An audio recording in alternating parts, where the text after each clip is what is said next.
ബിസ്മില്ലാഹിർ റഹ്മാനിർ റഹീം. അൽഹംദുലില്ലാഹി റബ്ബിൽ ആലമീൻ. അസ്സലാത്തു വസ്സലാമു അലാ റസൂലിൽ അമീൻ വഅലാ ആലിഹി വസ്ഹബിഹി അജ്മഈൻ. അമ്മാ ബഅദ്. അസ്സലാമു അലൈക്കും വറഹ്മത്തുള്ളാഹി. അപ്പോ ഹലാൽ നെറ്റ്വർക്ക് മാർക്കറ്റിംഗ് അല്ലെങ്കിൽ RCM ബിസിനസ്, തെറ്റിദ്ധരിക്കപ്പെട്ട RCM ബിസിനസ്, അതാണല്ലോ നമ്മൾ ഇന്നത്തെ ടോപ്പിക് അല്ലേ. തെറ്റിദ്ധരിപ്പിക്കപ്പെട്ട RCM ബിസിനസ്, ഈ ടോപ്പിക്കൊക്കെ നമ്മൾ ആദ്യമായിട്ടായിരിക്കും കേൾക്കുന്നത്. RCM എന്താ അത്രമാത്രം തെറ്റിദ്ധരിപ്പിക്കപ്പെടാനെന്നൊക്കെ ചിന്തിക്കുന്നുണ്ടാവും. പുതിയ ടോപ്പിക്കാണ്. തെറ്റിദ്ധരിപ്പിക്കപ്പെട്ട അല്ലെങ്കിൽ തെറ്റിദ്ധരിക്കപ്പെട്ട ഇസ്ലാം എന്നൊക്കെ കേട്ടിട്ടുണ്ടാവും. ആ പുസ്തകങ്ങളൊക്കെ ഇറങ്ങിയിട്ടുണ്ട്. അതങ്ങനെയാണ്. നന്മയുള്ള എല്ലാ പ്രസ്ഥാനങ്ങളും എല്ലാ സംഭവങ്ങളും ആദ്യകാലങ്ങളിൽ തെറ്റിദ്ധരിക്കപ്പെടും, പിന്നീട് തിരിച്ചറിയപ്പെടും, പിന്നീട് നെഞ്ചിലേറ്റപ്പെടും. അതിൻ്റെ ഒരു ഭാഗമാണ്. അപ്പോൾ ഒരുപാട് തെറ്റിദ്ധാരണകൾ നീക്കാൻ ശ്രമിക്കാനുള്ള ഒരു എളിയ ശ്രമം, അതാണ് ഞാൻ ഉദ്ദേശിക്കുന്നത്. ഇപ്പോൾ നേരത്തെ പറഞ്ഞ മാതിരി തെറ്റിദ്ധരിക്കപ്പെട്ട ഇസ്ലാം എന്ന് പറയുമ്പോൾ ഒരുവിധ ആൾക്കാർക്ക് എല്ലാവർക്കും അറിയാം. പൊതുവെ മുസ്ലിങ്ങളെ കുറിച്ച് വ്യാപകമായിട്ട് പറയപ്പെടുന്ന ഒരു സംഗതിയാണ് മുസ്ലിങ്ങൾ എല്ലാവരും തീവ്രവാദികളാണ്. എല്ലാവരും അങ്ങനെ തന്നെ, അപൂർവമായിട്ട് മാത്രം എല്ലാവരല്ല, ചിലവരൊക്കെ എന്ന് പറയും. അല്ലെങ്കിൽ അത് മൊത്തം അങ്ങനെ ഒരു നെഗറ്റീവ് ആറ്റിറ്റ്യൂഡ് ചെയ്യുന്ന ആളുകളാണ്. അങ്ങനെ ഒരുപാട് ആൾക്കാർ പറയാറുണ്ട്. എൻ്റെ തന്നെ ഒരുപാട് വ്യക്തിപരമായ അഭിപ്രായം കൂടി പറയുകയാണെന്നുണ്ടെങ്കിൽ, ഞാൻ മലബാർ ഏരിയ കഴിഞ്ഞ് നമ്മൾ എന്താ പറയാ തൃശ്ശൂരൊക്കെ കഴിഞ്ഞ് എറണാകുളം വിട്ട് കഴിഞ്ഞാൽ ആളുകൾ പലപ്പോഴും പല ആളുടെയും കൺസെപ്റ്റിൽ ഒരുപാട് തെറ്റിദ്ധാരണകളുണ്ട്. പല സുഹൃത്തുക്കളും പിന്നീട് എന്നോട് പറയുകയും ചെയ്തു, മജീദ് ഉള്ളത് പറയാലോ, നിങ്ങളെ കണ്ട് പരിചയപ്പെട്ടതിന് ശേഷം മാത്രമാണ് ഇത്തരം ഈ മുസ്ലിങ്ങളെ കുറിച്ചിട്ടുള്ള ഒരു വലിയ തെറ്റിദ്ധാരണ.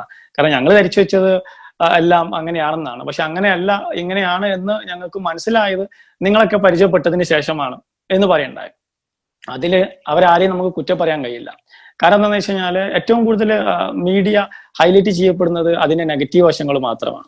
അല്ലെങ്കിൽ ആ മതത്തിൽപ്പെട്ട ആരെങ്കിലും എന്തെങ്കിലും നെഗറ്റീവ് ചെയ്ത് കഴിഞ്ഞാൽ അത് ആ മതത്തിന്റെ ലേബലിലും, മറ്റു മതത്തിൽപ്പെട്ട ആരെങ്കിലും എന്തെങ്കിലും ചെയ്തു കഴിഞ്ഞാൽ അത് അവരുടെ സ്വന്തം ലേബലിലും മാർക്കറ്റ് ചെയ്യപ്പെടുന്ന ഒരു രീതിയുണ്ട്. മാത്രമല്ല ഇവർ കാണുന്നതും നോക്കുന്നതും മറ്റു മുസ്ലിങ്ങളെയാണ് സ്വാഭാവികമായിട്ടും. അപ്പോ മുസ്ലിങ്ങളല്ലാത്ത വ്യക്തികളെ സംബന്ധിച്ചിടത്തോളം ഇസ്ലാം മതത്തിനെ കുറിച്ച് പഠിക്കാനാണെങ്കിൽ അവർക്ക് ഖുറാനും ഹദീസൊന്നും അറിയില്ല. അവർക്ക് ആകപ്പാട് അറിയാം അവർക്ക് പരിചയമുള്ള മുസ്ലിം വ്യക്തികളെ മാത്രമാണ്. അപ്പോൾ യഥാർത്ഥത്തിൽ ഓരോ മുസ്ലിമും സ്വയം അദ്ദേഹത്തിന്റെ ജീവിതത്തിലൂടെ ഒരു ജീവിക്കുന്ന ഖുർആനും ഹദീസും ഒക്കെ ആവേണ്ടതുണ്ട് എന്നുള്ളതാണ്. അപ്പം ഇത് പക്ഷെ തെറ്റിദ്ധരിപ്പിക്കപ്പെട്ടു. ഈ വിഷയത്തിൽ പറയാൻ കാരണം അതുപോലെ തന്നെയാണ് RCMന്റെയും കഥ. RCMന്റെ കാര്യത്തിലും നേരത്തെ മുസ്ലിങ്ങൾ മൊത്തം തീവ്രവാദികളാണെന്ന് പറഞ്ഞ മാതിരി നെറ്റ്വർക്ക് മാർക്കറ്റിംഗ് മൊത്തത്തിൽ തട്ടിപ്പാണ്, മൊത്തത്തിൽ ചതിയാണ്. അപ്പൊ സ്വാഭാവികമായിട്ട് RCM അതെ, അതിന് എക്സെപ്ഷൻ ഒന്നുമില്ല, അതും അങ്ങനെയാണ് എന്ന് തെറ്റിദ്ധരിപ്പിക്കപ്പെട്ടു പോയിട്ടുണ്ട്. അപ്പൊ ഇന്നത്തെ പ്രസന്റേഷനോട് ഉദ്ദേശിക്കുന്നത് ആ തെറ്റിദ്ധാരണ മാറ്റാനുള്ള ഒരു ശ്രമം നടത്താന്നുള്ളതാണ്. ഓക്കെ, പിന്നെ നമ്മളെ ടോപ്പിക് ഹലാൽ നെറ്റ്വർക്ക് മാർക്കറ്റിംഗ്. അതായത് ഈ നെറ്റ്വർക്ക് മാർക്കറ്റിംഗിൽ ഹലാലും ഹറാമും ഒക്കെ ഉണ്ടോ? നെറ്റ്വർക്ക് മാർക്കറ്റിംഗിൽ നിന്നല്ല, ജീവിതത്തിലെ സകലമാന മേഖലയിലും ഹലാലും ഉണ്ട് ഹറാമും ഉണ്ട്. ഹലാൽ എന്ന് പറഞ്ഞു കഴിഞ്ഞാൽ അനുവദിക്കപ്പെട്ടത്, ഹറാം എന്ന് പറഞ്ഞു കഴിഞ്ഞാൽ നിരോധിക്കപ്പെട്ടത്. അപ്പൊ ഈ സംഗതി എന്തുകൊണ്ട് ഇത്ര ഡിസ്കഷൻ വരുന്നു, എന്തുകൊണ്ടാണ് ഇത്ര കാര്യങ്ങളായിട്ട്, എന്തുകൊണ്ടാണ് മുസ്ലിങ്ങൾ ഈ വിഷയത്തിൽ ഇങ്ങനെ വളരെ ബോധേഡാവുന്നത്, അങ്ങനത്തെ ഒരുപാട് പ്രോബ്ലംസ് ഉണ്ട്. അതെന്തുകൊണ്ടാന്ന് വെച്ച് കഴിഞ്ഞാൽ നമ്മുടെ സമ്പാദ്യ രീതി, നമ്മളെ വീട്ടിലോട്ടുള്ള നമ്മൾ കൊണ്ടുപോകുന്ന അരി അല്ലെങ്കിൽ നമ്മളെ ഭക്ഷണം, അത് 100% പെർഫെക്റ്റ് ആയിരിക്കണം. അതിൽ ഒരാളുടെയും കണ്ണീരിന്റെ ഒരു അംശം പോലും ഉണ്ടാവരുത് എന്ന് ഇസ്ലാം മതത്തിന് നിർബന്ധമുള്ളത് കൊണ്ടാണ് ഈ വിഷയത്തിൽ ഇത്ര കോംപ്ലിക്കേഷൻസ് വരുന്നത്. ആളുകൾ ഇത് ഇത്ര കണ്ട് ഡീറ്റെയിൽ ആയിട്ട് പഠിക്കാൻ ശ്രമിക്കുന്നത്. കാരണം ഇത് കാണുന്ന മുസ്ലിം സുഹൃത്തുക്കൾ ഇതിൽ ഉണ്ടാവാൻ ചിലപ്പോൾ അവർ വിചാരിക്കും ഇതിലിപ്പം ഇതിന് മാത്രം ടെൻഷൻ അടിക്കാൻ എന്താ ഉള്ളത്, ഇത്ര വലിയ കാര്യമാണെന്നൊക്കെ ഉണ്ടാവും. അപ്പം അതിന്റെ വസ്തുത ഇതാണ്. അപ്പോൾ അതുകൊണ്ടാണ് ഹലാൽ നെറ്റ്വർക്ക് മാർക്കറ്റിംഗ് എന്ന പേരിൽ നമ്മൾ ഈ ഒരു ടോപ്പിക് ഇടാൻ കാരണം. ഇപ്പൊ അടുത്തൊരു സിനിമ ഇറങ്ങിയിട്ടുണ്ട്, ഹലാൽ ലവ് സ്റ്റോറി എന്നൊക്കെ പറഞ്ഞുകൊണ്ട്. അപ്പോ അത് പറഞ്ഞപ്പോഴാണ് ഓർത്തത്, പണ്ടൊരിക്കലും ഒരു പണ്ഡിതന്റെ മുമ്പിൽ ഒരാളൊന്ന് ചോദിച്ചു, അല്ല മൗലവിയെ, ഈ സിനിമ ഹറാമാണോ അതല്ല ഹലാലാണോ? പണ്ഡിതനെ നോക്കിയതിനു ശേഷം അദ്ദേഹത്തോട് പറഞ്ഞു, ഹലാലായ സിനിമ ഹലാലും ഹറാമായ സിനിമ ഹറാമുമാണ്. പെട്ടെന്ന് ആ ഉത്തരം കേട്ടപ്പോൾ അയാൾ അന്തം വിട്ടുപോയി. അപ്പൊ ഒരിക്കൽ കൂടി പറഞ്ഞാൽ പോലും അദ്ദേഹം വീണ്ടും പറഞ്ഞു, ഹറാമായ സിനിമ ഹറാമും ഹലാലായ സിനിമ ഹലാലുമാണ്. അപ്പൊ സിനിമ ഹറാമല്ലേ? സിനിമ എന്ന മീഡിയം ഒരിക്കലും ഹറാമല്ല. അതിലെ കണ്ടന്റ് ആണ് അത് ഹറാമാണോ ഹലാലാണോ എന്ന് തീരുമാനിക്കുന്നത്. മോശം കണ്ടന്റ് ഉള്ള സിനിമ ആണെങ്കിൽ അത് ഹറാമാണ്, സംശയമൊന്നുമില്ല. നല്ല കണ്ടന്റ് ഉള്ള സിനിമ ആണെങ്കിൽ അത് ഹറാമുമാണ്. ഇപ്പൊ ഈ ഒരു ഹലാൽ ലവ് സ്റ്റോറി എന്നുള്ള സിനിമ ശരിക്കും പറയുകയാണെന്നുണ്ടെങ്കിൽ എന്താ പറയാ, ഒരു ഹറാമായ സിനിമനെ ഹലാലാക്കാൻ വേണ്ടിയിട്ട് ഒരു കൂട്ടം ചെറുപ്പക്കാര് നടത്തിയ പരിശ്രമമൊന്നും അല്ല ശരിക്കും പറഞ്ഞ. സമൂഹത്തിന് വ്യക്തമായ സന്ദേശം കൊടുക്കാൻ പറ്റുന്ന വളരെ ഹലാലായ രീതിയിൽ ഒരു സിനിമ ചെയ്താൽ പോലും അതിന് ഹറാമിന്റെ സർട്ടിഫിക്കറ്റ് കൊടുക്കുന്ന ഒരു സെൻസർ ബോർഡായിട്ട് പലപ്പോഴും സംഘടനാ നേതൃത്വങ്ങൾ ശ്രമിക്കാറുണ്ട് എന്നത് തുറന്നു കാട്ടുന്ന ഒരു നേർരേഖാ ചിത്രം കൂടിയായിട്ടാണ് സത്യത്തിൽ ആ സിനിമ തോന്നിയത്, കണ്ടപ്പം തോന്നിയത്. ആ സിനിമയിൽ പറയുന്നുണ്ട്, പടച്ചോനെ വേണമെങ്കിൽ പറഞ്ഞു മനസ്സിലാക്കാം, പക്ഷെ പ്രസ്ഥാന നേതാക്കളെ പറഞ്ഞു മനസ്സിലാക്കാൻ ബുദ്ധിമുട്ടാണെന്ന് ആ സിനിമയിൽ ഒരു വരി പറഞ്ഞു പോകുന്നുണ്ട്. അപ്പൊ ആ ഒരു വിഷയത്തിലോട്ടാണ് നമ്മൾ കിടക്കുന്നത്. അപ്പൊ ഹറാം എന്താണ്, അതുപോലെ ഹലാൽ എന്താണ്. അപ്പൊ ഈ ഒരു പ്രോഗ്രാം നടത്താൻ ഉള്ള കാരണം കൂടി പറയാം. ഈ പ്രോഗ്രാം നടത്തപ്പെടാനുള്ള കാരണം ഒരുപാട് കാലങ്ങളായിട്ട് എന്താ പറയാ നെറ്റ്വർക്ക് മാർക്കറ്റിങ്ങിനെ ശക്തിയുക്തം എതിർക്കുന്ന ആളുകളുണ്ട്. അങ്ങനെ എതിർക്കണം വെച്ചാൽ തീർച്ചയായിട്ടും എതിർക്കണം. കാരണം അല്ലാന്നുണ്ടെങ്കിൽ പല ആളുകളും പല തെറ്റായ മാർഗത്തിൽ പോയി ചാടാൻ സാധ്യത ഉള്ളതുകൊണ്ട് അത് എതിർക്കന്നെ വേണം.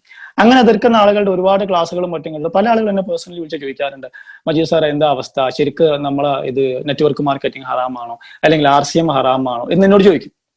ഞാൻ ഒറ്റ മറുപടി വിരിക്കാറുള്ളൂ, നിങ്ങൾ പറ, നിങ്ങൾക്ക് തോന്നുന്നുണ്ടോ നെറ്റ്വർക്ക് മാർക്കറ്റിംഗ് ഹറാമാണെന്ന് അല്ലെങ്കിൽ RCM ഹറാമാണെന്ന് നിങ്ങൾക്ക് തോന്നുന്നുണ്ടോ? ഒറ്റ ചോദ്യം ചോദിക്കുള്ളൂ. അവരൊരു ഒരിക്കലും അല്ല, ഞങ്ങൾക്ക് ഉറപ്പാണ് ഇത് ഹറാമല്ല എന്നുള്ളത്. പിന്നെന്താ നിങ്ങളെ പ്രശ്നം? അല്ല, ആളുകളൊക്കെ ഇങ്ങനെ പറയുമ്പോൾ ഒരു സംഗതി നല്ലതാണോ മോശമാണോ എന്ന് കണ്ടുപിടിക്കാൻ വലിയ ബുദ്ധിമുട്ടൊന്നുമില്ല. നബി തന്നെ പറഞ്ഞതുണ്ട്, പുറത്തുള്ള ജനങ്ങൾ കണ്ടാൽ അറിഞ്ഞാൽ മോശമാകും എന്ന് നമുക്ക് തോന്നിയിട്ടുണ്ടെങ്കിൽ, അതായത് അവര് അയ്യേ എന്ന് പറയും തോന്നിയിട്ടുണ്ടെങ്കിൽ ഒരു സംശയം വേണ്ട, അത് മോശം തന്നെയാണ്, അത് തെറ്റായ കാര്യമാണ്. നേരെ മറിച്ച് അങ്ങനത്തെ പ്രശ്നം നല്ല കാര്യമാണ്. ഞാൻ പറയുന്നത് ജനങ്ങൾ എന്നാണ് കേട്ടോ, അല്ലാതെ പ്രസ്ഥാന നേതാക്കളെന്നോ സംഘടന എന്ന് ഞാൻ പറഞ്ഞിട്ടില്ല. അപ്പോൾ പൊതുവെ ഇങ്ങനെ വാദപ്രതിവാദങ്ങളൊക്കെ വരെങ്കിലും ഞാൻ അതിനെ അർഹിക്കുന്ന അവജ്ഞയോട് തള്ളിക്കാരാണ് പതിവ്. കാരണം ആളുകൾ വിളിച്ചു, നിങ്ങൾക്ക് അത് നല്ലൊരു ഡിബേറ്റ് ആക്കി വെച്ചൂടെ, എന്ത് കാര്യത്തിന്? കാരണം ഒരിക്കൽ പോലും ഡിബേറ്റ് വെച്ച് കഴിഞ്ഞാലോ കാര്യങ്ങളൊന്നും അത് വൃത്തിക്ക് നടക്കില്ല. അപ്പൊ നമ്മൾ TV ചാനലൊക്കെ വാർത്താ ചാനൽ നടക്കുന്നതാണ്, ഒരു ഡിബേറ്റ് ഉണ്ടാവും, 4 കള്ളിയാക്കി വെക്കും, സ്ക്രീന് 4 കള്ളിയാക്കി, 4 പാർട്ടിക്കാർ 4 കോളത്തിൽ പറയും. ഒരിക്കൽ പോലും ഒരു ഡിബേറ്റ് 2-3 മണിക്കൂറും കാണുന്ന ഓഡിയൻസിന്റെ സമയം കളയാന്നല്ലാതെ ആ ഒരു ഡിബേറ്റിലും ആരും ജയിക്കാറുമില്ല, ആരും തോക്കാറുമില്ല. എല്ലാവരും പറഞ്ഞത് എന്നാ ശരിയാവും. ഈ അവസ്ഥയിലേക്കാണ് കാര്യങ്ങൾ പോകുന്നത്. അതുകൊണ്ട് ഞാൻ അത്ര സീരിയസ് ആക്കി എടുത്തില്ല. 2 കാര്യങ്ങളാണ് എനിക്ക് ഇത് ചെയ്യണം എന്ന് തോന്നാണ്ടാക്കിയ ഒരു ഒരു ഒരു എന്താ പറയാ ഒരു സ്ട്രൈക്ക് എന്ന് പറയുന്നത്. അതിൽ ഒരു കോള് എന്ന് പറയുന്നത് കൊല്ലത്തുനിന്ന് ഒരാൾ വിളിച്ചു. അദ്ദേഹം പറഞ്ഞു, മജീദ് സാറേ ഇങ്ങനെ ഒരു പ്രശ്നം ഉണ്ടല്ലോ, പിന്നെ ഇത് RCM പ്രൊമോട്ട് ചെയ്യാൻ പറ്റുന്നില്ല. കാരണം പലരോടും പറയുമ്പോൾ ആളുകൾ ഇത് ഹറാമാണ്, ഇത് ചെയ്യേണ്ടെന്നാണ് പറയുന്നത്. അപ്പൊ അവരോട് ചോദിക്കുമ്പോൾ അവർക്ക് വ്യക്തിപരമായിട്ട് അങ്ങനെ അഭിപ്രായമൊന്നുമില്ല, പക്ഷെ സംഘടനയിൽ നിന്നും അതുപോലെ പള്ളിയിൽ നിന്നൊക്കെ ഇങ്ങനെ പറയുമ്പോൾ എങ്ങനെ എതിർക്കുക? ഇതിപ്പോ മുസ്ലിമായി കുടുങ്ങിയ മട്ടാണല്ലോ, പിന്നെ ഇത് എന്തുകൊണ്ടാണ് പ്രൊമോട്ട് ചെയ്യാൻ പറ്റാത്തത് എന്നുള്ള രീതിയിൽ അദ്ദേഹം ഒരു സങ്കടം പറയണ്ടായി. ഞാൻ അദ്ദേഹത്തോട് പറഞ്ഞു, മുസ്ലിം ആയതിന്റെ പേരിൽ അല്ലെങ്കിൽ മുസ്ലിമായി കുടുങ്ങി എന്ന് പറയേണ്ടതിൽ ലോജിക്കൊന്നുമില്ല. മേ ബി നിങ്ങളൊരു പ്രത്യേക സംഘടനയിൽ പ്രവർത്തിക്കുന്നെങ്കിൽ ആ സംഘടനയിൽ മെമ്പർഷിപ്പ് എടുത്തു എന്നതിന് വേണമെങ്കിൽ നിങ്ങൾക്ക് ഗതിക്കാം. അല്ലാതെ മുസ്ലിമായി എന്നതിന്റെ പേരിൽ ഒരാൾക്കും ആ വിഷയത്തിൽ ഗതിക്കേണ്ട കാര്യമില്ല. കാരണം ഇസ്ലാം എന്ത് ചെയ്യുന്നില്ല, RCMന് വിശേഷ RCMന്റെ സിസ്റ്റത്തിന് ഹറാം എന്ന് പറഞ്ഞിട്ടില്ല. അപ്പൊ അതൊരു വിഷയം. അത് കഴിഞ്ഞ് വേറൊരു കോൾ വന്നു, അത് പക്ഷെ ഒരു അമുസ്ലിം സുഹൃത്തിൻ്റെതായിരുന്നു. അദ്ദേഹം വിളിച്ചു പറഞ്ഞു, മജീദ് സാർ പിന്നെ ഇങ്ങനൊരു സംഗതി ഇങ്ങനെ നടക്കുന്നുണ്ട്, എനിക്ക് പ്രൊമോട്ട് ചെയ്യാൻ പറ്റുന്നില്ല, ഇത് ഹറാമാണോ ഹലാലാണോ വെച്ചാൽ ഒരു തമാശക്കാരാണ് അദ്ദേഹം. അപ്പൊ അദ്ദേഹത്തിന്റെ അതേ ശൈലി തന്നെ ഞാൻ അങ്ങോട്ടും വെച്ചാൽ, അല്ല ഈ ഹറാമോ ഹലാലൊക്കെ നിങ്ങളെന്ന് മുതലാ നോക്കാൻ തുടങ്ങിയത്, കാട്ടുപോയിക്ക് എന്ത് ചങ്കരാന്തി എന്ന് ചോദിച്ച മാതിരി നിങ്ങളെന്താ ഹറാമോ ഹലാലൊക്കെ നോക്കണമെന്ന് തമാശ ചോദിച്ചു. അപ്പൊ പുള്ളി പറഞ്ഞു, അല്ല ഞാൻ താമസിക്കുന്നത് മൊത്തം ഒരു മുസ്ലിം ഏരിയയിലാണ്, എൻ്റെ ഒരുപാട് സുഹൃത്തുക്കൾ എനിക്ക് മുസ്ലിങ്ങളായിട്ടുണ്ട്. അപ്പൊ അതുകൊണ്ട് തന്നെ നിങ്ങൾ ഈ ഹറാമിനെ കുറിച്ചും ഹലാലിനെ കുറിച്ചൊക്കെ എനിക്ക് നല്ല വശമുണ്ട്. കാരണം എന്തൊക്കെ രീതികളിൽ എനിക്ക് നന്നായിട്ട് അറിയാം. നിങ്ങൾ ഹറാമാക്കിയ ഒരു സംഗതിയും ഹലാലാക്കണം അല്ലെങ്കിൽ അത് ശരിയാണെന്ന് അഭിപ്രായം എനിക്കില്ല. ഉദാഹരണമായിട്ട് കള്ളാവട്ടെ, പന്നിയാവട്ടെ, അല്ലെങ്കിൽ പലിശ ആവട്ടെ, ചൂതാട്ടാവട്ടെ, ഇതെല്ലാം അങ്ങനെ തന്നെയാണെന്ന് എനിക്കറിയാം. പക്ഷെ RCM നിങ്ങൾ എന്തുകൊണ്ടാണ് ഹറാമാക്കുന്നത്? അത് നല്ലതെന്ന് എല്ലാവർക്കും അറിയുന്ന കാര്യമല്ലേ. ആ ഒരു നന്മകൾ ഹറാമാക്കുന്നതിന്റെ പിന്നിൽ ലോജിക്ക് എന്താണ്? ഈ ചോദ്യം മനസ്സിനൊന്ന് സ്ട്രൈക്ക് ചെയ്ത്. ഈ 2 ചോദ്യങ്ങളാണ്. അങ്ങനെയാണെങ്കിൽ ഇതിന്റെ വശം നമ്മൾ പറയേണ്ടതുണ്ടല്ലോ. അപ്പൊ ഇതിന്റെ വശം നമുക്കൊന്ന് പറയാം. ഇതിന്റെ യഥാർത്ഥത്തിൽ എന്തുകൊണ്ട് ആളുകൾ ഇതിങ്ങനെ പറയുന്നു, അതിന് പല വീഡിയോസ് നടന്നിട്ടുണ്ട്, ഈ മാസികകളിലൊക്കെ ലേഖനം വന്നിട്ടുണ്ട്. അപ്പൊ നമ്മൾ എന്താ ഉദ്ദേശിക്കുന്നത് വെച്ച് കഴിഞ്ഞാൽ, ആ ലേഖനം ഒന്ന് വായിച്ച് അതിന്റെ പ്രസക്തമായ പോയിന്റുകൾ എടുത്തിട്ട് നമ്മൾ അതെന്ത് ചെയ്യുന്നു, ഒരു ചർച്ച എന്നുള്ള രീതിയിൽ നമ്മൾ അതൊന്ന് സ്റ്റഡി ചെയ്യുന്നു. അവർ പറയുന്ന കണ്ടീഷൻസ് എല്ലാം നമ്മൾ RCMന് അപ്ലിക്കബിൾ ആണോ അല്ലേ എന്നാണ് നമ്മൾ ഈ പ്രസന്റേഷനിലൂടെ ഉദ്ദേശിക്കുന്നത്. ഓക്കെ, അപ്പൊ ഇനി വിഷയത്തിലോട്ട് വരാം. ഏറ്റവും പ്രധാനപ്പെട്ടത് ഇത് ഹറാമാണോ ഹലാലാണോ എന്ന് പറയുന്നതിൽ എന്തുകൊണ്ട് ഇത്ര കൺഫ്യൂഷൻ എന്ന് വെച്ച് കഴിഞ്ഞാൽ, നെറ്റ്വർക്ക് മാർക്കറ്റിംഗ് എന്നുള്ള സിസ്റ്റം നബീന്റെ കാലത്ത് ഉണ്ടായിരുന്നില്ല. കച്ചവടം ഉണ്ടായിരുന്നു, തീർച്ചയായിട്ടും കച്ചവടം ഉണ്ടായിരുന്നു. കച്ചവടം എന്ന് പറയുന്നത് ഇസ്ലാം പ്രൊമോട്ട് ചെയ്തൊരു സംഗതിയും കൂടിയാണ്. കാരണം കച്ചവടം അന്ന് മുതലേ ഉണ്ട്. അപ്പൊ നല്ലൊരു കച്ചവടക്കാരൻ മരണാനന്തരം, സത്യസന്ധനായ കച്ചവടക്കാരൻ മരണാനന്തരം അമ്പിയാക്കളുടെ കൂടെ സ്വർഗത്തിൽ ഉണ്ടാവുന്നതാണ്. അതിന്റെ അർത്ഥം അത്രയും കച്ചവടത്തിനെ നല്ല രീതിയിൽ കച്ചവടം ചെയ്യുന്ന ആളെ ഇസ്ലാം പ്രൊമോട്ട് ചെയ്യുന്നുണ്ടെന്നുള്ളതാണ്. കച്ചവടത്തിന് നല്ല പ്രാധാന്യമുണ്ട്. കച്ചവടം ചെയ്യുന്ന ആളുകൾക്കാണ് ബർക്കത്ത് ഉണ്ടാവുക എന്നുള്ളതാണ്. കച്ചവടം ചെയ്യുന്ന ആളുകൾക്ക് കൂടുതൽ എന്താ പറയാ ഒരു സാമ്പത്തിക ഭദ്രത ഉണ്ടാവുന്നതിന്റെ പിന്നിൽ ഒരു ലോജിക്കും കൂടിയുണ്ട്. ഞാൻ പറഞ്ഞുതരാം. ഉദാഹരണമായിട്ട് നമ്മളൊരു സാലറിഡ് ആയിട്ടുള്ള ഒരാളാണെന്ന് വിചാരിക്കുക, ശമ്പളക്കാരനാണെന്ന് വിചാരിക്കുക. നമ്മൾ പഠിച്ചവരോട് ഇങ്ങനെ പ്രാർത്ഥിക്കുകയാണ്, എന്റെ കഷ്ടപ്പാടുകൾ മാറ്റണം, അല്ലെങ്കിൽ എനിക്ക് ഒരുപാട് സാമ്പത്തിക പ്രശ്നങ്ങൾ രക്ഷപ്പെടുത്തണം, കൂടുതൽ ശമ്പളം കിട്ടാന്നൊക്കെ പറഞ്ഞാൽ ശമ്പളം കൂടുന്നതിനൊക്കെ ഒരു പരിധിയില്ലേ? നേരെ മറിച്ച് നമ്മളൊരു ഒരു കച്ചവടമാണ് ചെയ്യുന്നത്, അത് എന്ത് കച്ചവടം ആയിക്കോട്ടെ, ഹലാല എന്ത് കച്ചവടം ചെയ്യുകയാണെന്നുണ്ടെങ്കിൽ നമുക്ക് കച്ചവടത്തിലൂടെ കൂടുതൽ ബിസിനസ് നടന്നാൽ നമുക്ക് കൂടുതൽ വരുമാനം കിട്ടാനുള്ള, മീൻസ് ഒരു ബർക്കത്ത് കിട്ടാനുള്ള ഒരു സ്കോപ്പ് അവിടെ ഉണ്ടെന്നുള്ളതാണ്. പിന്നെ കച്ചവടത്തിന്റെ കാര്യത്തിൽ പിന്നെ ഈ ഞാൻ നേരത്തെ പറഞ്ഞ ഇസ്ലാം എപ്പോഴും പ്രൊമോട്ട് ചെയ്തിട്ടുമുണ്ട്. ഇപ്പൊ ഉദാഹരണമായിട്ടാണെന്നുണ്ടെങ്കിൽ മുഹമ്മദ് നബി സല്ലല്ലാഹു അലൈഹി വസല്ലം ഒരു കച്ചവടക്കാരനായിരുന്നു. മുഹമ്മദ് നബിയുടെ ആദ്യ ഭാര്യ ഖദീജ ബീവി റളിയല്ലാഹു അൻഹ, അവരും ഒരു കച്ചവടക്കാരിയായിരുന്നു. ഖദീജ ബീവി ഒരു സ്ത്രീയാണ്, അവരൊരു കച്ചവടക്കാരിയായിരുന്നു. ഖദീജ ബീവിയുടെ കച്ചവടത്തിന്റെ സെയിൽസ്മാൻ ആയിട്ട് പോയ ആളാണ് മുഹമ്മദ് നബി സല്ലല്ലാഹു അലൈഹി വസല്ലം. അതായത് ഖദീജ ബീവിയുടെ സ്റ്റാഫായിരുന്നു. അപ്പൊ അവര് പിന്നെ കച്ചവടത്തിന് പറഞ്ഞയക്കുകയും അവിടെ നിന്ന് അദ്ദേഹത്തിന്റെ സത്യസന്ധമായ അവതരണവും അദ്ദേഹത്തിന്റെ ആ ഒരു കച്ചവടം ചെയ്യുന്ന രീതിയും എല്ലാം കണ്ടിട്ട് അതിൽ ആകൃഷ്ടയായിട്ട് ഖദീജ ബീവി എന്ത് ചെയ്യാണ്, മുഹമ്മദ് നബിനെ പ്രപ്പോസ് ചെയ്യാണ് അങ്ങോട്ട്. ഇതൊക്കെ കേൾക്കുമ്പോൾ ആൾക്കാർക്ക് അത്ഭുതമാണ്. പെൺകുട്ടികൾ കച്ചവടം ചെയ്യേ, ഇതൊന്നുമല്ല നമ്മൾ കേട്ടത്. അതുപോലെ പെൺകുട്ടിക്ക് ഒരാളും ഇഷ്ടം തോന്നിയത് അങ്ങോട്ട് പ്രപ്പോസ് ചെയ്യേ, ഇതൊന്നും നമുക്ക് ഉൾക്കൊള്ളാൻ കഴിയാത്ത സംഗതികളാണ്. ഇസ്ലാം എന്ന് പറഞ്ഞാൽ അങ്ങനെയാണ്. അതായത് പെൺകുട്ടികൾക്ക് കച്ചവടം ചെയ്യാം. കാരണം ഖദീജ ബീവിന്റെ ഉദാഹരണമാണ്. ഒരു ഇഷ്ടം തോന്നി അത് കൂളായിട്ട് പ്രപ്പോസ് ചെയ്യുന്നു, അത് നബി അംഗീകരിക്കുന്നു. നിങ്ങളെ പാട്ട് കേട്ടിട്ടുണ്ടാവല്ലോ, മാണിക്യമലരായ ബീവി എന്നുള്ളതല്ലേ, കച്ചവടവും കഴിഞ്ഞ് മുത്തുനബിയുള്ള വന്നു, കല്യാണ ആലോചനക്കായി ബീവി തുനിഞ്ഞു. അതാണ് ആ വരികൾ. അതായത് അത്രയും ഇതാണ്. പക്ഷെ നമ്മൾ മനസ്സിലാക്കി വെച്ചിരിക്കുന്നത് പെൺകുട്ടികൾ പുറത്തു പോകാൻ പാടില്ല, പെൺകുട്ടികൾ പഠിക്കാൻ പാടില്ല, അവർ കച്ചവടത്തിന് നല്ല ഒന്നിനും പോകാൻ പാടില്ല, ഇങ്ങനെയൊക്കെയാണ് ധരിച്ചു വെച്ചിരിക്കുന്നത്. എന്നാൽ അങ്ങനെയല്ല. കാരണം പെൺകുട്ടികൾക്ക് എല്ലാ സ്വാതന്ത്ര്യവും ഈ രീതിയിലുള്ള എല്ലാ കപ്പാസിറ്റിയും കൊടുത്തിരിക്കുന്ന ഒരു മതം തന്നെയാണ് ശരിക്കും പറഞ്ഞ ഇസ്ലാം. ഒരു പെണ്ണിന് ഒരാളോട് ഇഷ്ടം തോന്നി, അല്ലെങ്കിൽ ഒരു ആണിന് ഒരു പെണ്ണിനോട് ഇഷ്ടം തോന്നിയാൽ പോലും ആ പെണ്ണ് പറയുന്ന മഹർ വിവാഹമൂല്യം കൊടുത്തിട്ട് കെട്ടാന്നുള്ളതാണ് ഇസ്ലാമിന്റെ നിയമം. അതായത് എനിക്കൊരാളെ കെട്ടണമെന്നുണ്ടെങ്കിൽ അവള് പറയണം എനിക്കൊരു കാറ് വേണം മഹറായിട്ട്, ഞാനത് കൊടുക്കണം, എന്നാലും എനിക്ക് കെട്ടാൻ പറ്റുള്ളൂ. പക്ഷെ രസകരം എന്ന് പറയട്ടെ, പല ആളുകൾ നേരെ തിരിച്ച് സ്ത്രീധനം എന്നുള്ള കോലത്തിലാക്കി കണ്ട് ഇങ്ങോട്ട് പോകുന്ന കോലത്തിലായി. ശരിക്കും പെണ്ണിനാണ് വില, ആണ് എന്ത് ചെയ്യുന്ന വെച്ച് കഴിഞ്ഞാൽ അതിന്റെ പിന്നാലെ നടക്കുന്ന ഒരു അവസ്ഥയിലാണ് വരുന്നത്. നിങ്ങളത് ജന്തുശാസ്ത്രം എടുത്ത് നോക്കിയാൽ മതി, മയിലാവട്ടെ അങ്ങനെ ഏതാണെന്നുണ്ടെങ്കിലും പെണ്ണാണ് അവിടെ രാജ്ഞി, അല്ലെങ്കിൽ പെണ്ണിനാണ് വില. ആ പെണ്ണിനെ ഇംപ്രസ് ചെയ്യാൻ വേണ്ടിയിട്ട് കൂടുതൽ സൗന്ദര്യം കാണിക്കാൻ വേണ്ടി ശ്രമിക്കുകയാണ് ആൺവർഗ്ഗങ്ങൾ മൊത്തത്തിൽ. ഇവിടെ നേരെ തിരിച്ചാണ്, ഇവിടെ ആണുങ്ങൾ ഇംപ്രസ് ചെയ്യാൻ വേണ്ടിയിട്ട് പെണ്ണുങ്ങൾ എന്താ ചെയ്യുന്നത്, മേക്കപ്പ് ചെയ്ത് നടക്കുകയാണ് ചെയ്യുന്നത്. അപ്പൊ ഇത്തരം ഒരുപാട് സംഗതികൾ ഇതിൽ തെറ്റിദ്ധരിക്കപ്പെട്ടു പോയിട്ടുണ്ട് എന്നുള്ളതും കൂടി നമ്മൾ മനസ്സിലാക്കാം. ഞാൻ ഇത്രയും നേരം പറഞ്ഞത് കച്ചവടത്തിന്റെ കാര്യം പറയാൻ വേണ്ടിയിട്ടാണ്. പിന്നെ കച്ചവടത്തിന്റെ കാര്യത്തോടൊപ്പം തന്നെ കച്ചവടം മാത്രം ചെയ്താൽ പോരാ, ഇതിൽ നമുക്ക് ഇസ്ലാമികമായ ചില ചട്ടക്കൂടുകളുണ്ട്. അതിൽ പടച്ചോണം മറക്കുന്ന ഒരു പരിപാടി, അത് നമ്മൾ ചെയ്യാനും പാടില്ല. അതുകൊണ്ടാണ് നമ്മൾ ഖുറാനിൽ പറഞ്ഞിട്ടുള്ളത്, യാ അയ്യുഹല്ലദീന ആമനൂ ഇദാ നൂദിയ ലിസ്സലാത്തി മിൻ യൗമിൽ ജുമുഅ ഫസ്ഔ ഇലാ ദിക്രില്ലാഹ് വദറുൽ ബൈഅ. അതായത് വെള്ളിയാഴ്ച നിങ്ങൾ പള്ളിയിൽ നിസ്കരിക്കാൻ വേണ്ടി നിങ്ങൾ ക്ഷണിക്കപ്പെട്ട് കഴിഞ്ഞാൽ കച്ചവടമൊക്കെ മാറ്റി വെച്ചിട്ട് നിങ്ങൾ എന്ത് ചെയ്യണം, പള്ളിയിൽ പോയിട്ട് നിസ്കരിക്കണം എന്ന് പറയുന്നുണ്ട്. അപ്പൊ അത് കഴിഞ്ഞാലോ, നിസ്കാരം കഴിഞ്ഞാലോ പിന്നെ നിങ്ങൾ കച്ചവടത്തിൽ വ്യാപൃതരായിക്കൊള്ളുക. കണ്ടോ? അപ്പൊ ശരിക്കും പറഞ്ഞാൽ മുസ്ലിങ്ങളെ സംബന്ധിച്ചിടത്തോളം വെള്ളിയാഴ്ചത്തെ പള്ളി കഴിഞ്ഞാൽ ശരിക്കും കച്ചവടം ചെയ്യുന്നില്ല എന്റെ അർത്ഥം. ഹോളിഡേ ഉണ്ടോ? ഇല്ല, ഹോളിഡേ ഇല്ല, ലീവ് എന്ന് പറഞ്ഞ പരിപാടിയേ ഇല്ല. അതാണ് അതിന്റെ പ്രത്യേകത. അതായത് മുസ്ലിങ്ങൾക്ക് ശരിക്കും വെള്ളിയാഴ്ച ലീവ് അല്ല, പള്ളി പോകാനുള്ള ഉച്ചന്റെ സമയം എന്നല്ലാതെ ബാക്കി 365 ദിവസം അവർ വർക്ക് ചെയ്യണം എന്നാണ്. ഉറങ്ങി എണീച്ച് കഴിഞ്ഞാൽ സുബഹിസ്കാരം കഴിഞ്ഞു കഴിഞ്ഞാൽ അന്നേക്കുള്ള അന്നത്തിനുള്ള വക കണ്ടിട്ട് പിന്നെ വിശ്രമിക്കാവുന്നതാണ് നബി പറഞ്ഞിട്ടുള്ളത്. ഞാൻ ഇത്രയും വശം പറഞ്ഞത് എന്താണെന്ന് വെച്ച് കഴിഞ്ഞാൽ കച്ചവടം തന്നെ ഒരു സംഗതിയുടെ പ്രസക്തി പറഞ്ഞുതരാൻ വേണ്ടിയിട്ട് മാത്രമാണ്. ഓക്കെ, അപ്പൊ കച്ചവടം നല്ലതാണ് സാറേ, അത് ഞങ്ങൾക്ക് അറിയാം, കച്ചവടം ചെയ്യണമെന്ന് ആഗ്രഹമുണ്ട്, അതിനുള്ള മുതൽ മുടക്കൊന്നും ഞങ്ങളെ കയ്യിലില്ല, ഞങ്ങൾ പാവങ്ങളല്ലേ എന്നാണ് നിങ്ങളുടെ മറുപടി എന്നുണ്ടെങ്കിൽ അതിനുള്ള ഉത്തരം തന്നെയാണ് നെറ്റ്വർക്ക് മാർക്കറ്റിംഗ് അല്ലെങ്കിൽ RCM. കാരണം കച്ചവടം മുതൽ മുടക്കില്ലാതെയും, അതായത് എന്റെ കയ്യിൽ ക്യാഷ് ഇല്ല, പക്ഷെ എനിക്ക് ഹാർഡ് വർക്ക് ചെയ്യാനുള്ള കപ്പാസിറ്റി ഉണ്ട്, അതിനുള്ള മനസ്സുണ്ട്. അങ്ങനെയാണെന്നുണ്ടെങ്കിൽ എനിക്ക് എങ്ങനെയാണ് ഒരു കച്ചവടം ചെയ്യാൻ പറ്റുക? അതിന്റെ ഉത്തരം ഞാൻ RCM കുറിച്ച് പറയുന്നുണ്ട്. അപ്പൊ ഇതാണ് കച്ചവടം. അപ്പൊ കച്ചവടത്തിന്റെ കാര്യത്തിൽ ക്ലിയർ ആയല്ലോ.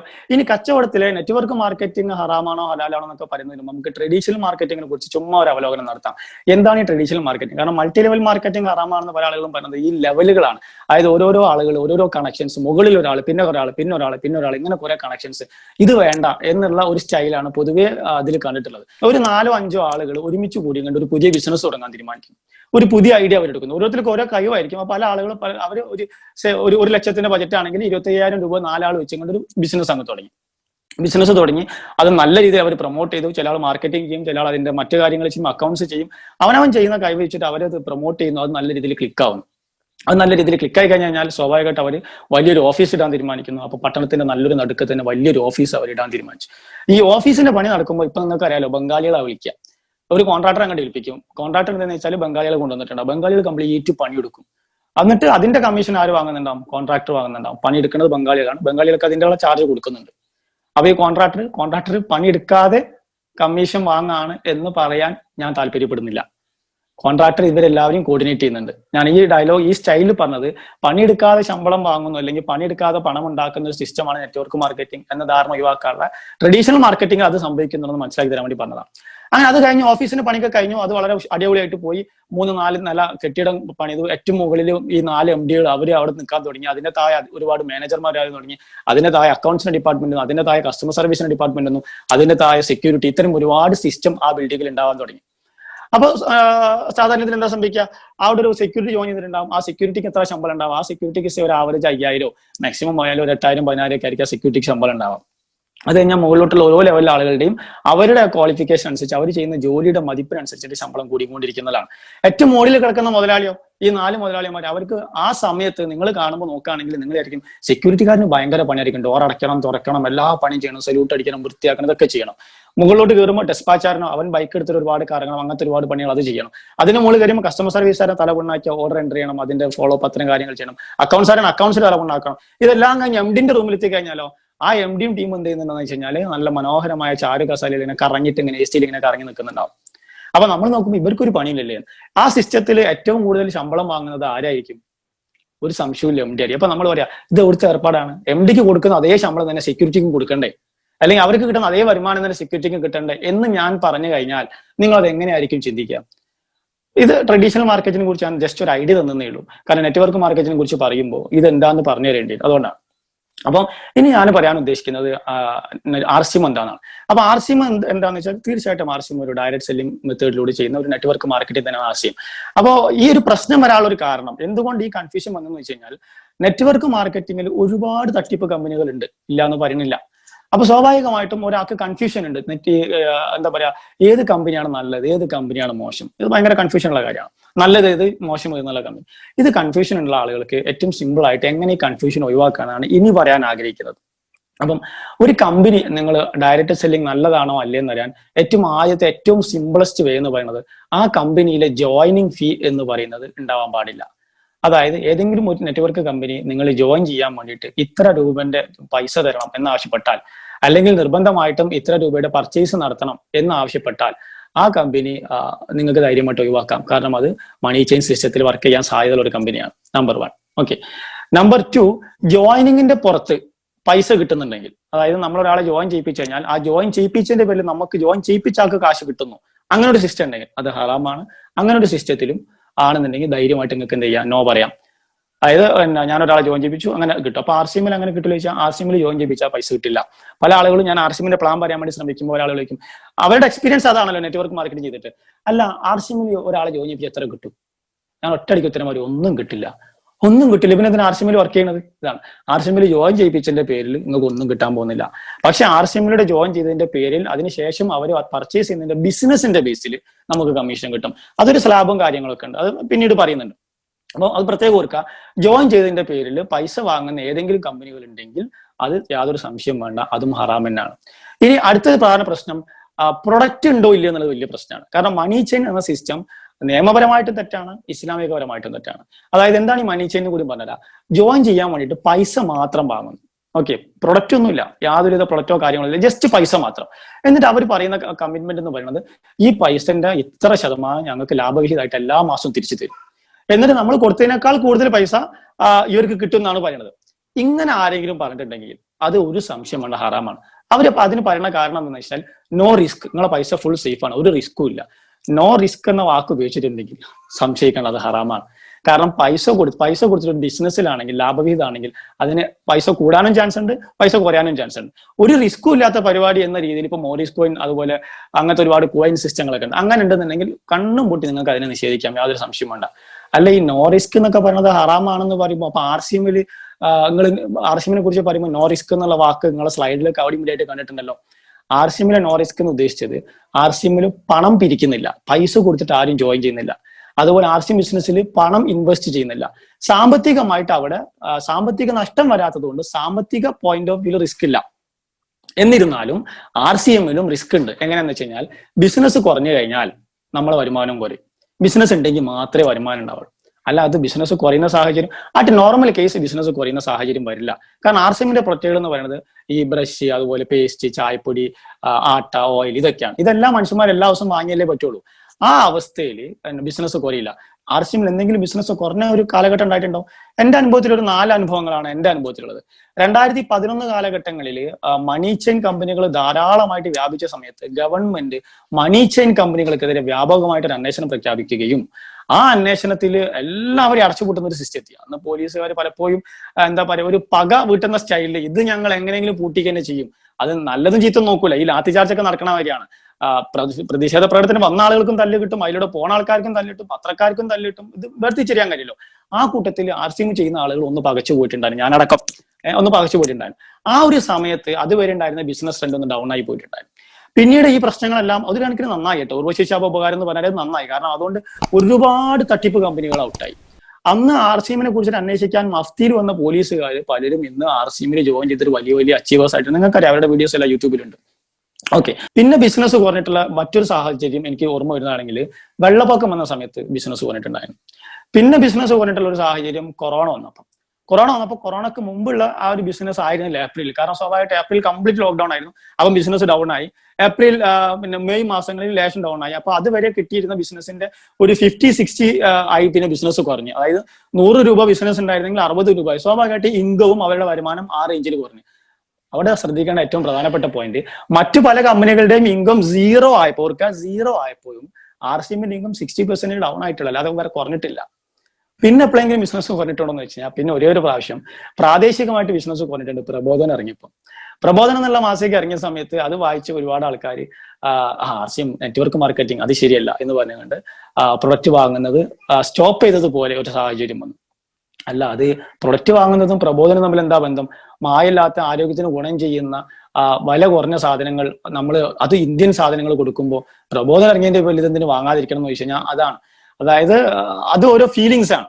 മീൻസ് മായം ഉണ്ടെങ്കിലും വേണ്ടിയില്ല, പൈസ കൂടിയാലും വേണ്ടിയില്ല, കോർപ്പറേറ്റ് കമ്പനികൾക്ക് പൈസ കൊടുത്താലും വേണ്ടിയില്ല, പരസ്യത്തിലൂടെ നമ്മൾ ആ പൈസ ഒക്കെ പോണത് പരസ്യത്തിലൂടെ അർദ്ധനഗ്ന മേനി കാണിക്കുന്ന പല സിനിമാ നടി നടന്മാർക്കാണ്. അവർക്കൊക്കെ കൊടുത്താലും വേണ്ടിയില്ല, ഇത് ഹറാമായതുകൊണ്ട് ഞങ്ങൾ അവിടുന്ന് വാങ്ങില്ല. ഇതാണ് സിസ്റ്റം. അല്ല, അതിന് ഞങ്ങൾ വാങ്ങരുതെന്നൊന്നും പറഞ്ഞിട്ടില്ല, നെറ്റ്വർക്ക് ചെയ്യരുതെന്നേ പറഞ്ഞിട്ടുള്ളൂ എന്ന് പറയുമ്പോൾ ആൾക്കാർ ഓൾറെഡി പേടിച്ചിട്ടല്ലേ ഉള്ളത്. പിന്നെ ഇതെങ്ങനെ ആൾക്കാർ ഇത് ഷോപ്പിൽ വാങ്ങാം? നെറ്റ്വർക്ക് ചെയ്യാന്ന് പറഞ്ഞാൽ അതിന്റെ ഒരു ഭാഗം കൂടി ആവുന്നുണ്ടല്ലോ. എനിവേ, അപ്പൊ ഈ ഒരു 4 സന്ദർഭത്തിലായിട്ട് നമുക്ക് ബിസിനസ് പോന്നിട്ടുണ്ട്. ഇത് ഞാൻ റിസ്ക് ഉണ്ട് എന്ന് പറയാൻ വേണ്ടിയിട്ടാണ് അതിന്റെ ഒരു വശം പറഞ്ഞത്. അപ്പൊ നെറ്റ്വർക്കും ബിസിനസ് എന്താണെന്നുള്ള അതിന്റെ വശം പറഞ്ഞു തന്നു. ഇനി ആർസിഎം എന്താണെന്ന് പറഞ്ഞു. ആർസിഎമ്മിനെ കുറിച്ച് മാത്രം ജസ്റ്റ് ഒന്ന് പറയാം. ആർസിഎമ്മിന്റെ ജോയിനിങ് ഫ്രീ ജോയിനിങ് ആണ്. ആർസിഎമ്മിൽ ജോയിൻ ചെയ്യാൻ ഒരാളും ഒരു പൈസയും കൊടുക്കണ്ട, ആർക്കും വേണമെങ്കിലും ഫ്രീ ആയിട്ട് ജോയിൻ ചെയ്യാം. പ്രത്യേകം ശ്രദ്ധിക്കുക, ആർസിഎമ്മിൽ ഒരാൾക്ക് ജോയിൻ ചെയ്യണമെങ്കിൽ ഫ്രീ ജോയിനിങ് ആണ്. ID കാർഡ് അതുപോലെ ഇത്തരം സംഗതികളെല്ലാം കൊടുത്തു കഴിഞ്ഞതിന് ശേഷം ചുമ്മാ അയച്ച് നമുക്കൊരു ID കിട്ടും. ഈ ID വെച്ചിട്ട് നമുക്ക് ID കിട്ടിയാൽ എന്താ പ്രത്യേകത? നമുക്ക് ഡിസ്കൗണ്ട് പ്രൈസിൽ സാധനം കിട്ടും. ഈ ഡിസ്കൗണ്ട് പ്രൈസിൽ സാധനം വാങ്ങി കഴിഞ്ഞു കഴിഞ്ഞാൽ നമുക്ക് എന്ത് ചെയ്യാൻ പറ്റുന്ന വെച്ചാൽ അത് എവിടെ വേണമെങ്കിലും വിൽക്കാം, നമ്മളെ ഇഷ്ടത്തിന്. MRP ഓഫ് കോഴ്സ് ഉണ്ട്. അപ്പൊ നമുക്ക് അതിന്റെ ബെനിഫിറ്റ് എന്താ? നമുക്ക് അതിന്റെ DP MRP ബെനിഫിറ്റ് കിട്ടും. ഇത് എവിടെ വേണമെങ്കിലും വാങ്ങാൻ വിൽക്കുക, പരിപാടി കഴിക്കുക, കഴിഞ്ഞു. കച്ചവടം അവിടെ തീർന്നേ. പ്രത്യേകം ശ്രദ്ധിക്കണം, നമ്മള് സാധനം വാങ്ങുന്നു, നമ്മളത് വിൽക്കുന്നു, കച്ചവടം അവിടെ ക്ലോസ് ആയി. കച്ചവടം അനന്തമായിട്ട് നീളുന്നു എന്നുള്ള അപവാദങ്ങളൊക്കെ ഉണ്ട്. അതൊന്നും ഇവിടെ ബാധകമല്ല. ഇനി ഒരു PUC കാരൻ, ഒരു ഷോപ്പുകാരൻ, ആ ഷോപ്പുകാരൻ ഇതേമാതിരി അദ്ദേഹം പിന്നെ ഡിപ്പോന്ന് സാധനം വാങ്ങുന്നു, അദ്ദേഹം അത് ഡിസ്ട്രിബ്യൂട്ടർക്ക് സെല് ചെയ്യുന്നു, കച്ചവടം അവിടെ ഫിനിഷ് ആയി, വേറെ പ്രശ്നങ്ങളൊന്നുമില്ല. ഓക്കെ. ഇനി അടുത്തൊരു സാധ്യത ആണെന്ന് പറയുന്നത് നെറ്റ്വർക്കിംഗ് ചെയ്യാൻ താല്പര്യമുള്ള ആളുകളാണെങ്കിൽ, അതായത് അത് വേറെ ഒരു സിസ്റ്റമാണ്. ആർസിഎമ്മിൽ വരുമാനം ഉണ്ടാക്കാനുള്ള ഒരുപാട് മാർഗ്ഗങ്ങൾ. ഏറ്റവും ആദ്യത്തെ മാർഗ്ഗം എന്ന് പറയുന്നത് നമ്മൾ അതിന്റെ ഡിസ്ട്രിബ്യൂട്ടറായിട്ട് ജോയിൻ ചെയ്യുന്നു. നമുക്കത് വേണമെങ്കിൽ വിൽക്കാം. വിൽക്കാൻ താല്പര്യം ഇല്ലെങ്കിൽ നമ്മൾ നമ്മുടെ സ്വന്തം ആവശ്യത്തിന് ഉപയോഗിക്കാം. എല്ലാവരും ബുക്കൊന്നുമില്ല, എല്ലാവരും നല്ല മെജോറിറ്റി ആളുകൾ ബുക്കൊന്നുമില്ല. പിന്നെ ഈ സാധനം വാങ്ങിക്കൊണ്ട് വണ്ടിയിൽ വെച്ചിട്ട് ജോയിൻ ചെയ്യുന്ന എല്ലാ ആളുകളും ബുക്കാന്ന് പറഞ്ഞാൽ അത് പ്രാക്ടിക്കൽ അല്ലതാണ്. അതും ഒരു അപവാദമായിട്ട് പറയാറുണ്ട്. നിങ്ങൾ ഒരുപാട് കച്ചവടക്കാരുണ്ടാക്കാണ്, അത് മറ്റുള്ള കച്ചവടക്കാരെ കൂട്ടിൽ ജോയിൻ ചെയ്യുന്ന മെജോറിറ്റി ആളുകൾ അവരവരുടെ വീട്ടിലേക്ക് സാധനം വാങ്ങാന്നില്ല, അതിൽ ഒരുവിധ ആൾക്കാരൊന്നും വിൽക്കാൻ പോകാറില്ല. ഇനി ഇതിനുണ്ടാക്കുന്ന ഷോപ്പിന് ഒരു കൃത്യമായ കാര്യം 3 കിലോമീറ്റർ എന്നുള്ള ചുറ്റളവും കാര്യങ്ങളൊക്കെ നമ്മൾ വെക്കാറുണ്ട്. ഇത് കൂടാതെ ആർസിഎമ്മിയുടെ വരുമാനം ഉണ്ടാക്കാൻ പറ്റുന്ന വേറൊരു മാർഗ്ഗമുണ്ട്. അതിനെയാണ് നമ്മൾ നെറ്റ്വർക്ക് മാർക്കറ്റിംഗ് എന്ന് പറയുന്നത്. അതായത് ഇതൊരു നല്ലൊരു ചാൻസ് ഉള്ള ഒരു സംഗതി ആയതുകൊണ്ട് ഇത് നിങ്ങൾ സെയില് മറ്റുള്ളവരോട് പറയാൻ തയ്യാറായാൽ, അതായത് കുറച്ചും കൂടി ഇതിന്റെ പബ്ലിസിറ്റി നിങ്ങൾ ഏറ്റെടുത്താൽ, അങ്ങനെ ചെയ്യുന്ന ആളുകൾക്ക് അത് ചെയ്യുന്നതിനനുസരിച്ചിട്ടുള്ള ഒരു സെയിൽസ് ഇൻസെന്റീവ്, പ്രത്യേകം ശ്രദ്ധിക്കുക, വാക്കുപയോഗിച്ച് ശ്രദ്ധിച്ചിട്ടുണ്ടാവുന്നതായിരിക്കും, സെയിൽസ് ഇൻസെന്റീവ് കൂട്ടുന്നു. ഈ സെയിൽസ് ഇൻസെന്റീവ് കിട്ടുന്നു എന്ന് പറയുന്നത് ഇൻ അഡീഷൻ ടു മറ്റേതാണ്. അതായത് ഇസ്ലാമിന്റെ കച്ചവട രീതി എന്നുള്ള സാധനം വാങ്ങലും വിൽക്കലും അവിടെ അവസാനിച്ചു, അത് ക്ലോസ് ആയി, ഇതിൽ ഇനി വേറെ വർത്താനമൊന്നുമില്ല. ഇനി അത് കൂടാതെ നിങ്ങൾക്ക് ഇത് മാർക്കറ്റിംഗ് ചെയ്യണം എന്ന് ആഗ്രഹമുണ്ടെങ്കിൽ നിങ്ങൾ എന്ത് ചെയ്യണം? സെയിൽസ് ഇൻസെന്റീവ് നിങ്ങൾക്ക് വേണമെന്നുണ്ടെങ്കിൽ നിങ്ങൾ അത് മാർക്കറ്റ് ചെയ്യാൻ തയ്യാറാണ്. ആ മാർക്കറ്റിംഗ് ചെയ്യുന്നതിനുള്ള കൂലിയാണ് ഈ സെയിൽസ് ഇൻസെന്റീവ് ആയിട്ട് പറയുന്നത്. സെയിൽസ് ഇൻസെന്റീവ് എപ്പോഴും കണക്കാക്കുക അതാത് മാസം എൻഡിലാണ്. ചില ആളുകൾ പറയും നമ്മൾ ഇപ്പം ചെയ്ത സെയിലിന് അതിന്റെ പൈസ കിട്ടാൻ ഒരു മാസം കഴിഞ്ഞിട്ട് നിൽക്കണം, അത് അത്രയും കാത്തു നിൽക്കേണ്ടതിന്റെ ലോജിക്ക് എന്താ, ഇപ്പം ചെയ്തതിന്റെ കൂലി ഇപ്പം തന്നെ കിട്ടണ്ടേ? ഇതൊന്നും നടക്കുന്ന കാര്യമല്ലോ. ഇപ്പൊ ഒരു ടീച്ചർ ഇന്ന് സ്കൂളിൽ പോയി പഠിപ്പിച്ചു കഴിഞ്ഞാൽ അവർക്ക് അന്ന് തന്നെ ഡെയിലി വേജസ് ആണെങ്കിൽ പോലും അന്ന് ശമ്പളം കൊടുക്കില്ല, മാസത്തിൽ അവസാനമല്ലേ ശമ്പളം കൊടുക്കുള്ളൂ. അപ്പൊ ഇങ്ങനെ ഓരോ സംഗതികൾ. അപ്പൊ ഈ സെയിൽസ് ഇൻസെന്റീവ് എന്നുള്ള സാധനമാണ് ആർസിഎമ്മിലെ നെറ്റ്വർക്കിലൂടെ വരുന്നത്. ഇത് താല്പര്യമുള്ളവർ ചെയ്താൽ മതി, താല്പര്യമില്ലാത്തവർ ഇത് ചെയ്യണമെന്നില്ല. ഇത് ചെയ്യാൻ താല്പര്യമുള്ള ആളുകൾ സ്വാഭാവികമായിട്ടും അതിന്റെ ഇൻസെന്റീവ് വാങ്ങണമെന്നുണ്ടെങ്കിൽ കമ്പനിക്ക് ചില കണ്ടീഷൻസ് ഉണ്ട്. ആ കണ്ടീഷൻസ് നമ്മൾ പ്രാവർത്തികമാക്കണം. അതിന്റെ ആദ്യത്തെ കണ്ടീഷൻ എന്നുള്ളത്, നെറ്റ്വർക്ക് നിങ്ങൾ ബിൽഡ് ചെയ്യാൻ ആഗ്രഹിക്കുന്നുണ്ടെങ്കിൽ, അതായത് നിങ്ങളുടെ താഴെ ആരെങ്കിലും ജോയിൻ ചെയ്യിപ്പിക്കാൻ നിങ്ങൾ ആഗ്രഹിക്കുന്നുണ്ടെങ്കിൽ, നിങ്ങൾ മിനിമം ആദ്യത്തെ ഒരു പ്രാവശ്യമെങ്കിലും ഒരു മാസം കൊണ്ട് 1000 രൂപയുടെ പർച്ചേസ് ചെയ്തിരിക്കണം. ഇത് പറയുമ്പോൾ ആളുകൾ പറയും, നിങ്ങളല്ലേ കുറച്ചായിട്ട് പറഞ്ഞത് ആർസിഎമ്മിൽ ജോയിനിങ് ഫ്രീ ആണെന്ന്, ഇപ്പം പറയണം 1000 രൂപന്റെ പർച്ചേസിംഗിൽ ചെയ്യണം.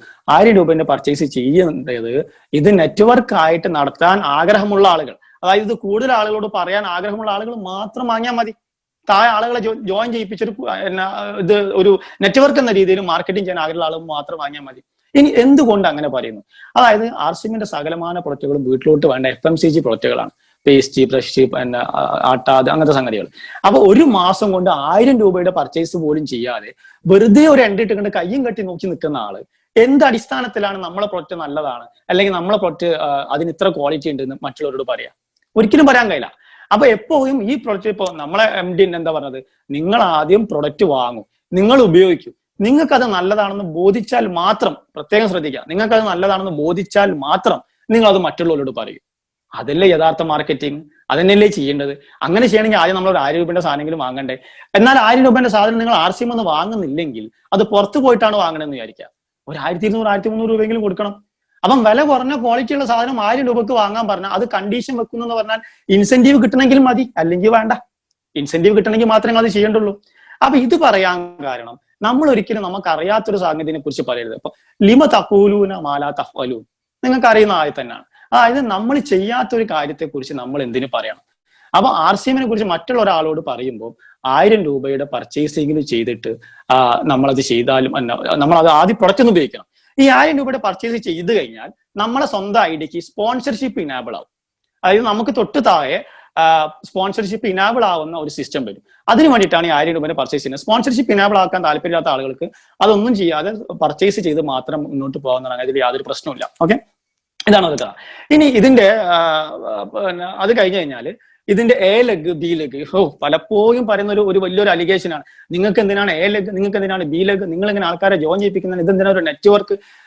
നെറ്റ്വർക്ക് എന്നുള്ളത് നമ്മുടെ ജീവിതത്തിൽ എല്ലാവരും ചെയ്യുന്നുണ്ട്. ഞാൻ നേരത്തെ പറഞ്ഞ ഒരു കമ്പനിയുടെ, ട്രഡീഷണൽ കമ്പനിയുടെ കാര്യം പറഞ്ഞില്ലേ, ഏറ്റവും മുകളിൽ 4 ബോസുമാര്, പിന്നെ അവിടുന്ന് താഴോട്ട് നെറ്റ്വർക്ക് അല്ലേ, കംപ്ലീറ്റ് നെറ്റ്വർക്കാ. അത് രേഖപ്പെടുത്തുന്നില്ല എന്നേ ഉള്ളൂ.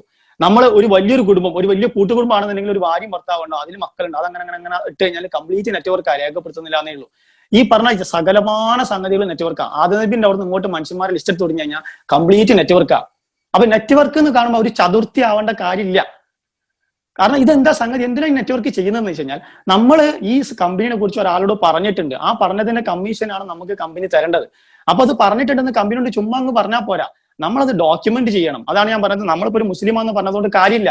നിങ്ങൾക്ക് അതിന്റെ വലിയ റിസർവേഷൻ കിട്ടണമെങ്കിൽ വില്ലേജ് ഓഫീസർ എഴുതി ഒപ്പിട്ട് തരണം നിങ്ങൾ മുസ്ലിം ആണെന്ന് പറഞ്ഞിട്ട്, കമ്മ്യൂണിറ്റി സർട്ടിഫിക്കറ്റ് തരണം. അല്ലാതെ ഞാൻ അഷ്ഹദു അല്ലാ ഇലാഹ ഇല്ലല്ലാഹു വഅഷ്ഹദു അന്ന മുഹമ്മദൻ റസൂലുള്ളാഹി ചൊല്ലി പറഞ്ഞാൽ പടച്ചോന്റെ മുമ്പിൽ നിങ്ങൾ മുസ്ലിമാണ്, പക്ഷെ നിയമപരമായിട്ട് നിങ്ങൾ മുസ്ലിം ആവണമെന്നുണ്ടെങ്കിൽ കമ്മ്യൂണിറ്റി സർട്ടിഫിക്കറ്റ് മസ്റ്റാണ്. അതെന്താ ഡോക്യുമെന്റേഷൻ. ഒരു വീട് എന്റെ പേരിലാന്ന് മനസ്സിലാക്കണമെങ്കിൽ ആധാർ എഴുതണം. അത് ഞാൻ ഇവിടെ കാലങ്ങളായിട്ട് താമസിക്കുന്ന ആളാന്ന് പറഞ്ഞിട്ട് കാര്യമില്ല, ആധാർ എഴുതന്നെ വേണം. ഡോക്യുമെന്റേഷൻ. അതേപോലെ ഞാൻ ഇത്ര ആളുകളോട് പറഞ്ഞിട്ടുണ്ട് സാറേ, എന്റെ താഴെ ഇത്രയും ആളുകളുണ്ട് എന്ന് മനസ്സിലാക്കുന്ന ഡോക്യുമെന്റേഷൻ ആണ് ഈ പറയുന്ന ജോയിനിങ് എന്ന് പറയുന്നത്. പിന്നെ അടുത്ത ചോദ്യങ്ങൾ വരുന്നത് എങ്ങനെയാണെന്ന് വെച്ച് കഴിഞ്ഞാൽ, എന്തിനാണ് നിങ്ങൾക്ക് A ലെഗ്, എന്തിനാണ് നിങ്ങൾക്ക് B ലെഗ്? ഇതിന് മുകളിലുള്ള ആൾക്കാർക്ക് മാത്രമല്ലേ പൈസ കിട്ടുന്നുള്ളൂ, താഴെയുള്ള ആളുകൾക്ക് പൈസ കിട്ടുന്നില്ലല്ലോ, വെറുതെ ഇരിക്കുന്ന ആളുകൾക്ക് പൈസ കിട്ടുന്നു. എന്തൊക്കെ അപവാദങ്ങളാ പറ്റുന്നല്ലോ. അതിനുള്ള ഉത്തരം കൂടി പറഞ്ഞുതരാം. A ലെഗ് B ലെഗ് എന്ന് പറയുന്ന ഉത്തരം എന്താണെന്ന് വെച്ചാൽ, നമ്മൾ ഇത് ശരിക്കും മനസ്സിലാക്കണം കേട്ടോ. ഞാനൊരു ജോയിൻ ചെയ്തെന്ന് വിചാരിക്കുക, അതായത് ഞാൻ ആർസിഎമ്മിൽ ജോയിൻ ചെയ്ത് കഴിഞ്ഞാൽ ഇതൊരു വെർച്വൽ ഷോപ്പ് മാതിരിയാണ്. അതായത് ഒരു ഓൺലൈൻ ഷോപ്പ് എന്ന് സങ്കല്പിക്കുക. ഞങ്ങൾ മനസ്സിലാക്കാൻ വേണ്ടിയിട്ട് ആ രീതിയിൽ പറയുന്നതേ ഉള്ളൂ. ഓക്കെ, അപ്പൊ ഈ ഓൺലൈൻ ഷോപ്പാണ് നമ്മൾ തുടങ്ങുന്നത്, ഓൺലൈൻ ഷോപ്പ് എന്നുള്ള രീതിയിൽ. എന്നിട്ട് എനിക്ക് എന്ത് ചെയ്യാൻ പറ്റുന്ന വെച്ചാൽ, അതിന്റെ ഒരു ഫ്രാഞ്ചൈസി എന്നുള്ള രീതിയിൽ എന്റെ ഫ്രണ്ട്സിനോട്, എന്റെ വേറെ ഏതെങ്കിലും ഫ്രണ്ട്സിനോട് പറയാം, എടാ ഞാൻ ഇങ്ങനെ ഒരു ബിസിനസ് തുടങ്ങിയിട്ടുണ്ട്, ഒരു ഓൺലൈൻ സിസ്റ്റം മാതിരിയാണ്, നിനക്ക് വേണമെന്നുണ്ടെങ്കിൽ എന്റെ അണ്ടറിൽ അതിന്റെ ഒരു ഫ്രാഞ്ചൈസി മാതിരി ജോയിൻ ചെയ്യാം. നിനക്ക് വേണമെങ്കിൽ അത് ജോയിൻ ചെയ്ത് കഴിഞ്ഞ് കഴിഞ്ഞാൽ നിനക്ക് ഞാൻ വിൽക്കുന്നത് പോലെ സാധനങ്ങൾ വിൽക്കുകയോ നിന്റെ വീട്ടിലോട്ട് സാധനങ്ങൾ വാങ്ങുകയോ ചെയ്യാം. ഇനി ഭാവിയിൽ നീ നിന്റെ താഴെ ആളുകളോടൊക്കെ ജോയിൻ ചെയ്യിപ്പിച്ച ആളുകളൊക്കെ ഇത് പറഞ്ഞത് നെറ്റ്വർക്കായിട്ട് നിനക്ക് ചെയ്യാൻ താല്പര്യമുണ്ടെങ്കിൽ അതിന്റെ ഒരു ഇൻകം നിനക്ക് കിട്ടും. ഏതായാലും നീ എന്റെ കൂടെ ജോയിൻ ചെയ്യാൻ തയ്യാറാണെങ്കിൽ നിന്നെ ഞാൻ സപ്പോർട്ട് ചെയ്യുകയും ചെയ്യും. കാരണം എന്നെ കൊണ്ട് പറ്റുന്ന പരിചയമുള്ള ആൾക്കാരൊക്കെ ഞാൻ നിന്റെ ഷോപ്പിലോട്ട് വിടും. അതാണ് അപ്പഴേയും ചിലപ്പോൾ നമ്മുടെ താഴെ ജോയിനിങ് കിട്ടുന്നതിന്റെ കാരണം. അപ്പൊ എന്നാൽ ഞാൻ ഇട്ടുകൊണ്ട് മാത്രം നിനക്ക് വരുമാനം കിട്ടുന്നു നീ പ്രതീക്ഷിക്കുകയും ചെയ്ത് നിന്റെ പണി നീ ചെയ്യണം. ഇനി ഇത് ട്രഡീഷണൽ മാർക്കറ്റിലും നെറ്റ്വർക്ക് മാർക്കറ്റിംഗിലും എങ്ങനെയെന്ന് കൂടി പറഞ്ഞാൽ, ട്രഡീഷണൽ മാർക്കറ്റിംഗ് ആണെന്നുണ്ടെങ്കിൽ ഒരു സാധാരണ ഒരു കട, ഒരു പച്ചക്കറി കട, അല്ലെങ്കിൽ ഞാൻ എന്റെ സുഹൃത്തിനോട് പറഞ്ഞാ നീ എന്റെ ഷോപ്പിന്റെ അല്ലെങ്കിൽ ഒരു ബേക്കറി, എന്റെ ബേക്കറിന്റെ ബ്രാഞ്ച് നീ നിന്റെ നാട്ടിലിട്ടോ എന്ന് പറഞ്ഞു. എന്നിട്ട് ഞാൻ അവനോട് പറയാണ് എന്റെ പരിചയക്കാരോട് മൊത്തം ഞാൻ ആ ബേക്കറിലോട്ട് വരുന്ന സാധനം വാങ്ങാൻ പറയും. പക്ഷെ അതുകൊണ്ട് മാത്രമായില്ല, നീയും നിന്റെ അവിടെയൊക്കെ പരിചയം കൂടിയും എന്ത് ചെയ്യണം, അവിടെയുള്ള നാട്ടുകാരോടും കൂടി നീ മാർക്കറ്റിംഗ് ചെയ്യണം എന്ന് നമ്മൾ പറയുന്നു. അപ്പൊ അവൻ ഓക്കെ എന്നൊക്കെ പറഞ്ഞു പോയെങ്കിലും അവൻ തനി മടിയനായിരുന്നു. അവൻ എന്ത് ചെയ്തില്ല, ഒരാളോടും പറയാനൊന്നും മെനക്കെട്ടില്ല, മാർക്കറ്റിംഗ് ചെയ്തില്ല. ആ ബേക്കറി എന്ന് പറഞ്ഞാൽ അവൾ എങ്ങനെ ഇരിക്കും, ഞാൻ അയക്കുന്ന കസ്റ്റമറുടെ കെയർ ഓഫിൽ മാത്രമാണ് അവിടെ കച്ചവടം നടക്കുന്നത്. അപ്പൊ അയാൾക്ക് ലാഭം ഉണ്ടാവും, അയാൾക്ക് വരുമാനം ഉണ്ടാവും? ഒരു സംശയമില്ല, അയാൾക്ക് വരുമാനം ഉണ്ടാവും. കാരണം ഞാൻ അയക്കുന്ന കസ്റ്റമർ ഉണ്ടല്ലോ. എന്നാൽ നെറ്റ്വർക്ക് മാർക്കറ്റിംഗിലോ ആർ സി എമ്മിൽ എന്ന് പറയും നമുക്ക്. ആർ സി എമ്മിൽ നമ്മളെ താഴെയുള്ളവർക്ക് വേണ്ടിയിട്ട് ഒരുപാട് കസ്റ്റമർ അയച്ചു കൊടുത്താലും നമ്മുടെ താഴെയുള്ളവൻ സ്വന്തമായിട്ട് ഒരു ചെറുവിരലെങ്കിലും അനക്കാൻ തയ്യാറായിട്ടില്ലെങ്കിൽ, അതായത് അദ്ദേഹത്തിന്റെ സ്വന്തം കെയർ ഓഫിൽ ഒരു ജോയിനെങ്കിലും വന്നിട്ടില്ലെങ്കിൽ അദ്ദേഹത്തിന് നയാ പൈസ കിട്ടില്ല. ഒരു സംശയവും വേണ്ട. അത് വെച്ച് നോക്കുകയാണെങ്കിൽ ട്രഡീഷണൽ മാർക്കറ്റിനേക്കാൾ ഹലാലാണ് ഈ നെറ്റ്വർക്ക് മാർക്കറ്റിംഗ് എന്ന് പറയാം. കാരണം നമ്മൾ പണിയെടുക്കാതെ പൈസ കിട്ടില്ല. നമ്മളെ താഴെ ആളുകൾ ജോയിൻ ചെയ്തേക്കാം, കാരണം അപ്ലൈനും മറ്റൊക്കെ ആയിട്ട് അങ്ങനെ കൊണ്ടുപോകും. പക്ഷെ അതുകൊണ്ട് മാത്രം കാര്യമില്ല. അതാണ് ആർ സി എമ്മിന്റെ സിസ്റ്റം. ഞാൻ പലപ്പോഴും ആർ സി എമ്മിന്റെ നെറ്റ്വർക്കിന്റെ സിസ്റ്റം കാണുമ്പോൾ ഞാൻ ആലോചിക്കും, ഈ ടി സി ജബ്ര, അതായത് ആർ സി എമ്മിന്റെ എംഡി എന്തായാലും മുസ്ലിം ഒന്നല്ല, നമുക്കറിയുന്നല്ല, അദ്ദേഹം മറ്റൊരു മതസ്ഥനാണ്. പക്ഷെ ഇതിന്റെ കംപ്ലീറ്റ് സിസ്റ്റം 100% ഇസ്ലാമികമായിട്ട് പലപ്പോഴായിട്ട് എനിക്ക് ഫീൽ ചെയ്തിട്ടുണ്ട്. അപ്പൊ പല ആളുകളും ചിന്തിക്കും, നിങ്ങളിപ്പോ ആർ സി എമ്മിന്റെ ആളല്ലേ, അതുകൊണ്ട് നിങ്ങൾ ആർ സി എമ്മിനെ നല്ലതല്ലേ പറയുള്ളൂ. അങ്ങനെ ആൾക്കാർ ചിന്തിക്കും. അല്ലെങ്കിൽ ആർ സി എം ചെയ്യുന്നത് കൊണ്ട് ആർ സി എം ഹലാലാണെന്ന് പറയുന്നതാണ് നിങ്ങളുടെയൊക്കെ ധാരണ. അല്ല, ആർ സി എം ഹലാലായതുകൊണ്ട് ഞാൻ ആർ സി എം ചെയ്യുന്നു എന്നുള്ളതാണ് ഇതിന്റെ ഒരു ഉത്തരം. പിന്നെ ആൾക്കാർക്ക് തോന്നുന്ന ഡൗട്ടാണ്, അല്ല ഇതിന്റെയൊക്കെ മസാലകളും കാര്യങ്ങളൊക്കെ പറയാൻ നിങ്ങൾ ആരാ? ഒരു ചോദ്യമാണ്. ഞാൻ ആരാ? വലിയ വലിയ പണ്ഡിതന്മാരൊക്കെ കൈകാര്യം ചെയ്യേണ്ട ഒരു മേഖലയാണല്ലോ ഇത്. നിങ്ങളൊരു സാധാരണ മനുഷ്യനല്ല. തീർച്ചയായിട്ടും അതെ, ഞാനൊരു സാധാരണ മനുഷ്യനാണ്. അതിന് ഉത്തരം എന്ന് പറയുന്നത്, ഇസ്ലാമില് പൗരോഹിത്യം എന്ന് പറഞ്ഞൊരു ഏർപ്പാടില്ല. നമ്മൾ ഏറ്റവും ആദ്യം അത് മനസ്സിലാക്കണം. അതായത് എന്താ പൗരോഹിത്യം എന്ന് പറഞ്ഞാൽ, പടച്ചോനും ദൈവത്തിനും സൃഷ്ടിക്കും ഇടയിലുള്ള ഇന്റർമീഡിയേറ്റർ. അതായത് നിങ്ങൾക്കൊന്നും ഡയറക്റ്റ് ആയിട്ട് പടച്ചോനെ മുട്ടാൻ കഴിയില്ല, ദൈവത്തിനോട് പറഞ്ഞിട്ട് കാര്യമില്ല. നിങ്ങളെ കാര്യങ്ങൾ എന്തെങ്കിലും നടക്കണേ ഇതാ ഞങ്ങളോട് പറഞ്ഞോളൂ, എന്നിട്ട് ഞങ്ങൾ റെക്കമെൻഡ് ചെയ്യും, അതിനുള്ള കാശ് തരണം. അതിനാണ് പൗരോഹിത്യം എന്ന് പറഞ്ഞാൽ. നല്ല വരുമാനമുള്ള ബിസിനസ്സാണ്. പക്ഷെ ഇത് ഇസ്ലാമിൽ ഇല്ല. ഇത് ഇല്ലാത്തൊരു സാധനം ആയതുകൊണ്ട് തന്നെ മനസ്സിലാക്കിക്കൊണ്ട് പല ആളുകൾ ആ ബിസിനസ് എടുക്കുന്നതിന് നല്ല വരുമാനം ഉണ്ടാക്കുന്നത്. അത് വേറെ വിഷയം. ഉള്ളതുപോലെ പറഞ്ഞാലേ പറ്റും. ഇങ്ങനൊരു സിസ്റ്റം ഇസ്ലാമിൽ ഇല്ല എന്നുള്ള ഒരു, അതായത് പൗരോഹിത്യം എന്നൊരു പരിപാടി ഇതിൽ ഇല്ല എന്നുള്ളൊരു സംഗതി ഉണ്ട്. അതായത് നമുക്ക് പടച്ചോനോട് പ്രാർത്ഥിക്കണം, അല്ലെങ്കിൽ എന്തെങ്കിലും ചെയ്യുന്നുണ്ടെങ്കിൽ നമുക്ക് നേരിട്ട് പറയാം, നേരിട്ട് പ്രാർത്ഥിക്കാം. ഓക്കെ, അതായത് നിങ്ങളെ കണ്ഠനാടിയേക്കാൾ അടുത്തവനാണ് ഞാൻ എന്നാണ് പടച്ചോൻ പറഞ്ഞത്. നമ്മളെ കണ്ഠനാടിയേക്കാൾ അടുത്ത പടച്ചോനോട് പ്രാർത്ഥിക്കും വേറൊരാളെ മീൻസ് ആവശ്യമില്ലല്ലോ. അപ്പൊ പിന്നെ ഈ പള്ളിയിലൊക്കെ ഇമാമ് മൗലവി ഒക്കെ ഉണ്ടല്ലോ, പള്ളിയിൽ ഇമാമ കാര്യങ്ങളൊക്കെ നിൽക്കാൻ ഈ മറ്റുള്ള ആൾക്കാർക്ക് പറ്റാത്തതുകൊണ്ട് മീൻസ് അവരുടെ ജോലിയും കാര്യങ്ങളുള്ളതുകൊണ്ട് അത് റെഗുലറായിട്ട് നടക്കാൻ അറിവുള്ള പണ്ഡിതന്മാർ ശമ്പളം കൊടുത്ത് നിശ്ചയിക്കുന്നു. പക്ഷെ എത്രയോ പള്ളികളുണ്ട് അവിടെ കൃത്യമായിട്ട് ഇമാമ ഒന്നും ഉണ്ടാവില്ല. അവിടെ ആളുകൾ കൂടി ജോലിക്ക് നിൽക്കുന്നു. അപ്പൊ അവിടെയുള്ള കൂട്ടത്തിൽ ആരാന്ന് വെച്ചാൽ അയാൾ ഇമാം വെക്കുന്നു. ചിലപ്പോൾ ആ കമ്പനിയിലെ തൂപ്പുകാരനായിരിക്കും ഇമാം. ആ തൂപ്പുകാരന്റെ കാലിന്റെ അടിയിലായിരിക്കും ആ കമ്പനിയുടെ MD സുജൂദ് ചെയ്യുന്നത്. ഇത്രയും സമത്വ സുന്ദരമായ ഒരു മതമായിട്ട് പോലും ഇത് ഇത്രയും തെറ്റിദ്ധരിക്കപ്പെട്ടിട്ടുള്ളതാണ്. അപ്പൊ എന്തുകൊണ്ടാണ് ഇങ്ങനെ ഒരു സിസ്റ്റം വരുന്നത്? ഇതാണ് മദ്രസയെ പഠിപ്പിക്കുന്നത്. അതായത് നമ്മൾ കുട്ടികളെ എന്തിനാ മദ്രസ പഠിപ്പിക്കുന്നറിയോ? ഈ സിസ്റ്റം, അതായത് ഇസ്ലാമിന്റെ ശൈലികളും കസ്റ്റംസും നമുക്ക് എന്ത് ചെയ്യേണ്ട കാര്യം വരുന്നില്ല, മറ്റൊരാൾ ആശ്രയിക്കേണ്ട കാര്യം വരുന്നില്ല, നമുക്ക് തന്നെ വേണമെങ്കിൽ സ്വയം ചെയ്യാം. പക്ഷേ അത് കറക്റ്റായിട്ട് ഉപയോഗപ്പെടുന്നുണ്ടോ നിങ്ങൾ ആലോചിച്ച് നോക്കണം കേട്ടോ. കാരണം നമ്മൾ ഇത്ര കാര്യമായിട്ട് മദ്രസയിൽ മറ്റൊക്കെ പഠിച്ചിട്ടുണ്ടെങ്കിൽ നമ്മളിപ്പോൾ ഞാൻ ജസ്റ്റ് ഒരു ഉദാഹരണം പറയാം. നമ്മളെ വേണ്ടപ്പെട്ട ആരെങ്കിലും മരിച്ചെന്നായിരിക്കാം, പെട്ടെന്ന് നമ്മളോട് മയ്യത്തസ്കരിക്കാൻ പറഞ്ഞാൽ എത്ര ആൾക്ക് ധൈര്യമായിട്ട് മയ്യത്തസ്കരിക്കാൻ പറ്റും? പോട്ടെ, നമ്മളൊരു പള്ളിയിൽ ജുമാക്ക് കൂടി പെട്ടെന്ന് ഇമാമിന് ഹാർട്ട് അറ്റാക്ക് എന്നിട്ട് കുത്തുബ പറയാൻ കയറി ഇമാമ ഹാർട്ട് അറ്റാക്ക് ആയിട്ട് മരിച്ചു. ആ കുത്തുബ അല്ലെങ്കിൽ ആ നിസ്കാരം മുമ്പിക്കേണ്ട ഒരു സാഹചര്യം ഒന്നായിരിക്കാം. ജുമാന്റെ ഷർത്തും റുക്കുനും പത്തിലൊക്കെ നമ്മൾ പഠിച്ചിട്ടുണ്ട്. പക്ഷെ എത്ര ആൾക്ക് പിന്നെ കയറി കണ്ട് കൂളായിട്ട് കുത്തുബ പറഞ്ഞാൽ അത് ചെയ്യാൻ പറ്റും? ഈ ചോദ്യം ഞാൻ എന്നോടും നിങ്ങളോടൊക്കെ ചോദിക്കേണ്ട. പോട്ടെ, നമ്മൾ വിഷയം ഡൈവേർട്ട് ചെയ്യുന്നുണ്ട്. ഞാൻ പറഞ്ഞുകൊണ്ടിരുന്നത് ഈ ആ ഒരു സിസ്റ്റത്തിന്റെ ആവശ്യമില്ല. അപ്പൊ ഏതൊരു സാധാരണക്കാരനും അത്യാവശ്യം ബേസിക് ആയിട്ടുള്ള ഇസ്ലാമിക് നോളജും സാമാന്യ ബുദ്ധിയും പിന്നെ തലച്ചോറ് മറ്റുള്ള ആർക്കും പണയം വെച്ചിട്ടില്ലെങ്കിൽ തീർച്ചയായിട്ടും നമ്മുടെ പരിമിതമായ അറിവാണെങ്കിൽ പോലും നമുക്ക് ഇതിലൊരു അഭിപ്രായം പറയാൻ പറ്റും. ഞാൻ അഭിപ്രായമാണ് പറയുന്നത്, ഫത്വയല്ല. ഫത്വ പറയാൻ ഞാൻ ആളല്ല. ഓക്കെ, എന്റെ ഒരു അഭിപ്രായം മാത്രമേ ഞാൻ പറയത്തുള്ളൂ. അപ്പൊ ഈ A leg B side, അപ്പൊ ഇനി പറയുന്നത് എന്താ വെച്ചാൽ B സൈഡിന്റെ ആവശ്യത എന്ന് പറയുന്നത്, നമ്മൾ ഒരുപാട് ആൾ, ഇപ്പോൾ ഒരാൾ ഞാൻ ജോയിൻ ചെയ്തു, ഞാൻ ഒരു പണി എടുക്കുന്നില്ല, സാർ ഒന്ന് സങ്കല്പിച്ചു. എന്റെ താഴെ ഒരുപാട് ആളുകൾ വന്നു താനെ, കാരണം എന്റെ അപ്പലീനെ കേട്ടിട്ട് ഒരുപാട് ആളുകൾ വന്നു. അതൊരു 5 കോടി ബിസിനസ് ഉണ്ട്, എനിക്ക് എന്തെങ്കിലും കിട്ടുമോ? എന്റെ ഉത്തരം എന്താ? സിമ്പിൾ, നിങ്ങൾക്ക് ഒന്നും കിട്ടില്ല. എന്താ എന്റെ താഴെ 5 കോടി ഇല്ലേ? നിങ്ങളെ താഴെ 5 കോടി ഉണ്ടായത് നിങ്ങൾ ഒറ്റക്ക് ഉണ്ടാക്കിയൊന്നല്ലല്ലോ, നിങ്ങളെ മുകളിലുള്ള ആളിട്ടതല്ലേ. അപ്പൊ എനിക്ക് കിട്ടണമെങ്കിൽ നിങ്ങൾ സ്വന്തമായിട്ട് എന്ത് ചെയ്യണം, ഒരാളെങ്കിലും നിങ്ങൾ ജോയിൻ ചെയ്യിപ്പിക്കണം. എന്നിട്ട് നിങ്ങളെ സ്വന്തം സൈഡിലെ ബിസിനസ് നിങ്ങൾ കണ്ടിന്യൂ ചെയ്താൽ മാത്രമേ നിങ്ങൾക്ക് എന്തെങ്കിലും വരുമാനം കിട്ടുള്ളൂ. അപ്പം ഇത് നമ്മൾ എന്ത് മനസ്സിലാക്കണം, നമ്മൾ സ്വന്തമായിട്ട് എന്തെങ്കിലും ചെയ്താൽ മാത്രമേ ഇത് കിട്ടുള്ളൂ. അടുത്ത അപവാദം എന്ന് പറയുന്നത് മുകളിലുള്ള ആളുകൾക്ക് മാത്രമേ ഇത് കിട്ടുന്നു, കൂടുതൽ കിട്ടുന്നു, താഴെയുള്ള ആളുകൾക്ക് ഇത് കൂടുതൽ കിട്ടുന്നില്ല. അങ്ങനെ ഒരു സിസ്റ്റം RCM ഉണ്ടോ? നിങ്ങളൊക്കെ RCM ആരില്ല, നിങ്ങളൊന്ന് ആലോചിച്ച് നോക്കിയേ. എന്താണ് RCM സിസ്റ്റം? പണിയെടുക്കുന്ന ആൾക്കാർക്ക് വരുമാനമുണ്ട്, പണിയെടുക്കാത്ത ആൾക്കാർക്ക് വരുമാനമില്ല. ഇപ്പൊ ഉദാഹരണമായിട്ട് എന്താ പറയാ, ഞാൻ കഴിഞ്ഞ ക്ലാസ്സിൽ പറഞ്ഞ മാതിരി Sujith sir, Kozhikode Sujith sir, Ruby ലെവലിൽ നിൽക്കുന്ന സുജിത് സാറ്, അദ്ദേഹത്തിന് 2.5 ലക്ഷം രൂപയാണ് നെറ്റ്വർക്ക് മാർക്കറ്റിംഗിലൂടെ കിട്ടുന്ന വരുമാനം. അദ്ദേഹത്തിന് ജോയിൻ ചെയ്യിപ്പിച്ച ഒരുപാട് ആൾക്കാർ കോഴിക്കോടുണ്ട്. അവർക്കൊന്നും അദ്ദേഹത്തിന്റെ അയലത്ത് വരുമാനമില്ല. അപ്പൊ അദ്ദേഹത്തിന്റെ ബിസിനസ് എന്ന് പറയുന്നത് ഈ മുകളിലുള്ള ആളുടെയും കൂടി ബിസിനസ് ആണല്ലോ. ആലോചിക്കേ, അങ്ങനെ വെച്ച് നോക്കുകയാണെങ്കിൽ മുകളിലുള്ള ആൾക്ക് കൂടുതൽ കിട്ടണ്ടേ? എന്തുകൊണ്ടാണ് മുകളിലുള്ള ആൾക്ക് കൂടുതൽ കിട്ടാത്തത്? അത് കിട്ടൂല. അതാണ് RCM സിസ്റ്റം. വർക്ക് ചെയ്യുന്നവർക്ക് മാത്രമേ കിട്ടുള്ളൂ. അതായത് ഞാൻ ജോയിൻ ചെയ്തു, എന്റെ ഒരു 100 ആൾ താഴെ ഒരുത്തൻ ജോയിൻ ചെയ്ത് കഴിഞ്ഞാൽ അവനക്ക് പോലും എന്നേക്കാൾ ഇൻകം ഉണ്ടാക്കാനുള്ള സ്കോപ്പ് ഉണ്ട്. കാരണം അവൻ എന്നെക്കാൾ നല്ല രീതിയിൽ വർക്ക് ചെയ്താൽ മതി.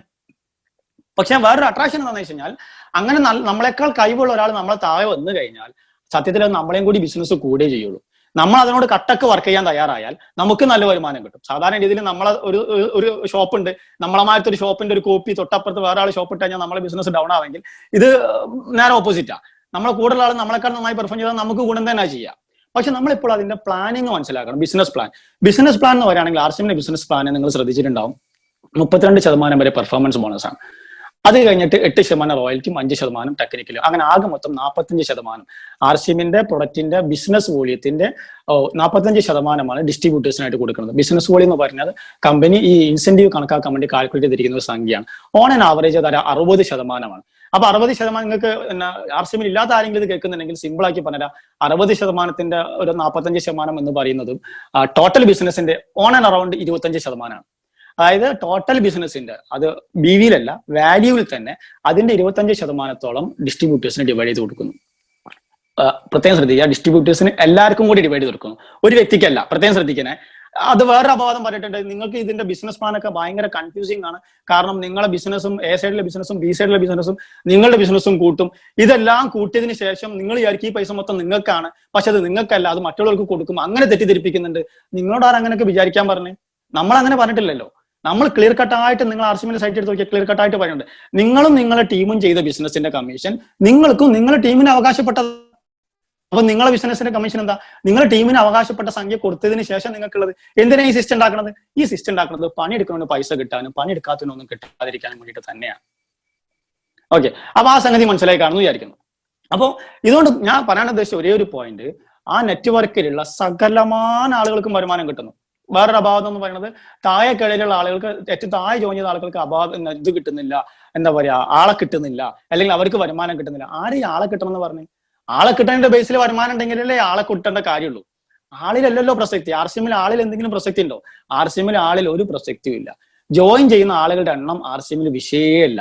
ജോയിൻ ചെയ്യുന്ന ആള് ചെയ്യുന്ന ബിസിനസ്സിനാണ് പ്രധാനം. അതായത് ഒരാൾ ജോയിൻ ചെയ്ത് 20,000 ബിസിനസ് വോളിയം ചെയ്യുന്നതും ഒരു 60 ആളുകൾ ഒരുമിച്ച് ജോയിൻ ചെയ്തത് അതിന്റെ കുറഞ്ഞ ബിസിനസ് വോളിയം ചെയ്യുന്നതും സെയിം ആണ്. RCM ബിസിനസ് നോക്കുന്നില്ല, എത്ര ആൾ നോക്കുന്നില്ല. ആളെണ്ണം കൂട്ടിയിട്ട് കാര്യമില്ല. പിന്നെ ആളെ കൂടുതൽ എണ്ണം കൂട്ടിയ പലതുള്ളി പരിപാടി എന്നുള്ള കൺസെപ്റ്റിൽ നമുക്ക് ബിസിനസ് കൂടും എന്നതിൽ കവിഞ്ഞ് മറ്റേ പോയിന്റ് ഓഫ് വ്യൂ വരുന്നില്ല. അപ്പൊ ചുരുക്കി പറഞ്ഞാൽ RCM ഒരാൾ ജോയിൻ ചെയ്താൽ, ഇന്ന് ജോയിൻ ചെയ്താൽ, അതിന്റെ ഏറ്റവും താഴെക്കടയിലെ ആളുകൾക്ക് പോലും അയാളുടെ പർച്ചേസിനനുസരിച്ചിട്ടുള്ള, അയാളുടെ വർക്കിനനുസരിച്ചിട്ടുള്ള വരുമാനം അദ്ദേഹത്തിന്റെ അക്കൗണ്ടിൽ വന്നിരിക്കും തീർച്ച. അപ്പൊ അതിൽ യാതൊരു സംശയവുമില്ല. ഇതിന്റെ ഒരു സിസ്റ്റത്തിന്റെ മനോഹാരിത പല ഇസ്ലാമിക പണ്ഡിതന്മാരും മനസ്സിലാക്കിയിരുന്നെങ്കിൽ ഞാൻ സത്യത്തിൽ ആഗ്രഹിച്ചു പോയിട്ടുണ്ട്. കാരണം വെച്ചാല് സക്കാത്ത്, ഒരു ഉദാഹരണം പറയാം. സക്കാത്ത് എന്താണ് ഈ സക്കാത്തോട് ഉദ്ദേശിക്കുന്നത്? പണക്കാരന് അദ്ദേഹത്തിന്റെ സമ്പത്തിന്റെ അത്യാവശ്യം ചെലവുകളെല്ലാം കഴിച്ചിട്ട് ബാക്കിയുള്ള പൈസ 2% പാവപ്പെട്ടവർക്ക് കൊടുക്കണം നിർബന്ധമാണ്. അത് പാവപ്പെട്ടവരുടെ അവകാശമാണ്. ഞാൻ വലിയ കാര്യമായിട്ട് ഔദാര്യമായിട്ട് ചെയ്യില്ല. അതായത് പെരുന്നാളിന്റെ അന്ന് ഒരു 100 രൂപ പൊക്കച്ചിൽ ചിന്നാ പൊടിച്ചതിന്റെ സക്കാത്ത് എന്ന് പറഞ്ഞിട്ട് അതൊരുമാതിരി ചക്കാത്ത് പരിപാടിയാണ്. അതല്ല സക്കാത്ത്. കൃത്യമായിട്ട് കണക്കാക്കിയും കണ്ട് അത് അതിന്റെ ആളുകൾക്ക് കൊടുക്കുക. ഈ കൊടുക്കണെന്തിനാ? അവർക്ക് അന്ന് ചോറുന്നാന്നുള്ള അർത്ഥത്തിലല്ല. അതിലൂടെ അവർക്കൊരു വരുമാന മാർഗം ഉണ്ടാക്കുന്ന ഒരു സിസ്റ്റം ഉണ്ടാക്കുകയും എന്നിട്ട് അവരെ ഭാവിയിൽ സക്കാത്ത് വാങ്ങിക്കാത്ത ആ കപ്പാസിറ്റിയിൽ എത്തിക്കുന്ന ഒരു സിസ്റ്റം, ഒരു സ്വയം പര്യാപ്തത. ഈ ഉമർ റളിയല്ലാഹു അൻഹുവിന്റെ ഭരണമാണ് ഞാൻ ഏറ്റവും കൂടുതൽ ആഗ്രഹിക്കുന്നത് മഹാത്മാഗാന്ധി പറയുണ്ടായി. അപ്പൊ ഈ ഉമർ റളിയല്ലാഹു അൻഹു കാലഘട്ടത്തിൽ സക്കാത്ത് വാങ്ങാൻ ആളില്ല. കാരണം ദരിദ്രരെ കണ്ടുപിടിച്ചാലല്ലേ ഈ സക്കാത്ത് കൊടുക്കാൻ പറ്റുള്ളൂ. അപ്പൊ എന്തുകൊണ്ടാണ് ദരിദ്രരെ കണ്ടുപിടിക്കാൻ പറ്റാത്തത്? സക്കാത്ത് കാരണം എല്ലാവർക്കും കൊടുത്ത്, എല്ലാവരും പൈസ കിട്ടി അവരവരുടെ രീതിയിൽ ബിസിനസ്സും കാര്യങ്ങളൊക്കെ ചെയ്തുകൊണ്ട് എല്ലാവരുടെ കയ്യിലും ക്യാഷായി. ഈ എല്ലാവരുടെ കയ്യിലും ക്യാഷ് ആകുമ്പോൾ എന്താ സംഭവിക്കാന്നറിയോ? ആ രാജ്യം സമ്പൽ സമൃദ്ധിയിലായിരിക്കും. എന്നാൽ ഇപ്പൊ സംഭവിക്കുന്നത് നമ്മുടെ രാജ്യത്ത് പോലും, നമ്മുടെ ഇന്ത്യയിൽ പോലും സംഭവിക്കുന്നത്, നമ്മുടെ രാജ്യത്തിന്റെ 80% റിസോഴ്സും അതിന്റെ പൈസയും കിടക്കുന്നത് ഒരു 2, 3, 4 മുതലാളിമാരെ കയ്യിലാണ്. അപ്പൊ സർക്കാർ, ഗവൺമെന്റ് ആരെയാ പേടിക്കേണ്ടത്?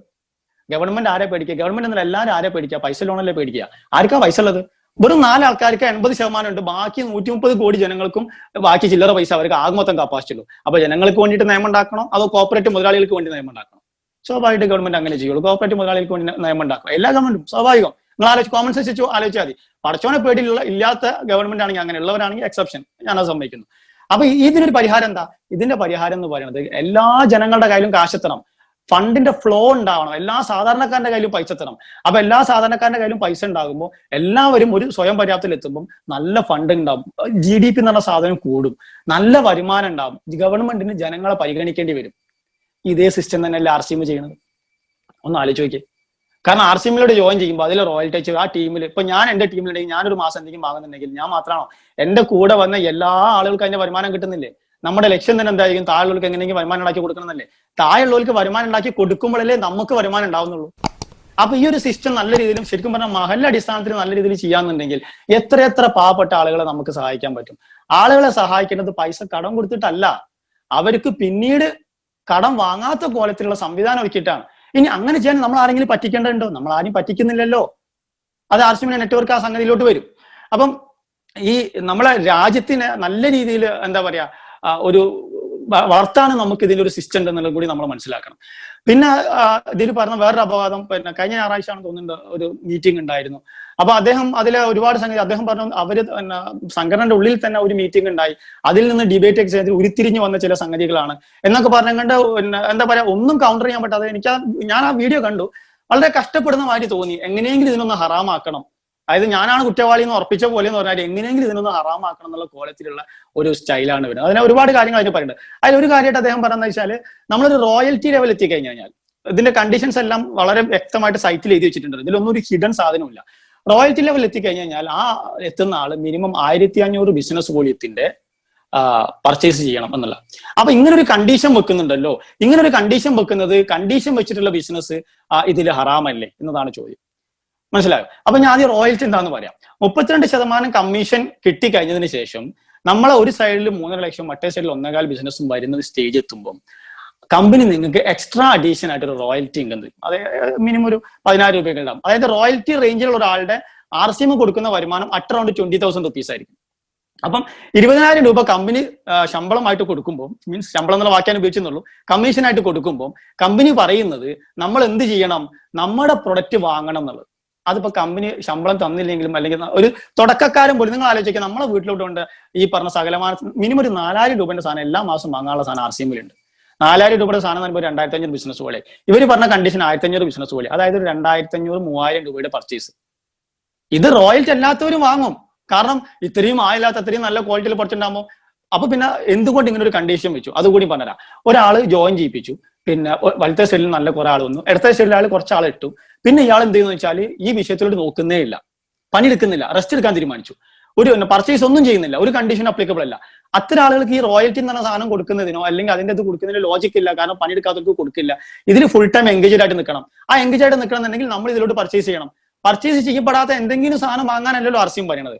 അതായത് കമ്പനി റോയൽറ്റി കൊടുക്കുമ്പോൾ കമ്പനിന്റെ സാധനം വാങ്ങാതെ പുറത്തുള്ള സാധനങ്ങൾ വാങ്ങുമ്പോൾ, അതായത് പണം ഇവിടെയും കൂറ് അവിടെയും, അങ്ങനെ ഒരു സിസ്റ്റം ഉണ്ടാകുമ്പോൾ അതെങ്ങനെ നമുക്ക് അംഗീകരിക്കാൻ പറ്റുക? നിങ്ങളൊന്ന് ആലോചിച്ച് നോക്കിയാൽ. ഇപ്പൊ ഒരു സിമ്പിൾ ആയിട്ട് പറയാം. ഒരു ഹോട്ടലിൽ ഒരു പണിക്കാർ വന്നു. ഹോട്ടലിൽ പണിക്കാർക്ക് ശമ്പളത്തോടൊപ്പം അവർ പറയും ഭക്ഷണം പെടുന്നു അല്ലെ. നല്ല ഹോട്ടലാണെങ്കിൽ ഇട്ടോ, മായില്ലാത്ത ഭക്ഷണമൊക്കെ ആണെങ്കിലും കഴിക്കുക, അല്ലെങ്കിൽ ഒരു ഹോട്ടലുകാർ വിട്ടു പോയിട്ടാ കഴിക്കുക, അത് വേറെ വിഷയം. നല്ല ഹോട്ടലാണെങ്കിൽ ഒരു ഭക്ഷണം പെടുന്നത്. അപ്പൊ പണിക്കാരൻ പറയാം, എനിക്ക് നിങ്ങളെ ഭക്ഷണം വേണ്ട, എനിക്ക് അതിനും കൂടി പൈസ തന്നാൽ മതി, ഞാൻ വേറെ ഹോട്ടലിൽ പോയി കഴിച്ചോളാം. ആ ഹോട്ടലുകാരൻ എന്താ പറയും, ഞാൻ ഇവിടെ ഇത്തിരി നല്ല ഭക്ഷണം ഉണ്ടാക്കിയിട്ട് അത് കഴിക്കാതെ നീ അവിടെ പോയി കഴിക്കുന്ന എന്തിനാ? സ്വാഭാവികമായിട്ടും ചോദിക്കില്ലേ. അപ്പൊ റോയൽറ്റി ലെവലിൽ ഇൻകം കിട്ടുന്ന ഒരു സംഗതി വരുമ്പോൾ സ്വാഭാവികമായിട്ടും ഇതിന് ഈ ഒരു പ്രശ്നം ഉണ്ടാവും. എന്താ പറയാ, ആ ഒരു കണ്ടീഷൻ വെക്കുന്നില്ല. പിന്നെ ഈ കണ്ടീഷൻസ് എന്നൊക്കെ പറയുന്നത് കമ്പനി കൃത്യമായിട്ട് പറഞ്ഞിട്ടുണ്ട്. പിന്നെ ഓരോ സ്ഥാപനത്തിനും അതിൻ്റെതായ രീതിയിൽ കണ്ടീഷനും കാര്യങ്ങളും, എന്തൊരു ബിസിനസ് തുടങ്ങുമ്പോഴും. ഇപ്പൊ ഇൻസെന്റീവ്, ഞാനൊരു കമ്പനിയുടെ മാർക്കറ്റിംഗ് മാനേജർ, ഞങ്ങൾക്ക് ഇൻസെന്റീവ് ഉണ്ടാകുന്നതെന്ന് വെച്ചാൽ ആ ടോട്ടൽ ടേൺ ഓവർ ഉണ്ടാവും. ആ ടേൺ ഓവറിന്റെ ഇത്ര ശതമാനം നിങ്ങൾ അച്ചീവ് ചെയ്ത് കഴിഞ്ഞാൽ നിങ്ങൾക്ക് മൊത്തത്തിൽ നിങ്ങളെ കമ്പനിക്ക്, നിങ്ങളെ ബ്രാഞ്ചിന് ഇത്ര ഇൻസെന്റീവ് ഉണ്ടാവും. ആ ഇൻസെന്റീവ് പിന്നെ മാനേജർക്കും പിന്നെ കസ്റ്റമർ സർവീസിനും ഡെലിവറിക്കും ഒക്കെ വീതിച്ചു കൊടുക്കും. സ്വാഭാവികമായിട്ടും മാനേജർക്കായിരിക്കും കൂടുതൽ, ഡെലിവറിക്ക് കുറവായിരിക്കും. ഡെലിവറി പണിയായിരിക്കും ചിലപ്പോൾ കൂടുതൽ ഉണ്ടാവുക. ഈ ഒരു ഇത് കണ്ടീഷൻസ് ഉണ്ട്. എന്താണ്?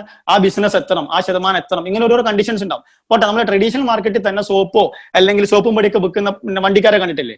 ഈ സോപ്പും പൊടി വിൽക്കുന്ന ആൾക്കാർ സാധനം വാങ്ങുന്നു, നമ്മളെ മസാലപ്പൊടിയിൽ സാധനം കൊടുത്ത് പോകുന്നു. സോപ്പും പൊടിക്കാരൻ അല്ലെങ്കിൽ ഇവനോട് പറയാടാ, ഈ മാസം ഇനി ഒരു 1,00,000 സോപ്പും പൊടി എന്റെ ഇത് എടുക്കുകയാണെങ്കിൽ നിനക്ക് ഞാൻ ഒരു 5% എക്സ്ട്രാ ഡിസ്കൗണ്ട് തരട്ടോ. കണ്ടീഷനാണ്. എന്താ കണ്ടീഷൻ? 1,00,000 സോപ്പും പൊടി എടുക്കണം. എടുത്തില്ലെങ്കിൽ അതില്ല. RCMനോ അതെ, ചെയ്തില്ലെങ്കിൽ ഇല്ല, ഉണ്ടെങ്കിലോ ഉണ്ട്. അപ്പൊ അത് പ്രശ്നമാവുന്നില്ല. പിന്നെ ഇത് പ്രശ്നമാവുന്നതിന്റെ ഒരു ലോജിക്ക് അത് എനിക്ക് എത്ര ആലോചിച്ചിട്ട് അങ്ങോട്ട് മനസ്സിലാവുന്നില്ല. പിന്നെ ഈ പറഞ്ഞ കഴിഞ്ഞ ഞായറാഴ്ചത്തെ ക്ലാസ്സിൽ അദ്ദേഹം പറഞ്ഞ വേറൊരു ഡയലോഗ് എന്ന് പറയുന്നത്, ഇത് നിങ്ങൾ പറഞ്ഞ മാതിരി അത്ര എളുപ്പമുള്ള സംഗതിയൊന്നുമല്ല.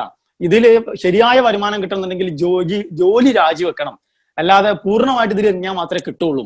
പാർട്ട് ടൈം ആയിട്ട് എന്നൊക്കെ അവർ തുടക്കത്തിൽ പറയാം, പക്ഷെ പാർട്ട് ടൈം ആയിട്ടൊന്നുമല്ല, പിന്നെ ഫുൾ ടൈം ചെയ്യേണ്ടി വരും. ഇത് കൂടാതെ പെട്ടെന്നൊന്നും പൈസ കിട്ടില്ല, കുറെ സമയം എടുക്കും, വർഷത്തതുണ്ട്. അതായത് ഇവര് തന്നെ ആദ്യം പറഞ്ഞതെന്ന് വെച്ചാൽ പെട്ടെന്ന് പൈസക്കാരനാവുന്നു എന്ന് പറഞ്ഞിട്ടാണ് ആളുകളെ ഇതിൽ ജോയിൻ ചെയ്യിപ്പിക്കുന്നത് എന്നാണ് ഇവർ ആദ്യം പറഞ്ഞത്. അതേ അവരെന്നെ വീണ്ടും മാറ്റി പറഞ്ഞു ഇതിൽ പെട്ടെന്ന് പൈസക്കാരനാവാൻ പറ്റൂല. അപ്പൊ ഞങ്ങൾ എന്താ പറഞ്ഞത്? RCM എന്താ പറഞ്ഞത്? RCM അങ്ങനെ പറഞ്ഞിട്ടില്ല. RCM പെട്ടെന്ന് പൈസക്കാരനാവണമെങ്കിൽ നല്ല രീതിയിൽ പെട്ടെന്ന് വർക്ക് ചെയ്താൽ പെട്ടെന്ന് പൈസക്കാരനാവാം, സ്ലോയിൽ വർക്ക് ചെയ്താൽ സ്ലോയിൽ പൈസക്കാരനാവാം. പെട്ടെന്ന് പൈസക്കാരനാവാനുള്ള ഒരു മാജിക് വസ്തു ഒന്നല്ല RCM. അത് ആരും പറഞ്ഞിട്ടില്ലല്ലോ, എവിടെയും പറഞ്ഞിട്ടില്ലല്ലോ. ഏതെങ്കിലും പ്രസന്റേഷനിൽ ആർക്കെങ്കിലും പറയാൻ പറ്റും? കമ്പനിയും പറഞ്ഞിട്ടില്ല. പിന്നെ ഏതെങ്കിലും ലീഡർമാര് എപ്പോഴെങ്കിലും അതിശയോക്തി കലർത്തുന്ന രീതിയിൽ എന്തെങ്കിലും പ്രസന്റ് ചെയ്തിട്ടുണ്ടെങ്കിൽ അതിന് കമ്പനി ഉത്തരവാദിയല്ല, ഞാനും ഉത്തരവാദിയല്ല. സിമ്പിൾ ആയിട്ട് പറഞ്ഞു കഴിഞ്ഞാൽ ഇനി അടുത്തത് ജോലി രാജിവെക്കണം. അതുകൂടി പറയണല്ലോ. ജോലി രാജിവെക്കുന്നത് പിന്നെ പൈസ കിട്ടേണ്ടതുകൊണ്ടല്ല. പാർട്ട് ടൈം ആയിട്ട് ചെയ്യുന്ന എത്രയോ സർക്കാർ ജോലിയിലേക്ക് എത്തുന്ന ടെക്നിക്കൽ അച്ചീവേഴ്സ് എത്രയോ ആളുകളുണ്ട് ജോലി രാജിവെക്കാതെ ചെയ്യുന്ന ആളുകൾ. പക്ഷെ ഒരു ജോലി ചെയ്തുകൊണ്ടിരിക്കെ അതിലൂടെ കിട്ടുന്ന ശമ്പളത്തിനേക്കാൾ കൂടുതൽ ശമ്പളവും വരുമാനവും സെക്യൂരിറ്റി അങ്ങനെയുണ്ട്. അതായത് സാധാരണ ജോലി ചെയ്ത് കഴിഞ്ഞാൽ റിട്ടയർ ചെയ്ത് കഴിഞ്ഞാൽ കഴിഞ്ഞ്, ഗവൺമെന്റ് ജോലി ആണെങ്കിലേ ശമ്പളം ഉണ്ടാവുള്ളൂ. RCM ആണെങ്കിലോ RCMന്റെ സിസ്റ്റം വെൽ സെറ്റപ്പ് ആയിരിക്കും. ഇതിലൂടെ വർക്ക് ചെയ്തുകൊണ്ട് നമുക്ക് ഒരു 50,000 രൂപ കിട്ടുന്ന ഒരു ലെവലിൽ എത്തി പെട്ടെന്ന് ഒരു ആക്സിഡന്റിൽ നമ്മളങ്ങ് മരിച്ചു കഴിഞ്ഞായിരിക്കുക. എന്താ അവസ്ഥ? നമ്മളെ നോമിനി സ്വാഭാവികമായിട്ടും ഭാര്യയായിരിക്കും അല്ലെങ്കിൽ മക്കളായിരിക്കും. അവർക്ക് അടുത്ത മാസം മുതൽ ആ ഇൻകം കയറിപ്പോവും. നമ്മൾ വേറെ ഏതെങ്കിലും കമ്പനിയിൽ ജോലിയാണെങ്കിൽ കഴിഞ്ഞു, അടുത്ത മാസം മുതൽ ഇൻകം 0 ആണ്. അപ്പൊ ഈ ഒരു അവസ്ഥ വരുമ്പോൾ ഞാൻ ആ കമ്പനിയിൽ കണ്ടിന്യൂ ആയിട്ട് വർക്ക് ചെയ്യണോ? അതല്ല എന്റെ ഭാവി സുരക്ഷിതമാക്കാൻ വേണ്ടിയിട്ട് ഞാൻ ജോലി രാജിവെച്ചിട്ട് എനിക്ക് കൂടുതൽ സ്കോപ്പുള്ള, എനിക്ക് നന്മയുണ്ടെന്ന് തോന്നുന്ന മേഖലയിൽ വർക്ക് ചെയ്യണം? സ്വാഭാവികം. അതൊരു മനുഷ്യന്റെ സിമ്പിൾ ആയിട്ടുള്ള ഒരു സംഗതിയല്ലേ. പിന്നെ അത്തരം പ്രസന്റേഷനിൽ ഇടയ്ക്കെടുത്ത് പുട്ടിനിടയിൽ തേങ്ങ മാറ്റി ഉപയോഗിക്കുന്ന ഒരു വാക്കാണ് ചൂഷണം. ചൂഷണം ചൂഷണം എന്ത് ചൂഷണമാണെന്നുള്ളത് എനിക്കോ അല്ലെങ്കിൽ RCMൽ ജോയിൻ ചെയ്ത ഓരോ ആളുകളോട് ഞാൻ ചോദിക്കാണ്, നിങ്ങൾ ആരെങ്കിലും പറഞ്ഞതാ നിങ്ങൾക്ക് എപ്പോഴെങ്കിലും RCMൽ ജോയിൻ ചെയ്തതിൽ ചൂഷണം ഉണ്ട് എന്ന് തോന്നിയിട്ടുണ്ടോ? ഞാൻ 2010 10 വർഷമായിട്ട് RCMൽ ഉണ്ട്. സീരിയസ് ആയിട്ട് ചെയ്തു തുടങ്ങി, റീസെന്റ് ആയിട്ട് സീരിയസ് ആയിട്ട് ചെയ്തു തുടങ്ങിയിട്ടുള്ളൂ. ഞാൻ പണ്ട് ആളുകളെ ജോയിൻ ചെയ്യിപ്പിച്ചിട്ടുണ്ടായിരുന്നു. പിന്നീട് ഞാൻ പറഞ്ഞ മറ്റേ 2017 ഗവൺമെന്റ് ഇഷ്യൂസ് ഒക്കെ ഒന്ന് ഭാഗത്തായി പിന്നെ 2 വർഷം കൊണ്ട് ഞാൻ റീ എൻട്രി ഇട്ട് തുടങ്ങിയിട്ടുള്ളൂ. അപ്പൊ ഞാൻ വീണ്ടും റീ എൻട്രി ഇട്ടാൻ പറഞ്ഞ ആൾക്കാരോട് പറഞ്ഞപ്പം ആൾക്കാർക്ക് വേണമെങ്കിൽ എന്നോട് പറയാം, നീ അന്ന് വലിയ ഡയലോഗ് കിട്ടിയല്ലോ, എന്നിട്ട് ഇപ്പൊ എന്തായി? ഒരു അക്ഷരം ആരും മിണ്ടില്ല. എന്താ ചെയ്യേണ്ടതെന്ന് ചോദിച്ചു. ഈ സാധനങ്ങൾ വരണം, പിന്നെ ഫോട്ടോയും പാൻ കാർഡും പിന്നെ ബാങ്കിന്റെ ഡീറ്റെയിൽസും തരണം എന്ന് പറഞ്ഞപ്പോൾ കൂളായിട്ട് തന്നു. ഞാൻ ചെയ്യുന്നതിൽ എന്തെങ്കിലും ഒരു തട്ടിപ്പുണ്ടെങ്കിൽ, എന്തെങ്കിലും ഒരു ചൂഷണം ഉണ്ടെങ്കിൽ, ഏതെങ്കിലും ഒരാളെങ്കിലും എന്നോട് നീ ചെയ്ത് തെറ്റായി പോയി എന്ന് പറയണ്ടേ? ഒരാളും പറഞ്ഞിട്ടില്ല. ഇത് വെറുതെ ക്ലാസ് എടുക്കാൻ വേണ്ടി പറഞ്ഞല്ല. പക്ഷെ ഒരുപാട് ആൾക്കാർ എന്നോട് പറഞ്ഞിട്ടുണ്ട്, മഞ്ജു സാർ എങ്ങളാ അത് RCM പറഞ്ഞത് നന്നായിട്ടോ. കാരണം എനിക്കൊരു വരുമാനം കിട്ടി, എന്റെ ഉമ്മന്റെ ഷുഗർ കുറഞ്ഞു, കൊളസ്ട്രോൾ കുറഞ്ഞു, പ്രഷർ കുറയുന്നു, ഒരുപാട് ആരോഗ്യ പ്രശ്നങ്ങൾ മാറുന്നു, ഇങ്ങനെ ഒരുപാട് നന്മകൾ ഉണ്ടാവുന്നു. ഇങ്ങനെയുള്ള ഒരു ഫീഡ്ബാക്ക്. പിന്നെ പറയുന്നത് നിഗൂഢത. ഇതൊക്കെ വാക്കുകൾ വെറുതെ അങ്ങോട്ട് ഉപയോഗിച്ചാൽ മതി. നിഗൂഢത എന്ത് നിഗൂഢത ഉള്ളത്? RCMന്റെ ബിസിനസ് പ്ലാൻ എന്നുള്ളത് വളരെ കൃത്യമായിട്ട് RCM വെബ്സൈറ്റിൽ ഉണ്ട്. അത് വായിച്ചു വെക്കാൻ മതി. പിന്നെ ഇതിന്റെ കമ്മീഷൻ കാൽക്കുലേഷൻ എന്താ പറയാ, സാധാരണക്കാർക്ക് മനസ്സിലാവാത്ത രീതിയിലാണ്. എന്ത് സിമ്പിൾ ആയിട്ടുള്ള കമ്മീഷൻ ഇതാണ്. പിന്നെ കണക്കിന്റെ കാര്യത്തിൽ എല്ലാവർക്കും ഒരേ കൈവൊന്നും ആയിരിക്കില്ല. ചില ആളുകൾ പെട്ടെന്ന് കൂട്ടും, ചില ആൾക്കാർക്ക് കൂട്ടാൻ സമയം എടുക്കും. കൂട്ടാൻ സമയം എടുക്കുന്ന ആൾക്കാർ കാൽക്കുലേറ്റർ ഉപയോഗിച്ചോളൂ. എന്നാൽ പോലും ഇത്രയും സിമ്പിൾ ആയിട്ടുള്ള ഒരു ബിസിനസ് പ്ലാൻ എവിടെ ഉള്ളത്? പിന്നെ എന്തുകൊണ്ട് ഈ ടീം പിന്നെ അതിന് നിങ്ങൾക്ക് ഇങ്ങനെ കൊടുക്കുന്നു, A സൈഡിലേക്ക് ഇത്ര കൊടുക്കുന്നു, ഇങ്ങനെ കാൽക്കുലേറ്റ് ചെയ്താൽ RCMന്റെ സിസ്റ്റം ടീം വർക്കാ. എല്ലാവർക്കും ഒരുമിച്ച് പൈസ കൊടുക്കുക, എല്ലാവർക്കും വിജയിക്കണം. അപ്പൊ ഒരുമിച്ച് നിന്നാൽ മാത്രമേ ശക്തിയുള്ളൂ. നമ്മൾ ഒറ്റക്ക് നിസ്കരിക്കുന്നതിനെക്കാട്ടി 27 ഇരട്ടി കൂലി ഉണ്ടാവും നമ്മൾ ജമാഅത്തായിട്ട് നിസ്കരിച്ച. ആ സിസ്റ്റം തന്നെയാണ് ഇതിലും വരുന്നത്. അപ്പൊ അങ്ങനെ എല്ലാവർക്കും കൊടുക്കുമ്പോൾ സ്വാഭാവികമായിട്ടും ഈ ടീം വർക്ക് തന്നെ ചെയ്യും. നിങ്ങൾക്ക് സിമ്പിൾ ആയിട്ട് മനസ്സിലാക്കാൻ എന്താണ് RCM എന്ന് പറയാൻ ഒറ്റ വാക്കിൽ ഞാൻ നിങ്ങൾക്ക് പറഞ്ഞുതരാം. നിങ്ങൾ ആളുകളോട് പറയാം, ആളുകളെ താഴെ ജോയിൻ ചെയ്യിപ്പിക്കുക, എന്നിട്ട് നിങ്ങൾ നിങ്ങളുടെ ടീം ബിസിനസ് മെയിൻറ്റെയിൻ ചെയ്യുക. നിങ്ങളുടെ താഴെ ഉള്ളവരും നിങ്ങളും തമ്മിൽ ഒരു സ്ലാബിന്റെ വ്യത്യാസമെങ്കിലും ഉണ്ടാവുന്ന കോലത്തിൽ ടീം ഡെവലപ്പ് ചെയ്യുക. അത്രയേ ഉള്ളൂ. അപ്പൊ ഈ ഗ്യാപ്പ് കമ്മീഷനാണ് RCMന്റെ വരുമാനം. ഈ ഗ്യാപ്പ് കമ്മീഷൻ എന്ന് പറഞ്ഞാൽ ബിസിനസ് വോളിയത്തിന്റെ 2% വരാം. അതായത് ടോട്ടൽ ടേൺ ഓവറിന് 1%. ഈ തുച്ഛമായ ശതമാനത്തിന്റെ മുകളിലാണ് നമ്മൾ ഈ അടിയൊക്കെ ഉണ്ടാക്കുന്നത്. അതിന് ഉയർച്ചയിലേക്ക് എത്തുമ്പോൾ, അതായത് റോയൽറ്റി കഴിഞ്ഞ് ടെക്നിക്കൽ ലെവലിലേക്ക് എത്തുമ്പോൾ ഈ 2% എന്നുള്ളത് 1.5 ആവുന്നുണ്ട്, 1 ആവുന്നുണ്ട്, 1/2, 3/4, 1/4 വരെ ആവുന്നുണ്ട്. അതായത് ഹൈ ലെവലിലേക്ക് എത്തുമ്പോൾ ശരിക്കും പറഞ്ഞാൽ ശതമാനക്കണക്ക് കുറയാ ചെയ്യുന്നത്. പക്ഷെ ഇൻകം കൂടും. കാരണം എന്താ? ബിസിനസ് അങ്ങ് ഭയങ്കരമായിട്ട് ബൂമായി എന്നുള്ളതാണ്. ഇതാണ് അപ്പൊ അർസിമിന്റെ നിഗൂഢത. അപ്പൊ അത്രയും സംഗതികൾ കഴിഞ്ഞു. ഇനി കാര്യമായിട്ട് എനിക്ക് പറയാനുള്ളത് വെച്ച് കഴിഞ്ഞാല് നമ്മളെ പ്രബോധനം വാരിക, ജസ്റ്റ് അതില് അതൊന്ന് ജസ്റ്റ് വായിക്കാം. ഫുള്ളായിട്ട് വായിക്കല്ല. എന്റെ കയ്യിൽ ഇപ്പൊ പ്രബോധനം ഉണ്ട്. അപ്പം അതിൽ 3 ലേഖനങ്ങളാണ് കാര്യമായിട്ടുള്ളത്. അതിൽ കാര്യപ്രസക്തമായ വരികൾ വായിക്കുന്നു. അതിൽ ആർസിഎമ്മിന്റെ നിലപാട് എന്താണ് ഷെയർ ചെയ്യുന്നു, അത്രയേ ഉള്ളൂ. ഇത് പ്രബോധനം ചെയ്ത ആളുകൾക്കോ അല്ലെങ്കിൽ നിലപാട് ഇത് എഴുതിയ ആളുകളോടുള്ള കൗണ്ടറോ അല്ലെങ്കിൽ ഒരു വാദപ്രതിവാദമോ അതൊന്നല്ല. അതിന് നമുക്കൊരു താല്പര്യമില്ല. കാരണം പണ്ടൊരിക്കലും ഒരു പണ്ഡിതന്റെ അടുത്തൊന്നും ചോദിച്ചു, ഒരാൾ ഒന്ന് ചോദിച്ചു, അല്ല സാറേ നിങ്ങൾ ഒരിക്കൽ പോലും ആരോടും തർക്കിക്കുന്നതോ അല്ലെങ്കിൽ വളരെ ശാന്തനായിട്ടിരിക്കാൻ നിങ്ങൾക്ക് എങ്ങനെ സാധിക്കുന്നു എന്ന് ചോദിച്ചു. അപ്പൊ പണ്ഡിതൻ പറഞ്ഞു, അതെന്താ വെച്ചാൽ ഏതെങ്കിലും വിഡ്ഢികൾ എന്നോട് തർക്കിക്കാൻ വന്നു കഴിഞ്ഞാൽ ഞാൻ അവരോട് ഒറ്റ ഡയലോഗ് ഇടും, നിങ്ങൾ പറഞ്ഞത് ശരിയാ എന്നൊറ്റ ഡയലോഗ് ഇടും, പിന്നെ പ്രശ്നമൊന്നുമില്ലല്ലോ. അപ്പൊ ഇയാൾ അതെങ്ങനെ ശരിയാവും? നിങ്ങൾ അങ്ങനെ അവർ പറഞ്ഞത് ശരിയാന്ന് പറഞ്ഞാൽ അത് അതിന്റെ വസ്തുതക്ക് നിരക്കാത്ത സംഗതികളല്ലേ, അങ്ങനെ നിങ്ങൾ പറയാൻ പാടില്ലല്ലോ എന്ന് പറഞ്ഞ് ഇയാൾ തുടങ്ങി. അപ്പൊ ഈ പണ്ഡിതൻ അയാളോട് പറഞ്ഞു, അതെ നിങ്ങൾ പറഞ്ഞത് ശരിയാ. ഈ കഥ കോമഡിയാണ്, മനസ്സിലാക്കണമെങ്കിൽ മനസ്സിലായി എന്ന് വിചാരിക്കാം. അപ്പൊ ഇനി നമുക്ക് കവർ സ്റ്റോറി. ഹസനുൽ ബന്ന എന്ന് പറയുന്നത് നമ്മളെ ഡൽഹിയിലെ ഒരു മുതിർന്ന പത്രപ്രവർത്തകനാണ്. പക്ഷെ ഈ ലേഖനം വായിച്ചു കഴിഞ്ഞാൽ അതുവരെ അദ്ദേഹത്തിനുണ്ടായിരുന്ന ബഹുമാനം പോലും പോകുന്ന കോലത്തിലാണ്. എന്തായാലും ഫുള്ള് വായിക്കാനൊന്നും സമയമില്ല, ജസ്റ്റ് പറയാം. ഏറ്റവും സജീവമായ ഒരു കമ്പനിയുടെ ഒന്നാമത്തെ വരുമാനമായി പറയുന്നത് ആളുകളെ കണ്ണി ചേർക്കൽ മാത്രം ലഭിക്കുന്ന റഫറൽ ഇൻകമാണ്. ആളുകളെ കണ്ണി ചേർത്താൽ ആർസിഎമ്മിൽ റഫറൽ ഇൻകം ഇല്ല, അതുകൊണ്ട് അത് പറയേണ്ട കാര്യമില്ല. ഓക്കെ, ഇനി അടുത്തത്, നിങ്ങളുടെ നിരവധി ലെവലുകളിൽ മുകളിൽ ഉള്ള ഡിസ്ട്രിബ്യൂട്ടർമാർ താഴെ അധ്വാനിച്ചുണ്ടാക്കിയ ബിസിനസിന്റെ പേരിൽ കമ്പനിയിൽ നിന്ന് ബോണസും കമ്മീഷനും റഫറൽ ഇൻകവും തങ്ങളുടെ അധ്വാനത്തിന്റെ വിഹിതവും പറ്റുന്നതിനുള്ള ന്യായീകരണമായി അവർ പറയുക. പിൽക്കാലത്ത് അനേകം ലെവലുകൾ താഴെയുള്ളവരുടെ അധ്വാനത്തിന്റെ പേരിൽ നിങ്ങൾക്ക് കിട്ടുമല്ലോ എന്നായിരിക്കും. മുകളിലെ കണ്ണിക്ക് കൊടുത്ത കാശ് താഴെയുള്ളവരിൽ നിന്ന് ഈടാക്കി ലാഭം കൊയ്യൂ എന്നാണ് മണി ചെയിനുകാരൻ ഉപദേശിച്ചത്. അതായത് ഞാൻ നേരത്തെ പറഞ്ഞ ഡയലോഗ്, താഴെയുള്ള ആളുകളുടെ അധ്വാനത്തിന്റെ ഫലമാണ് മുകളിലുള്ള ആളുകൾക്ക് കിട്ടുന്നതെന്നാണ് ഈ പറയുന്നത്. താഴെയുള്ള ആളുകൾക്കുള്ള അധ്വാനത്തിന്റെ ഫലം അവർക്ക് തന്നെയാണ് കിട്ടുന്നത്. ഞാൻ നേരത്തെ പറഞ്ഞ ബംഗാളി, അയാൾ എടുക്കുന്ന പണിക്കുള്ള കൂലി അയാൾക്ക് തന്നെയാണ് കിട്ടുന്നത്. സ്വാഭാവികമായിട്ട് അതിന്റെ കോൺട്രാക്ടറും കാര്യങ്ങളുണ്ടെങ്കിൽ അവരെ ലിങ്ക് അയച്ച ആളെന്നുള്ള രീതിയിൽ അവർക്ക് ഉണ്ടാവും. അതായത് ഞാൻ ഒരാളോട് പറഞ്ഞ എന്റെ താഴെ ഒരാൾ ജോയിൻ ചെയ്തിട്ട് അദ്ദേഹം പർച്ചേസ് ചെയ്തിട്ടുണ്ടെങ്കിൽ അതിന്റെ 10% കമ്മീഷൻ അദ്ദേഹത്തിന് തന്നെയാണ് കിട്ടുന്നത്. എന്റെ ടീം സെറ്റിംഗ് കറക്റ്റ് ആണെന്നുണ്ടെങ്കിൽ അതിന്റെ ഒരു 2% അദ്ദേഹം ഇത് കമ്പനിയുടെ പ്രോഡക്റ്റ് വാങ്ങാൻ കാരണം എന്താ? ഞാനൊരു മാർക്കറ്റിംഗ് മേഖലയിലുള്ള ഒരാൾ, അതുകൊണ്ട് ഞാൻ പറഞ്ഞത് നമ്മളെ കമ്പനിയുടെ പ്രോഡക്റ്റ് മാർക്കറ്റ് ചെയ്താൽ നമുക്ക് അതിന്റെ കമ്മീഷൻ ഉണ്ട്. ഇപ്പൊ ഐശ്വര്യ റായ് ആവട്ടെ, സച്ചിൻ ടെണ്ടുൽക്കർ ആവട്ടെ, ഇവരൊക്കെ പറയുന്നത് boost the secret of my energy.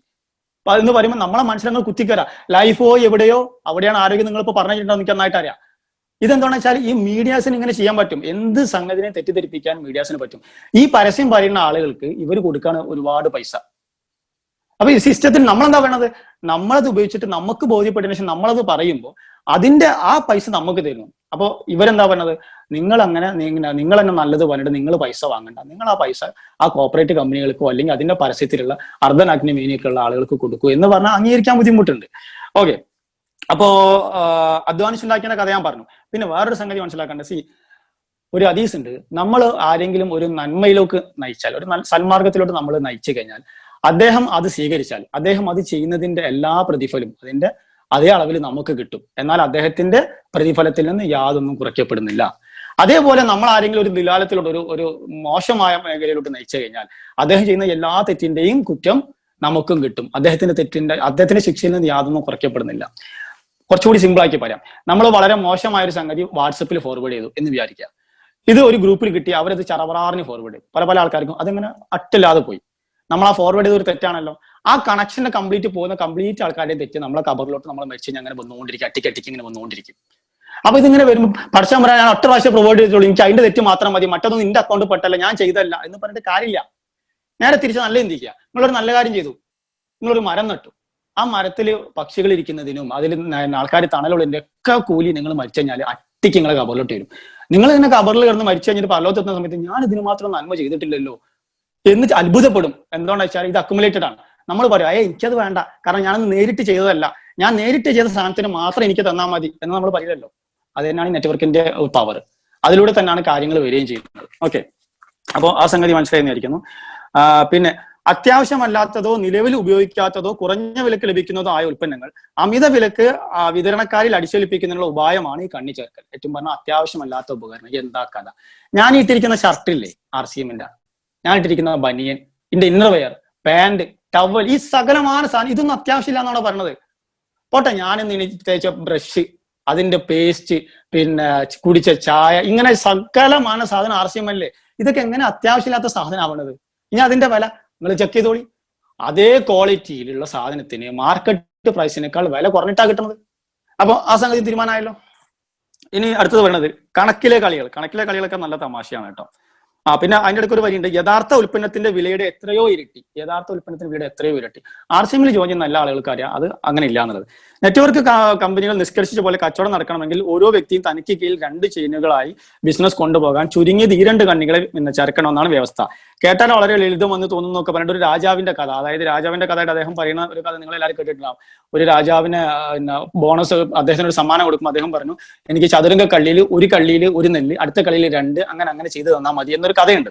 അപ്പോൾ അത് വെച്ചിട്ട് അവർ അവസാനം പറയാണ്, ഇങ്ങനെ ഗുണിക്കുമ്പോൾ ഏറ്റവും അവസാനം രാജാവിന് കൊടുക്കേണ്ടി വരുന്നത് ആനിമണിന്റെ പവർ. സത്യത്തിൽ നിങ്ങളൊന്ന് പോസിറ്റീവായിട്ട് എടുത്തു നോക്കിയേ. മൂപ്പര് പറയുന്നത് നെഗറ്റീവായിട്ടാണ്, നമുക്കത് പോസിറ്റീവായിട്ട് എടുക്കാം. അത് തന്നെയാണ് നെറ്റ്വർക്ക് മാർക്കറ്റിംഗിന്റെയും പവർ. നമ്മൾ ഒരാളോട് പറഞ്ഞു, അത് അടുത്ത ആളോട് പറഞ്ഞു, ഇത് നമ്മൾ ഒരു 5-6 കൊല്ലം കഴിയുമ്പോഴത്തേക്കും നമ്മൾ ആ നെറ്റ്വർക്ക് ഭയങ്കര സ്ട്രോങ് ആയിരിക്കും. അതായത് നമുക്ക് നല്ല വരുമാനം കിട്ടുന്ന ലെവലിലേക്ക് എത്തും. ആ സംഗതി നിങ്ങൾ ഇങ്ങനെ വായിക്കി, അതിനെന്തുകൊണ്ട് പോസിറ്റീവ് വശത്തിൽ എടുത്തുകൂടാ? പിന്നെ ഇവര് പറഞ്ഞ 1 ലക്ഷം പേരുള്ള കമ്പനിയുടെ ഭാവി എന്നൊക്കെ പറഞ്ഞത് ഒരു ലോജിക് ഇല്ല. അതായത് കേരളത്തിൽ എന്നിട്ടൊക്കെ 1 ലക്ഷം പേര് കമ്പനികളെ കാര്യം എടുക്കുക, അതിൽ ചുരുങ്ങിയത് 50,000 പേരെങ്കിലും അവസാന ലെവലിൽ കണ്ണികളായിട്ടുണ്ടാവും. അവസാന ലെവലിലുള്ളവരുടെ കാര്യം എടുക്കാം.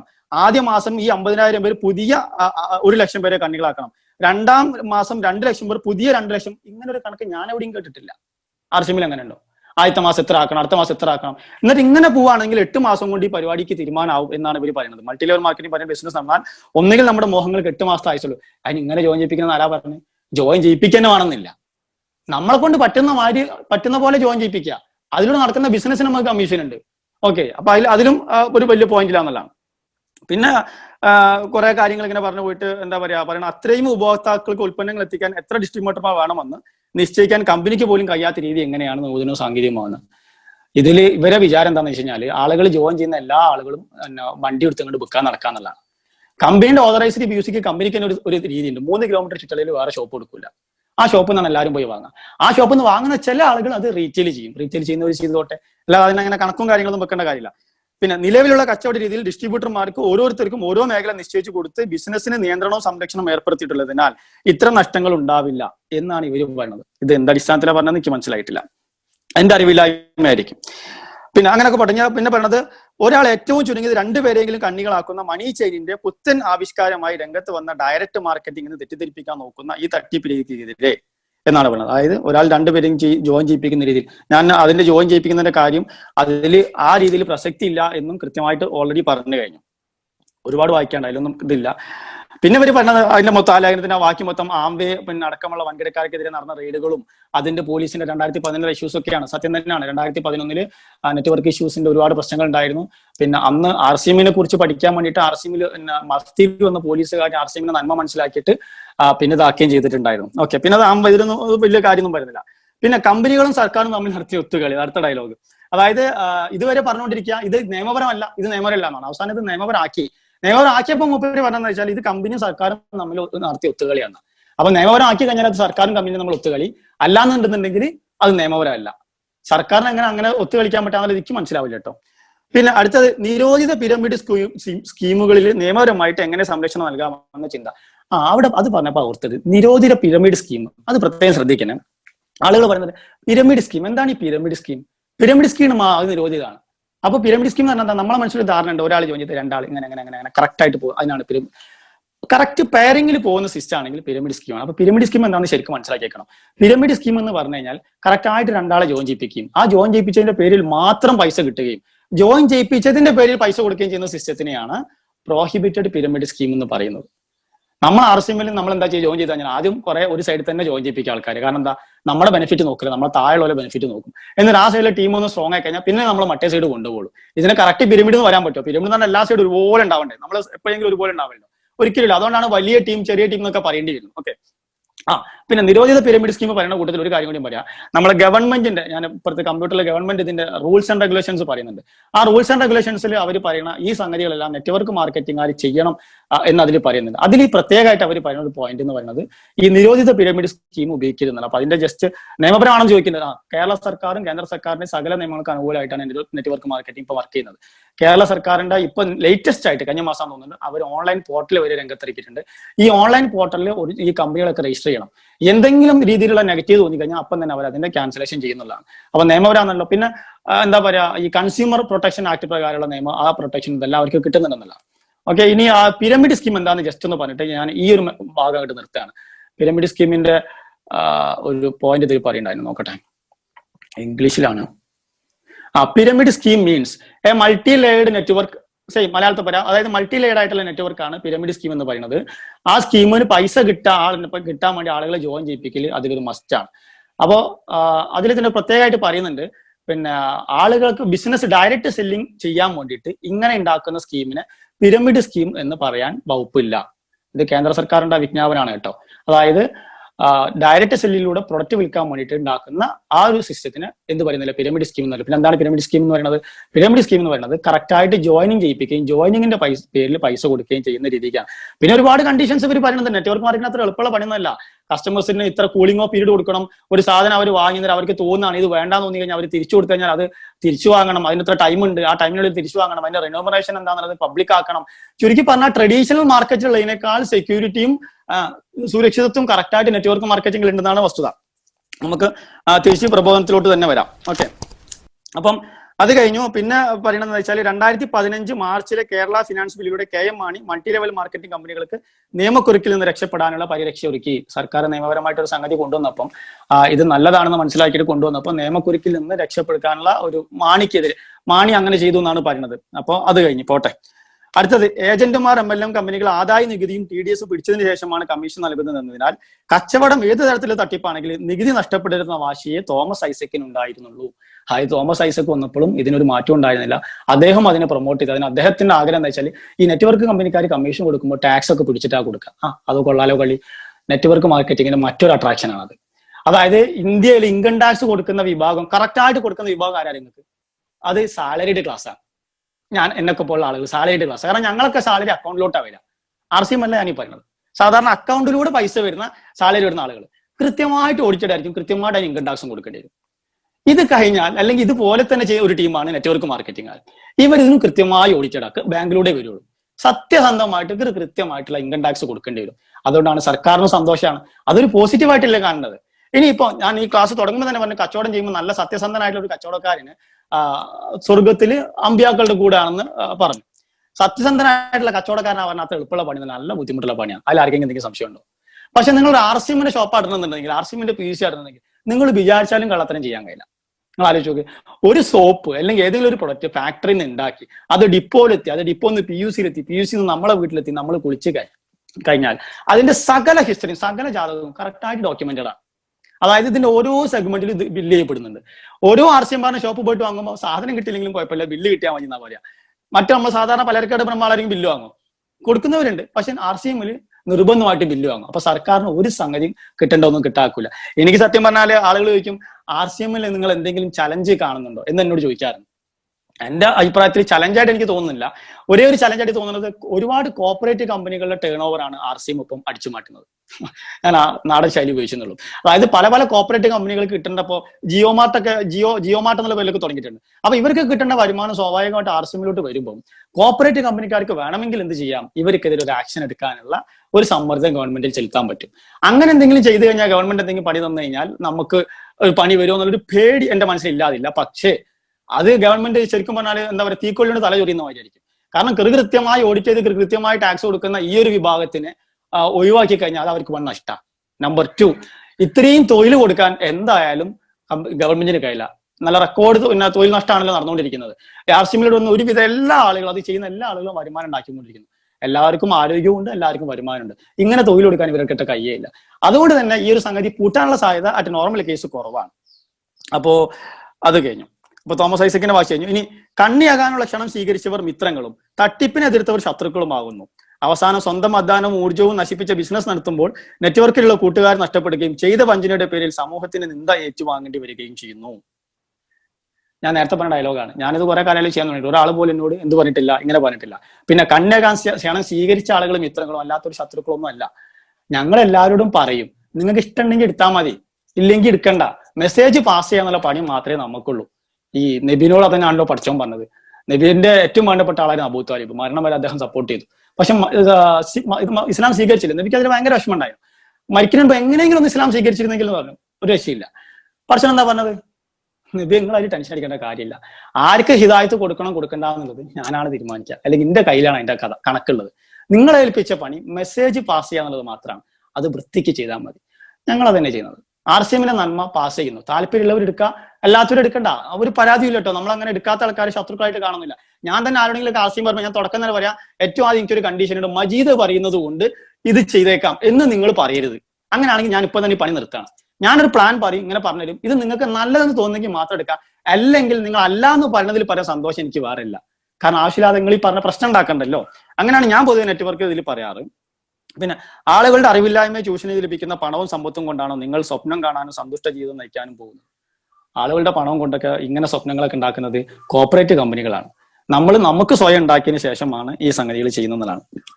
പിന്നെ മനുഷ്യബന്ധങ്ങളെയും കച്ചവട നിയമങ്ങളെയും ഇസ്ലാം വ്യക്തമായി നിർവചിച്ചിരിക്കെ, സംശയാസ്പദമായ കാര്യങ്ങളിൽ വിട്ടുനിൽക്കൽ ഇസ്ലാം നിർദ്ദേശിച്ചിരിക്കെ, ഇസ്ലാമിക വിരുദ്ധമെന്ന് സ്പഷ്ടമായ നെറ്റ്വർക്ക് മാർക്കറ്റിംഗിൽ ഇതിനകം ചേർന്ന് കഴിഞ്ഞവർ സ്വാർത്ഥ വിചാരങ്ങൾ വെടിഞ്ഞ് പുനർവിചനം നടത്തിയില്ലെങ്കിൽ ഭൂമിയിൽ തന്റെ നിന്ദിത അനുഭവിക്കുക തന്നെയായിരിക്കും അനന്തരഫലം. ഇത് മുന്നിലാണ് ഇത് കൺക്ലൂഡ് ചെയ്യുന്നത്. അപ്പൊ അതിലൊരു ചെറിയൊരു കൺഫ്യൂഷൻ എന്താ വെച്ചാൽ, അദ്ദേഹം തന്നെ പറയുന്നു സംശയാസ്പദമായ കാര്യങ്ങളിൽ നിന്ന് വിട്ടു നിൽക്കണം.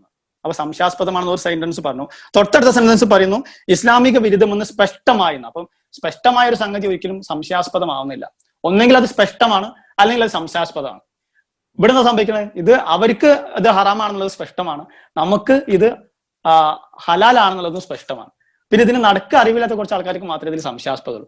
അതിനപ്പോ ഒരു ആൾക്കാർ പറഞ്ഞു വെച്ചാൽ സംശയമുള്ള കാര്യത്തിൽ നിന്ന് സംശയമില്ലാത്ത കാര്യത്തിലേക്ക് ഒന്ന് സംശയാസ്പദമായ കാര്യങ്ങളാണ്ട് ഒഴിവാക്കിയേക്ക്.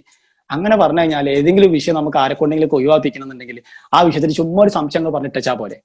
ആലോചിച്ച് നോക്കി. ഇപ്പൊ ഉദാഹരണമായിട്ട് മൊബൈൽ ഉപയോഗിക്കാൻ പാടില്ലേ എന്ന് വെച്ച് കഴിഞ്ഞാൽ എന്താ പറയാ, മൊബൈലിൽ ഇന്റർനെറ്റുള്ള മൊബൈൽ നമ്മൾ എന്താ പറയാ, അത് റിസ്ക് ഉണ്ട്. കാരണം അതിൽ യൂട്യൂബ് ഉണ്ട്, നെറ്റ് ഉണ്ട്, വേണ്ടാത്ത സൈറ്റിലോട്ടൊക്കെ പോവാം, ഫേസ്ബുക്കിലൊക്കെ പോയാൽ വേണ്ടാത്ത ചതിയിൽ വന്ന് പെടാം. അങ്ങനല്ലേ? നെഗറ്റീവിന്റെ ഒരു അട്ടിങ് ഒക്കെ എണ്ണാൻ പറ്റും, പോസിറ്റീവുകളുണ്ട്. പല സൂം മീറ്റിങ്ങുകളും പല ഖുറാൻ ക്ലാസ്സുകളും എന്താ പറയാ, ഇപ്പൊ ക്ലാസ്സിലൊക്കെ നടക്കുന്ന പോസിറ്റീവാണ്. എണ്ണാണെങ്കിൽ പോസിറ്റീവ് വളരെ കുറവാണ്, നെഗറ്റീവാണ് കൂടുതലുള്ളത്. എന്നാ പിന്നെ നമുക്ക് മൊബൈൽ അങ്ങോട്ട് ഹറാമാക്കാൻ പറഞ്ഞാൽ നടക്കുന്ന കാര്യമാണോ? ഇല്ല. ഇതില് മൊബൈൽ എന്ത് ചെയ്യുന്നു, അതിന്റെ കണ്ടന്റ് നമ്മൾ ഏത് രീതിയിൽ ഉപയോഗിക്കുന്നു എന്നുള്ളത് മാത്രമാണ് ഇതിന്റെ പ്രസക്തി. അല്ലാതെ മറ്റതിൽ യാതൊരു കൺഫ്യൂഷനും ഇല്ല. അപ്പൊ അദ്ദേഹത്തിന്റെ ലേഖനം അവിടെ അവസാനിച്ചു. പിന്നെ ശ്രീ OK ഫാരിസിന്റെ പണം വല്ലാതെ എതിർത്ത നെറ്റ്വർക്ക് മാർക്കറ്റിംഗ് മൊത്തത്തിൽ വായിച്ചു. കാര്യമായിട്ട് അതിൽ പറയാനൊന്നുമില്ല. പിന്നെ ഹൈലൈറ്റ് ചെയ്ത് അമേരിക്കയിലെ ഫെഡറൽ ട്രേഡ് കമ്മീഷന്റെ ഔദ്യോഗിക വെബ്സൈറ്റിൽ പ്രസിദ്ധീകരിച്ച ഒരു പഠനം വ്യക്തമാക്കുന്നത്, അവർ പഠനം നടത്തിയ 350 മൾട്ടിലെവൽ കമ്പനികളിൽ കണ്ണു ചേർന്ന 99% പേർക്കും അവരുടെ പണം നഷ്ടമായി എന്നാണ്. 1% പേർക്ക് മാത്രമാണ് എല്ലാ ചെലവുകളും പരിഗണിക്കുമ്പോൾ യഥാർത്ഥത്തിൽ ലാഭം ലഭിക്കുന്നത്. അങ്ങനെ ഒരു കണക്കുണ്ടെന്ന് അദ്ദേഹം പറഞ്ഞത് ശരിയായിരിക്കാം. പക്ഷെ ഇവിടെ നമുക്കത് വിഷയമുണ്ടോ? ഇല്ല. എന്തുകൊണ്ടാ? നമ്മളിവിടെ പണം ഇടുന്നില്ല. പണം ഇടുന്നുണ്ടെങ്കിലല്ലേ, പണം ഇടുന്നുണ്ടെങ്കിലല്ലേ പണം നഷ്ടപ്പെടും. പണം ഇടാത്ത കാലത്തോളം പണം നഷ്ടപ്പെടാത്ത സ്ഥിതിക്ക് നമുക്കതൊരു വിഷയമല്ലല്ലോ. പിന്നെ ഇപ്പൊ എന്താ, മാർക്കറ്റിലെ സമാനമായ ഉൽപ്പന്നങ്ങളുമായി താരതമ്യം ചെയ്യുമ്പോൾ പൊതുവെ ഉൽപ്പന്നങ്ങളുടെ വില കൂടുതലായാണ് കാണപ്പെടുന്നത്. ചിലതിന് ഇരട്ടിയോ 3 ഇരട്ടിയോ ഒക്കെ കാണുന്നുണ്ട്. അതേസമയം പ്രൊഡക്റ്റിന് പലപ്പോഴും ക്വാളിറ്റി കുറഞ്ഞവായിരിക്കും. ഇതിനുള്ള മറുപടി ഞാൻ പറയണ്ടല്ലോ, നിങ്ങൾ RCM തന്നെ പറഞ്ഞാൽ മതി, RCM ചെയ്യുന്ന ആളുകൾ പറഞ്ഞാൽ മതി അതിന്റെ പ്രൈസ് എങ്ങനെയാണ്, അതിന്റെ ക്വാളിറ്റി എങ്ങനെയാണെന്നുള്ളത്. കാരണം ഇത് വലിയ കൺഫ്യൂഷൻ ഒന്നും ഇല്ലാന്ന്. ഇപ്പം പകലാണ് എന്ന് പറയുന്നത് പോലെ, അല്ലെങ്കിൽ പകലും രാത്രി നമ്മൾ എത്ര കണ്ട് വ്യക്തമായിരിക്കുന്നു എന്ന് പറയുന്നത് സിമ്പിൾ ആയിട്ടുള്ള കാര്യമല്ലേ. ഇതിനൊന്നും വലിയ കോംപ്ലിക്കേഷൻ ഇല്ല. പിന്നെ പ്രൊഡക്റ്റുകളെക്കാൾ ഉപരി മാർക്കറ്റിംഗ് ശൃംഖലയിൽ കണ്ണു ചേർക്കുന്നതിന്റെ ലാഭ വാഗ്ദാനങ്ങളിലാണ് ആളുകൾ കൂടുതലും ആകൃഷ്ടരാകുന്നത്. അങ്ങനെ ഉണ്ടോ? ഞാൻ RCM എന്തിനാ ജോയിൻ ചെയ്തത്? എന്റെ വീട്ടിലോട്ടുള്ള പ്രൊഡക്റ്റ്, എന്റെ വീട്ടിൽ ഞാൻ കൊടുക്കുന്ന എന്താ പറയാ, ഈ നിങ്ങൾക്കറിയാം കണ്ടമാനം മായങ്ങളാണ്, മഞ്ഞപ്പൊടിയിൽ മായം, സോപ്പ് പൊടിയിൽ മായം, മുളക് പൊടിയിൽ മായം, ചായപ്പൊടിയിൽ മായം. നമ്മൾ അറിഞ്ഞോ അറിയാതെ ഈ സാധനം ആൾക്കാർക്ക് കൊടുക്കുമ്പോൾ നമ്മളൊരു ജോലി ആവാണ്. അതായത് ജോലി മീൻസ് ഹാപ്പിനെസ് ജോലിയല്ല, സൈനൈഡ് കൊടുത്തുകൊണ്ട് കുടുംബക്കാരെ കൊന്ന ജോലി, അത് ഞാൻ ഉദ്ദേശിച്ചത്. നമ്മൾ അറിഞ്ഞാൽ കൊടുക്കുക. അപ്പൊ അതിന് പകരം നന്നേ ചുരുക്കം എന്റെ കുടുംബത്തിലോട്ട് മായില്ലാത്ത പ്രൊഡക്റ്റ് കിട്ടണമെന്നുണ്ടെങ്കിൽ അതിനുള്ള ഒരു മാർഗം എന്ന രീതിയിലാണ് RCM ജോയിൻ ചെയ്തത്. RCM മായില്ല നിങ്ങൾക്ക് എത്ര ഉറപ്പ്? RCM സിസ്റ്റം തന്നെ അങ്ങനെയാണ്. അവരെല്ലാ പ്രൊഡക്റ്റും കൃത്യമായി ലാബിൽ ടെസ്റ്റും കാര്യങ്ങളൊക്കെ നടത്തിയിട്ടാണ് ചെയ്യുന്നത്. പോട്ടെ, ഇത് കൂടാതെ നമ്മൾ എന്ത് ചെയ്തിട്ട് നമുക്കൊരു ധൈര്യമാണല്ലോ. നമ്മളെ പല ലീഡർമാരും കേരളത്തിലെ തന്നെ പല ഫുഡ് ആൻഡ് സേഫ്റ്റിയിലും മറ്റൊക്കെ ഇത് ടെസ്റ്റ് ചെയ്തിട്ട് വെരിഫൈ ചെയ്തിട്ടുണ്ട് പിന്നെ മായില്ല എന്നുള്ളത്. നന്നേ ചുരുക്കം ഞങ്ങളെങ്കിലും പറയുന്നുള്ളത് ഇതിൽ മായില്ല എന്നുള്ളത്. മറ്റു പല കമ്പനിയുടെ പ്രൊഡക്റ്റുകളോ ഉപയോഗിച്ച് കുറെ കാലം കഴിയുമ്പോൾ പത്രത്തിൽ ഒരു വാർത്ത അങ്ങ് വരും, ഇത്രയും വെളിച്ചെണ്ണകൾ നിരോധിച്ചു. അപ്പൊ അതുവരെ ഉപയോഗിച്ചൊരു എന്താ കഥ. അപ്പൊ അതിൽ ആ മായില്ലാത്ത പ്രൊഡക്റ്റുകൾ, ശരീരത്തിന് ഗുണം ഉണ്ടാക്കുന്ന പ്രൊഡക്റ്റുകൾ വാങ്ങാന്നുള്ളത് തന്നെയാണ് RCM ഹൈലൈറ്റ്. എല്ലാവരും RCM ജോയിൻ ചെയ്യുന്നത് അതിൽ തന്നെയാണ്. പിന്നെ ചില ആളുകൾ, കഴിവുള്ള ആളുകൾ അല്ലെങ്കിൽ താല്പര്യമുള്ള ആളുകൾ ഇതിനെ ബിസിനസ് ആയിട്ട് എടുക്കുന്നതാണ്. മിനിമം ഒരു നിശ്ചിത തുകയുടെ കമ്പനി നിശ്ചയിക്കുന്ന പോയിന്റിന്, ഉദാഹരണം 10,000 രൂപയ്ക്കും ചെയ്യണം സാധനം വാങ്ങിയാൽ മാത്രം ശരിയിൽ അംഗമാണ്. അത് RCM ബാധകമില്ലാത്തതുകൊണ്ട് അതിൽ പറയേണ്ട കാര്യമൊന്നുമില്ല. പിന്നെ ഡയറക്റ്റ് സെല്ലിംഗ് ബിസിനസ് 10 വർഷം കൊണ്ട് 79% വളർച്ച കൈവരിച്ചു. പക്ഷേ MLM-ൽ ചേരുന്നവർക്ക് പണം നഷ്ടപ്പെടുന്നത് തുടർന്നുകൊണ്ടിരുന്നു. രണ്ടാമത്തെ വരിയുടെ കൊടുക്കണം. നമുക്ക് ആദ്യത്തെ വരി നോക്കിയാലോ. ഡയറക്റ്റ് സെല്ലിംഗ് ബിസിനസ് 10 വർഷം കൊണ്ട് 79, അതായത് 80%. അത് വല്ലാതൊരു അച്ചീവ്മെന്റ് ആണല്ലോ. കഴിഞ്ഞ 10 വർഷം കൊണ്ട് 80% അച്ചീവ് ചെയ്തു എന്നാണ് ശ്രീ OK ഫാരിസ് പറയുന്നത്. അപ്പൊ ഇനിയുള്ള വർഷം അതിനേക്കാൾ കൂടുതൽ അച്ചീവ്മെന്റ് നമുക്ക് പ്രതീക്ഷിക്കും. കാരണം ഇനിയുള്ള കാലങ്ങളിൽ കൂടുതൽ പ്രൊഡക്റ്റുകൾ വരികയാണ്, കൂടുതൽ ആളുകൾ ഇതിൽ ഇതൊക്കെ. 2020 എന്ന് പറഞ്ഞാൽ നെറ്റ്വർക്ക് മാർക്കറ്റിംഗിന്റെ കാലമാണ്. അതിന് അങ്ങോട്ടുള്ള കാലഘട്ടം. കാരണം നിങ്ങളുടെ റിലേഷൻഷിപ്പാണ് നിങ്ങളുടെ കപ്പാസിറ്റി തീരുമാനിക്കുന്നത്, നിങ്ങളുടെ ഭാവി തീരുമാനിക്കുന്നത്. അപ്പൊ ആ ഒരു റിലേഷൻഷിപ്പ് തന്നെയാണ് ശരിക്കും പറഞ്ഞു കഴിഞ്ഞാൽ സെല് ചെയ്യപ്പെടുന്നത്. ഇനിയുള്ള കാലത്ത് അതാണ്. ഇപ്പൊ എല്ലാവരും അതാ ചെയ്യുന്നത്. നിങ്ങൾ ആലോചിച്ച് നോക്കും, നിങ്ങളെ ഫ്രണ്ട്സിന്റെ കപ്പാസിറ്റി, നിങ്ങളെ ഫ്രണ്ട്സ് എങ്ങനെയാണ്, ആ റേഞ്ചിലാണ് എല്ലാം തീരുമാനിക്കപ്പെടുന്നത്. നിങ്ങൾ ആലോചിക്കാം. പിന്നെ ARF ഫൗണ്ടേഷൻ നടത്തിയ പഠനത്തിൽ പങ്കെടുത്തവർ 27% പേരും MLM-മായി പിരിഞ്ഞവരാണ്. അവർ ജോലി ചെയ്ത കമ്പനി സാമ്പത്തിക വിജയസാധ്യത തെറ്റായി ചിത്രീകരിച്ചു എന്നാണ് 52% ആളുകൾ പറഞ്ഞത്. തുടക്കത്തിൽ കാണിച്ച ലാഭക്കണക്കിൽ നിന്ന് വ്യതിചലിച്ചെന്നും തങ്ങൾക്ക് യാതൊരു ലാഭം ഉണ്ടാക്കാനാവുന്നില്ലെന്നും അവർ പരാതി പറയുന്നു. MLM കമ്പനികൾ തങ്ങളുടെ ഏജന്റുമാരെ ദീർഘകാലത്തേക്ക് നിലനിർത്താൻ പാടുപെടുന്നത് വെറുതെയല്ല. ഞാൻ കഴിഞ്ഞ 10 കൊല്ലമായി, മൂർത്തി സാർ 15 കൊല്ലത്ത് കൂടുതലായി. കൃത്യമായിട്ട് എല്ലാവർക്കും അവരവരുടെ വർക്കിനനുസരിച്ചുള്ള ശമ്പളം മീൻസ് ഇൻസെന്റീവ് കൃത്യമായിട്ട് വന്നുകൊണ്ടിരിക്കുന്നു. അതുകൊണ്ട് സ്വാഭാവികമായിട്ടും ഇതിൽ നമുക്ക് പറയേണ്ട കാര്യം വരുന്നില്ല, അല്ലേ? നമ്മളെ വിഷയമല്ല അത്. പിന്നെ MLM-ൽ നിങ്ങൾക്ക് വൻ ലാഭം നേടാൻ കുറച്ച് മാസങ്ങൾ മാത്രമേ വേണ്ടൂ എന്ന തെറ്റിദ്ധാരണ ഉണ്ടാക്കുന്നു. മിക്കപ്പോഴും ഇതുപോലുള്ള പ്രസ്താവനകൾ കൂടുതൽ ആളുകളെ കണ്ണു ചേർക്കുന്നതിന് കാരണമാവുന്നു. നമ്മളങ്ങനെ പറഞ്ഞിട്ടില്ല എന്ന് മാത്രമല്ല, കഴിഞ്ഞ ഞായറാഴ്ച ക്ലാസ് എടുത്ത സമീർ വള്ളിക്കാവ്, അതാണ് അദ്ദേഹത്തിന്റെ പേര്, അദ്ദേഹം പോലും സ്വയം പറഞ്ഞത് ഇതിൽ പെട്ടെന്ന് പൈസ ഉണ്ടാക്കാനൊന്നും കഴിയില്ല. അദ്ദേഹം തന്നെ പറഞ്ഞതാണ്, നമ്മൾ പറഞ്ഞല്ല. പെട്ടെന്ന് പൈസ ഉണ്ടാക്കാനൊക്കെ സമയം എടുക്കുന്നതാണ് പറഞ്ഞത്. അതന്നെ ഞങ്ങൾക്കും പറയാനുള്ളത്. വർക്ക് നന്നായി ചെയ്യുന്ന ആൾക്കാർക്ക് വേണമെങ്കിൽ പെട്ടെന്ന് പൈസ ഉണ്ടാക്കാം. 6 മാസം കൊണ്ട് ടെക്നിക്കൽ അച്ചീവർ ആയിട്ടുള്ള ആളുകളും ഉണ്ട്, വർഷങ്ങളോളം ഇതിന് കൂടുന്നതിന് ഒന്നും ആവാത്ത ആളുകളും ഉണ്ട്. അപ്പൊ പണി എടുത്തിട്ടുണ്ടെങ്കിൽ അതിനനുസരിച്ചുള്ള റിസൾട്ട് കിട്ടും. അപ്പൊ ഇതിനുള്ള മറുപടി നിങ്ങൾ തന്നെ പറഞ്ഞ സ്ഥിതിക്ക് കഴിഞ്ഞപ്പോൾ ഞാൻ പറയേണ്ട കാര്യമല്ലോ. ഏതായാലും മൾട്ടി ലെവൽ മാർക്കറ്റിംഗ് ഇസ്ലാമികമായ ഹലാലാണോ എന്ന് നമ്മെ ചേർക്കാൻ വരുന്നവരോട് ചോദിച്ചാൽ ഏതെങ്കിലും പണ്ഡിതന്റെ ഫത്വയോ വീഡിയോ ക്ലിപ്പോ ഒക്കെ അയച്ചു തരും. എന്നാൽ ബഹുഭൂരിഭാഗം പണ്ഡിതന്മാരും പണ്ഡിത സമയത്തിന് ഹറാമായാണ് കാണുന്നത്. അപ്പൊ ഏതൊക്കെ പണ്ഡിതന്മാർ ഇതിന് ഹലാലാണെന്നും പറഞ്ഞിട്ടുണ്ടല്ലേ. ഒരു പണ്ഡിതനുണ്ട്, ജാക്കിർ നായിക്ക്, ഡോക്ടർ ജാക്കിർ നായിക്ക്, നിങ്ങൾ കേട്ടിട്ടുണ്ടാവും. അതായത് ഖുറാൻ മാത്രമല്ല ബൈബിളും ഭഗവത്ഗീതയും എല്ലാ സകലமான വേദം കലക്കി കുടിച്ചൊരു മനുഷ്യനാണ്. അത്ഭുതം തോന്നാറുണ്ട്. കമ്പ്യൂട്ടർമാരെ എന്ത് പറഞ്ഞാലും മൂപ്പര് അത് എന്തെങ്കിലും സെന്റൻസ് പറഞ്ഞാൽ അതിന്റെ ആയത്തും അതിന്റെ ബുക്കും പേജ് നമ്പറൊക്കെ കൃത്യമായിട്ട് വരും. എങ്ങനെ വരാൻ പറ്റാ. മൂപ്പര് ഒരിക്കലും ഒരു ക്ലാസ്സിൽ ഒരാൾ ചോദിച്ചു, സാർ ഈ നെറ്റ്വർക്ക് മാർക്കറ്റിനെ കുറിച്ച് നിങ്ങളുടെ അഭിപ്രായം എന്താണ്? മൂപ്പര് പറഞ്ഞ ഡയലോഗ് നേരത്തെ പറഞ്ഞ സിനിമയുടെ ഡയലോഗാണ്. അതായത് ഹലാലായ രീതിയിൽ വർക്ക് ചെയ്യുന്ന നെറ്റ്വർക്ക് മാർക്കറ്റിംഗ് ആണെങ്കിൽ അത് ഹലാലാണ്, ഹറാമായ രീതിയിൽ ഹറാമത്യായ സംഗതി ചെയ്യുന്നതാണെങ്കിൽ അത് ഹറാമാണ്. അപ്പൊ ഈ കച്ചവടത്തിന്റെ ഈ എന്താ പറയാ ഹറാം ഹലാം അതൊരു പ്രശ്നം. അപ്പൊ കച്ചവടത്തിന്റെ ഹലാൽ എങ്ങനെ തീരുമാനിക്കപ്പെടുന്നു പറയാം. 2-3 കാര്യങ്ങൾ മാത്രമേ അതിൽ ശ്രദ്ധിക്കേണ്ടുള്ളൂ. ഒന്ന്, അതിൽ പരസ്പര തൃപ്തി ഉണ്ടാവണം. അതായത് അത് ബാത്തിലാവാൻ പാടില്ല. നമ്മൾ കൊടുക്കുന്ന നിർബന്ധപൂർവ്വമുള്ള കച്ചവടമൊന്നും RCM-ൽ ഇല്ല. RCM-ൽ എന്നല്ല, ഇസ്ലാമിലില്ല. പിന്നെ ഇസ്ലാം നിരോധിച്ച സാധനങ്ങൾ വിൽക്കാൻ പാടില്ല. എന്തൊക്കെയാണത്? പന്നി മാംസം, പിന്നെ കള്ള്, അത്തരം സംഗതികൾ നമുക്ക് എന്ത് ചെയ്യാൻ പാടില്ല, ഉപയോഗിക്കാൻ പാടില്ല, വിൽക്കാൻ പാടില്ല. അപ്പൊ ആളുകൾ അല്ല, അപ്പൊ RCM-ൽ ഇത് വന്നാലോ? നമുക്ക് ഒന്നുകൊണ്ട് RCM-ൽ അത് വരുന്നു. RCM ഇറച്ചിനെ തന്നെ പ്രോത്സാഹിപ്പിക്കുന്നില്ല. വെജിറ്റേറിയൻ മീറ്റ് എന്ന് പറഞ്ഞിട്ട് നമ്മൾ വെജിറ്റബിൾ ബൈറ്റ് എന്നുള്ള ആ രീതിയിലോട്ടാണ് നമ്മൾ പോകുന്നത്. പിന്നല്ലേ പന്നി മാംസം വരുന്നത്. മാത്രമല്ല RCM-ന്റെ ക്ലാസ്സിലൊക്കെ ഇപ്പൊ എന്താ പറയാ, നിങ്ങൾ കള്ളു കുടിക്കരുത്, നിങ്ങൾ ലഹരി ഉപയോഗിക്കരുത്. ചിലപ്പോൾ ഒന്നും എന്താ ഇസ്ലാമിക ക്ലാസ് ആണെന്ന് തോന്നിപ്പോ RCM-ന്റെ സിസ്റ്റം അതിന്റെ ഇൻസ്ട്രക്ഷനും കണ്ടു കഴിഞ്ഞാൽ.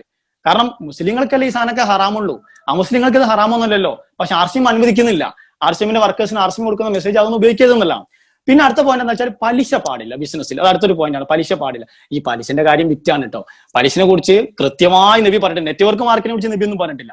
പക്ഷെ പലിശനെ കുറിച്ച് കൃത്യമായി പറഞ്ഞിട്ട് അതിനെക്കുറിച്ച് ശരിക്കും പഠിച്ചു കഴിഞ്ഞാൽ ഉള്ളത് പറയാലോ, നമ്മൾ ബാങ്കിൽ അക്കൗണ്ട് പോലും എടുക്കൂല. പക്ഷെ അതിനെക്കുറിച്ചൊന്നും വലിയ എതിർപ്പൊന്നും ആരും പ്രകടിപ്പിച്ച് കാണാറില്ല. വേണമെങ്കിൽ ബാങ്കിലെ ജോലി പോലും ചെയ്യാം എന്നും ചിലപ്പം പറഞ്ഞു കാണാറുണ്ട്. എന്താണ് അറിയാ, പാടില്ല. കാരണം പലിശന്റെ ഈ കണക്ക് എഴുതി വെക്കുന്നത് പോലും ഹറാമാണെന്നുള്ളതാണ്. അല്ല, അത് നിങ്ങൾ അങ്ങനെ പറഞ്ഞ കൂടി ഇത് ചെയ്യണമെന്ന് എനിക്ക് അഭിപ്രായമൊന്നുമില്ല. അത് അതിന്റെ വഴിക്ക് പോട്ടെ, നമുക്ക് അതിലൊന്നും ഒരു അഭിപ്രായമില്ല. നമുക്ക് ഇത് ശരിയാണോ അല്ലെന്നുള്ള മാത്രമേ പറയൂ. നിങ്ങൾ അത് ചെയ്യുന്നുണ്ടല്ലോ, അതുകൊണ്ട് ഇത് ചെയ്യണം എന്നുള്ളതൊക്കെ വളരെ ഇല്ലോജിക്കൽ ആയിട്ടുള്ള വാദങ്ങൾ മാത്രമാണ്. അപ്പോൾ ആ ഭാഗം കഴിഞ്ഞു. അപ്പൊ അതുകൂടാതെ നമ്മളെ ഒരു പണ്ഡിതനുണ്ട്, അദ്ദേഹം ഒരു മുജാഹിദ് പണ്ഡിതനാണ് തോന്നുന്നുണ്ട്, അബ്ദുറഹ്മാൻ. അദ്ദേഹം യൂട്യൂബിൽ പറഞ്ഞിട്ടുണ്ട്. അദ്ദേഹം ഇസ്ലാമിലൊക്കെ ഇതിന്റെ വശങ്ങൾ പറഞ്ഞ നെറ്റ്വർക്ക് മാർക്കറ്റിംഗ് അദ്ദേഹം കൃത്യമായിട്ട് പറഞ്ഞിട്ടുണ്ട്. അതിന്റെ വീഡിയോ യൂട്യൂബിൽ അവൈലബിൾ ആണ്. ലിങ്ക് ഒക്കെ വേണമെങ്കിൽ നിങ്ങൾ ചോദിച്ചാൽ അയച്ചുതരാം. എന്താണ് നെറ്റ്വർക്ക് മാർക്കറ്റിംഗ് എന്ന് കൃത്യമായിട്ട് പറയുന്നത്. അത് കേട്ട് കഴിഞ്ഞാൽ RCM-നെ കുറിച്ചാണ് പറയുന്നത് തോന്നിപ്പോ. ഇങ്ങനെ ജോയിൻ ചെയ്യുന്നതിന് ഫീസ് വാങ്ങാൻ പാടില്ല, അത്തരം സംഗതിയിൽ ഇതെല്ലാം അദ്ദേഹം കൃത്യമായിട്ട് പറയുന്നത്. അപ്പൊ ആ ലേഖനം കഴിഞ്ഞു. അടുത്തത് നെറ്റ്വർക്ക് മാർക്കറ്റ് നിഷിദ്ധമായ സമ്പാദന മാർഗം എന്ന് പറഞ്ഞിട്ട് ശ്രീ VK അലി സാഹിബിന്റെ ഒരു ലേഖനമാണ്. അപ്പൊ VK അലി സാഹിബിന്റെ ലേഖനത്തിലുള്ള കാര്യങ്ങൾ നോക്കുകയാണെന്നുണ്ടെങ്കിൽ, ചോദ്യത്തിൽ ഉന്നയിക്കപ്പെട്ട കച്ചവട രീതി വിവിധ പേരുകളിൽ അറിയപ്പെടുന്നുവെങ്കിലും അവയുടെ എല്ലാം ഉള്ളടക്കം ഒന്ന് തന്നെ. ഇത് മുൻകാലങ്ങളിലൊന്നും പരിചയമില്ലാത്ത ഒരു രീതിയാണ്. അതിനെ ഇപ്രകാരം സംഗ്രഹിക്കാം. ഒരു കമ്പനി അതിന്റെ ഉൽപ്പന്നം ഒരാൾക്ക് വിൽക്കുന്നു. അയാൾ മറ്റു രണ്ടാൾക്കോ അതിൽ കൂടുതൽ പേർക്ക് ഇതുപോലെ വിൽപ്പന നടത്തണമെന്ന ഉപാധിയോടെ. ഏറ്റവും ആദ്യത്തെ സെന്റൻസ്, ഇത് മുൻകാലങ്ങളിൽ പരിചയമില്ലാത്ത വെറുതെ ആയിരിക്കാണ്. ഇന്ത്യക്ക് സ്വാതന്ത്ര്യം കിട്ടുന്നതിന് മുമ്പ് തന്നെ ഇത് അമേരിക്കയിൽ വളരെ പരിചിതമുള്ള ഒരു സിസ്റ്റം തന്നെയാണ്. പിന്നെ ഒരു കമ്പനി അതിന് ഉൽപ്പന്നം ഒരാൾക്ക് വിൽക്കുന്നു, പിന്നെ അത് മറ്റു രണ്ടാൾക്ക് വിൽക്കുന്നു, യാതൊരു നിയമമില്ല കേട്ടോ. RCM അങ്ങനെ ഒരു നിയമമില്ല. വേണമെങ്കിൽ വിറ്റാൽ മതി, വിറ്റില്ലെങ്കിൽ ഒരു കുഴപ്പമില്ല. നമ്മൾ വാങ്ങുന്നതിന്, നമ്മൾ സെല് ചെയ്യുന്നതിന് കമ്മീഷൻ നമുക്ക് കിട്ടും. നെറ്റ്വർക്കിലൂടെ കമ്മീഷൻ കിട്ടണമെന്നുണ്ടെങ്കിൽ നമ്മൾ താഴെ ആളുകളെ ജോയിൻ ചെയ്യിപ്പിക്കുക, അവർ വിൽക്കുന്നതിന്റെ ആ ശതമാന കണക്ക് അത് നമ്മുടെ സൈറ്റിൽ കൃത്യമായിട്ട് കൊടുത്തിട്ടുണ്ടല്ലോ, അങ്ങനെ പറയുന്നുണ്ട്. പിന്നെ പല ബഹുരാഷ്ട്ര കമ്പനികളും അവരുടെ ഉൽപ്പന്നങ്ങൾ മാർക്കറ്റ് കണ്ടെത്തുന്നതിന് വേണ്ടി അവലംബിക്കുന്ന ഒരു രീതിയാണ്. ഇങ്ങനെയാകുമ്പോൾ പരസ്യത്തിനും പ്രചാരണത്തിനും വേണ്ടി നീക്കുന്ന ഭീമമായ തുകകൾ ലാഭിക്കാമെന്നും ഈ ഡയറക്റ്റ് മാർക്കറ്റിംഗ് രീതി സ്വീകരിക്കുന്നതിൽ പരസ്യ തുകയുടെ ഒരു ചെറിയ ശതമാനം കൊണ്ട് ഉൽപ്പന്നങ്ങളെ കൂടുതൽ ഏരിയയിലേക്ക് എത്തിക്കാനും പരിചയപ്പെടുത്താനും സാധിക്കുമെന്നാണ് കമ്പനികളുടെ ന്യായീകരണം. അത് ന്യായീകരണമല്ല, അത് സത്യം തന്നെയാണ്. എന്തിനാ വെറുതെ പരസ്യക്കാർക്ക് പൈസ കൊടുക്കുന്നത്? എന്തിനാ ഐശ്വര്യറായിക്കും സച്ചിനൊക്കെ അവർ ഓൾറെഡി നല്ല പൈസ ഉണ്ടാക്കിയില്ലേ? ഇനി ഞങ്ങളെപ്പോലുള്ള പാവങ്ങൾ ഇത് പൈസ ഉണ്ടാക്കട്ടെ, കളവ് പറഞ്ഞിട്ടല്ല, സത്യസന്ധമായി പറഞ്ഞിട്ട് നമ്മൾ യൂസ് ചെയ്തതിന് ശേഷം മാത്രം. ഓക്കെ, അപ്പം ഇനി ഇതിൽ പറയണമെന്ന് വെച്ചാൽ മേഖല പറഞ്ഞിട്ട് ഫത്വകൾ വിശേഷമായി പ്രസിദ്ധീകരിച്ചിട്ട് ഈജിപ്തിലെ ദാറുൽ ഇഫ്ത, സൗദി അറേബ്യയിലെ, അങ്ങനെ കുറെ അറബി പേരുകളാണ്. എനിക്ക് അത്ര അറബി അറിയാത്തതിനെ കൊണ്ട് ഞാൻ അങ്ങനെ നീട്ടി വലിച്ചു വായിക്കുന്നില്ല. ഇവരുടെ എല്ലാം ഏകകണ്ഠമായ നിലപാട് ശർഈ ദൃഷ്ടിയിൽ നിഷിദ്ധമായ ഹറാമാണത്രേ. ഇവർ RCM പഠിച്ചോന്ന് എനിക്കറിയില്ല. ഏതായാലും അതിന്റെ അവർ പറയുന്ന കാരണങ്ങൾ അത് ഇംഗ്ലീഷിലായിരിക്കുമല്ലോ.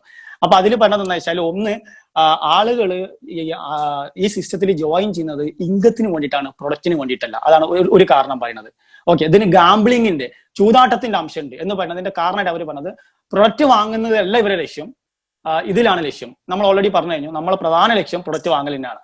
മറ്റേത് വേണമെങ്കിൽ കിട്ടുക, ഒരു സൈഡ് ബിസിനസ് മാത്രമായിട്ടുള്ളതാണ്. ഓക്കെ, രണ്ടാമത്തെ റിബ, അതായത് ഇൻട്രസ്റ്റിന്റെ അംശം വരുന്നു. ഇൻട്രസ്റ്റിന്റെ അംശം വരുന്നുണ്ട് അവർ പറഞ്ഞ കാരണം, putting some part of money, അതായത് നമ്മൾ കുറച്ച് പൈസ അതിലിടുന്നു, എന്നിട്ട് ആ പൈസ ഇട്ടുകൊണ്ട് അതിലൂടെ വരുമാനം ഉണ്ടാക്കാൻ ശ്രമിക്കുന്നു, പിന്നീട് കൂടുതൽ ആളുകളെ ജോയിൻ ചെയ്യിപ്പിക്കുന്നു. ഇതെല്ലാം മണി ചെയിന് അപ്ലിക്കബിൾ ആണ്, RCM അപ്ലിക്കബിൾ അല്ല. RCM പൈസ ഇടുന്നില്ല, ഞാൻ എത്ര വട്ടം പറഞ്ഞു പൈസ ഇടുന്നില്ല.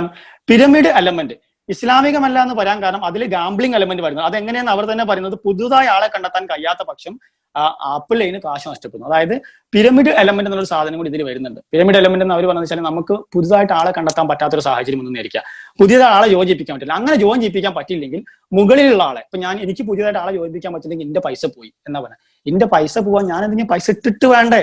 അതിനെനിക്ക് സങ്കടം. ഞാൻ പൈസ ഇട്ടിട്ടില്ലല്ലോ, ഞാൻ എന്റെ വീട്ടിലോട്ട് വേണ്ട സാധനങ്ങൾ വാങ്ങി, പിന്നെ എനിക്ക് പരിചയമുള്ള ആൾക്കാരെ ജോയിൻ ചെയ്യിപ്പിച്ചു. എനിക്ക് ആരും ജോയിൻ ചെയ്യും, എന്റെ താഴ്ന്ന ഒരാളില്ല, ഞാൻ ഏറ്റവും ലാസ്റ്റ് താള, എന്താ സംഭവിക്കുക? ഒന്നും സംഭവിക്കില്ല. എനിക്ക് വാങ്ങുന്നതിന്റെ കമ്മീഷനും കാര്യങ്ങളും എന്റെ വീട്ടിലേക്ക് വാങ്ങുന്നതിന്റെ ക്യാഷ് ബാക്കും കിട്ടി ഞാൻ അങ്ങനെ സന്തോഷത്തോട് കുത്തിരിക്കുക, അത്ര തന്നെ. പിന്നെ ഇത് ഇത്രയും എന്താ പറയാ ഒരുപാട് തട്ടുതട്ടായി കഴിഞ്ഞാൽ ഇത് തീർന്നു പോകും എന്നാണ് അടുത്ത പറയുന്നത്. അത് ശരിയാട്ടോ, കറക്റ്റായിട്ട് 2, 4 അങ്ങനെ തന്നെ അങ്ങനെ ഒരിക്കലും പോകില്ല. അങ്ങനെ പോയാലും 32 തട്ടൊക്കെ ആകുമ്പോൾ തീർന്നു പോകാനുള്ള സാധ്യതയുണ്ട്. പക്ഷെ ജനസംഖ്യ എന്നുള്ള സാധനങ്ങൾ കൂടിക്കൊണ്ടിരിക്കുക. ഇപ്പോഴും 1% പോലും ഇതിൽ വന്നിട്ടില്ല. നമുക്ക് എല്ലാവർക്കും അറിയുന്ന ഒരു സംഗതിയാണ്, നമ്മളെ ജനസംഖ്യ കൂടുന്നുണ്ട്, ജനസംഖ്യ കൂടുന്നതനുസരിച്ചിട്ട് വിഭവങ്ങൾ കുറയും. അപ്പോൾ ആളുകൾ കൂടുമ്പോൾ സ്ഥലം ഉണ്ടാകും. നമുക്ക് എല്ലാവർക്കും കാണാല്ലേ, പണ്ടൊക്കെ ഒരു കാറായിട്ട് പോയാൽ കൂളായിട്ട് പോകാൻ, ഇപ്പൊ റോഡ് മൊത്തം കാറാണ്, ഭയങ്കര ബ്ലോക്കാണ്. ഇതിന്റെ പേരിൽ ഇത് സിമ്പിൾ ലോജിക്കാണ്, എല്ലാവർക്കും അറിയാം. ഇതിന്റെ പേരിൽ നമ്മൾ പറയോ ജനസംഖ്യ നിയന്ത്രിക്കണം, എന്താ നമ്മൾ പറയാ, പഠിച്ചു നിരുന്ന കുട്ടികളല്ല, അതിനെ കൊല്ലാൻ പാടില്ല, അല്ലെ? അതായത് ലോജിക്കലായിട്ടുള്ള ജനസംഖ്യനെ പോലും നമ്മൾ ഇങ്ങനെ പറയുമ്പോഴാണ് ഈ സംഗതി നെറ്റ്വർക്ക് മാർക്കറ്റിംഗിന്റെ ആളെണ്ണം തീരുന്നു പറഞ്ഞ് പേടിപ്പിക്കുന്നത്. ഇനി ആളെണ്ണം തീർന്നാലിപ്പോ എന്താ? ഇത് ആളെണ്ണം ജോയിൻ ചെയ്യിപ്പിക്കുന്നതിന്റെ മേലല്ലല്ലോ ഇതിന്റെ ബിസിനസ് വരുന്നത്.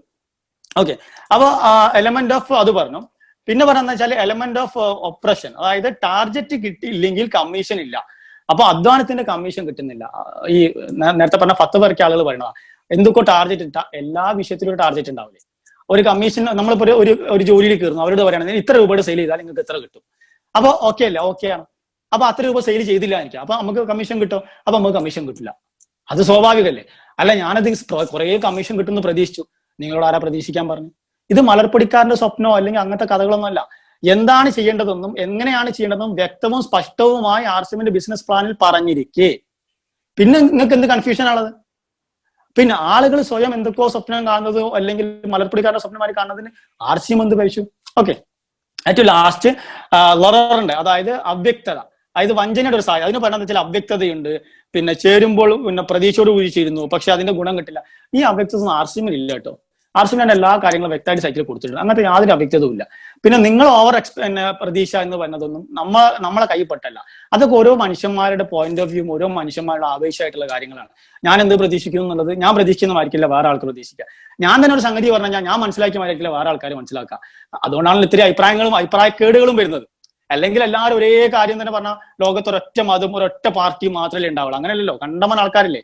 ആൾക്കാർ കൂടുന്നതനുസരിച്ചിട്ട് അഭിപ്രായം കാര്യങ്ങളൊക്കെ ഉണ്ടാവും. അപ്പൊ അതിലൊന്നും യാതൊരു കൺഫ്യൂഷനും വേണ്ടാന്നുള്ളതാണ്. ഇനി അത് കഴിഞ്ഞു. അപ്പൊ അതില് എന്നിട്ട് അവർ സംഗ്രഹിക്കുന്നുണ്ട്. അതായത് ഇത് എന്തുകൊണ്ടാണ് ഹറാം എന്നുള്ളതിന് സംഗ്രഹിക്കുന്നത് എങ്ങനെയാണെന്ന് വെച്ച് കഴിഞ്ഞാൽ, ഈ ഇടപാടിൽ വാങ്ങുന്നവന്റെ താല്പര്യം ഉൽപ്പന്നത്തിനല്ല കമ്മീഷനിലാണ്. കമ്മീഷന്റെ മഹിമ പറഞ്ഞുകൊണ്ടാണ് ഇതിന്റെ വിപണനം. ഉൽപ്പന്നം ഒരു പുകമറ മാത്രമാണ്. ഇല്ലാത്ത മേന്മകൾ പറയും, ഉപഭോക്താവിനെ വഞ്ചിക്കുകയും വരുമാനം ലഭിക്കുമെന്ന് വ്യാമോഹിച്ച ആളുകളെ കണ്ണു ചേർക്കുമാണ് ഇവിടെ. ഇതല്ല എന്ന് ഇനി ഞാൻ പറയേണ്ടതുണ്ടോ? ഓൾറെഡി നമ്മൾ പറഞ്ഞു കഴിഞ്ഞു.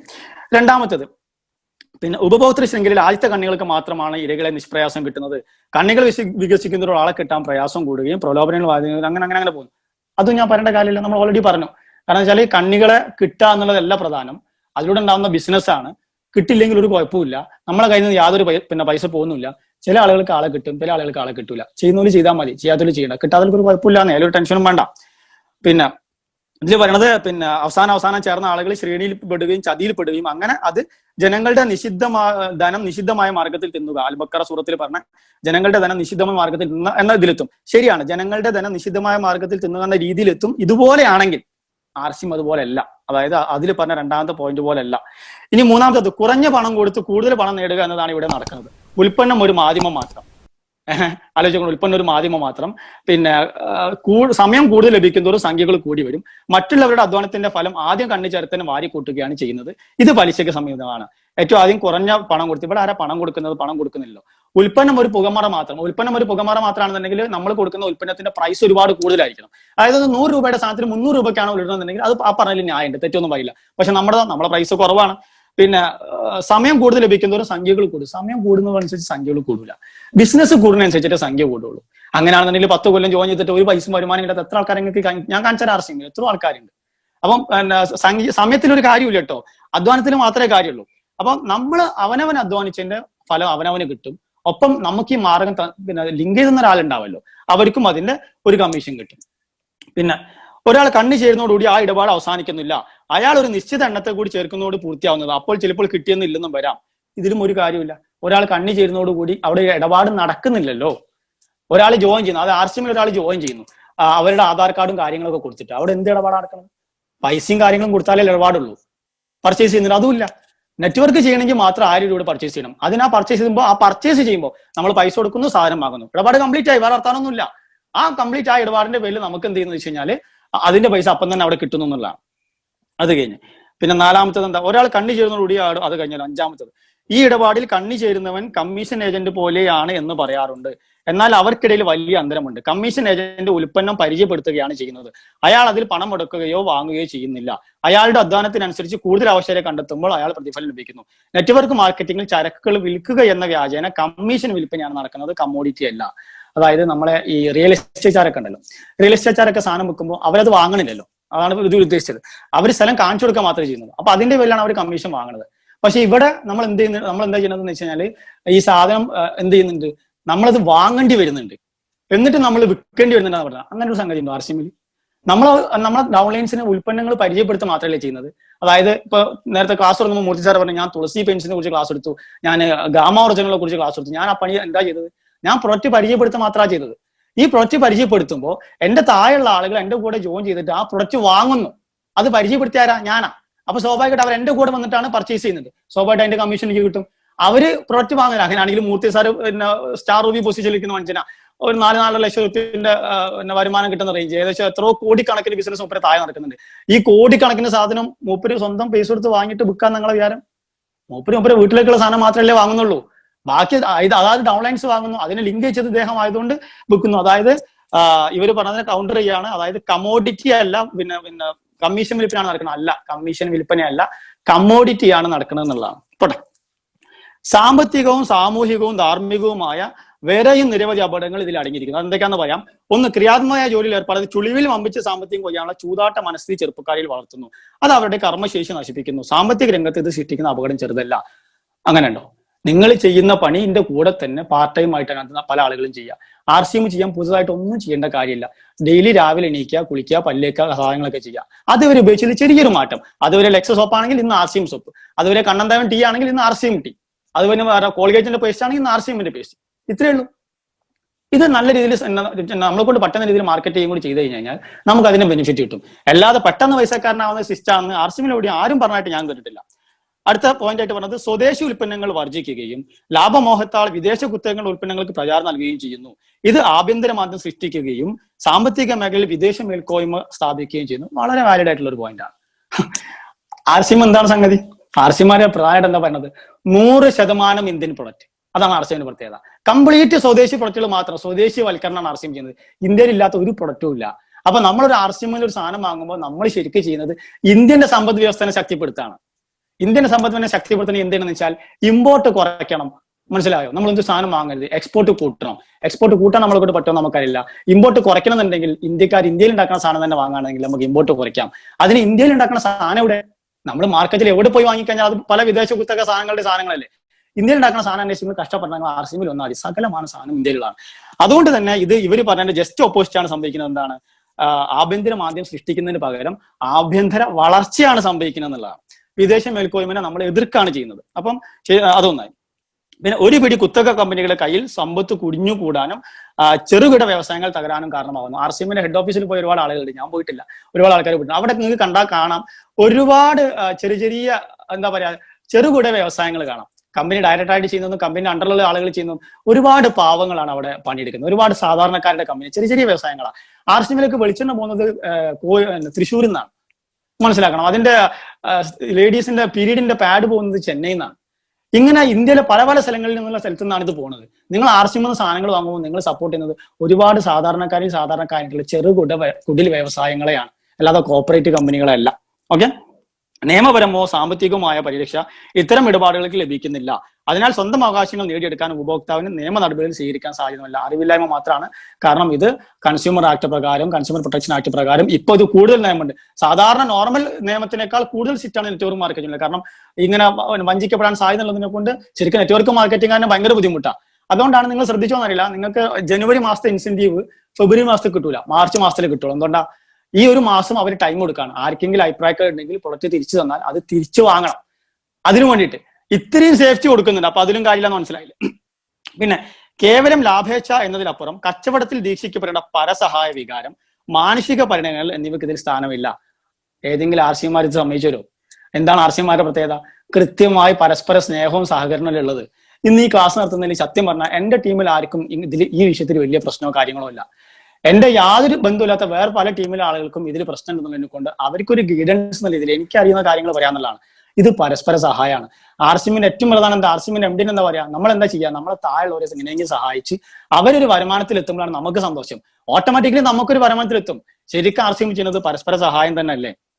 ഇനി ഇത്തരത്തിലുള്ള കച്ചവടങ്ങളുടെ വ്യാപനം പരമ്പരാഗത കച്ചവട വ്യവസായത്തെ തകർക്കുകയും വ്യക്തികൾ അധാർമിക നടപടിയിലേക്ക് നയിക്കുകയും ചെയ്യുന്നു. അതായത് പരമ്പരാഗതമായ കച്ചവടക്കാരെല്ലാം ഇപ്പൊ ആർസിഎമ്മിലൂടെ തിരിയുന്നൊരു സാഹചര്യം വന്നു. ഇനി അങ്ങനെ ചിന്തിക്കുകയാണെന്നുണ്ടെങ്കിൽ ഓവർ ബ്രിഡ്ജ് വന്നു കഴിഞ്ഞാൽ അത് തോണിക്കാരന്റെ പണി പോകുമെന്ന് പറഞ്ഞ മാതിരിയാണ്. കമ്പ്യൂട്ടർ വന്നു കഴിഞ്ഞാൽ അത് ക്ലർക്കിന്റെ പണി പോകുമെന്ന് പറഞ്ഞ മാതിരിയാണ്. ട്രാക്ടർ വന്നു കഴിഞ്ഞാൽ അത് ഉയർന്നവന്റെ പണി പോകുമെന്ന് പറഞ്ഞ മാതിരിയാണ്. എല്ലാ കാലഘട്ടത്തിലും അതിൻ്റെതായ നന്മകൾ നമ്മൾ സ്വീകരിക്കണം. നമ്മൾ ഇത് എതിർത്തിട്ടുണ്ട് കേട്ടോ, ഭയങ്കര സങ്കടമാണ്. പണ്ട് കമ്പ്യൂട്ടർ വന്നപ്പോൾ ഒരുപാട് ആൾക്കാർ പണി പോകുന്നുണ്ട്. അതെന്താ സംഭവിച്ചത്? കമ്പ്യൂട്ടർ മേഖലയിൽ ഒരുപാട് ആൾക്കാർക്ക് പണി കൂടുതൽ കിട്ടല്ലേ ചെയ്തത്.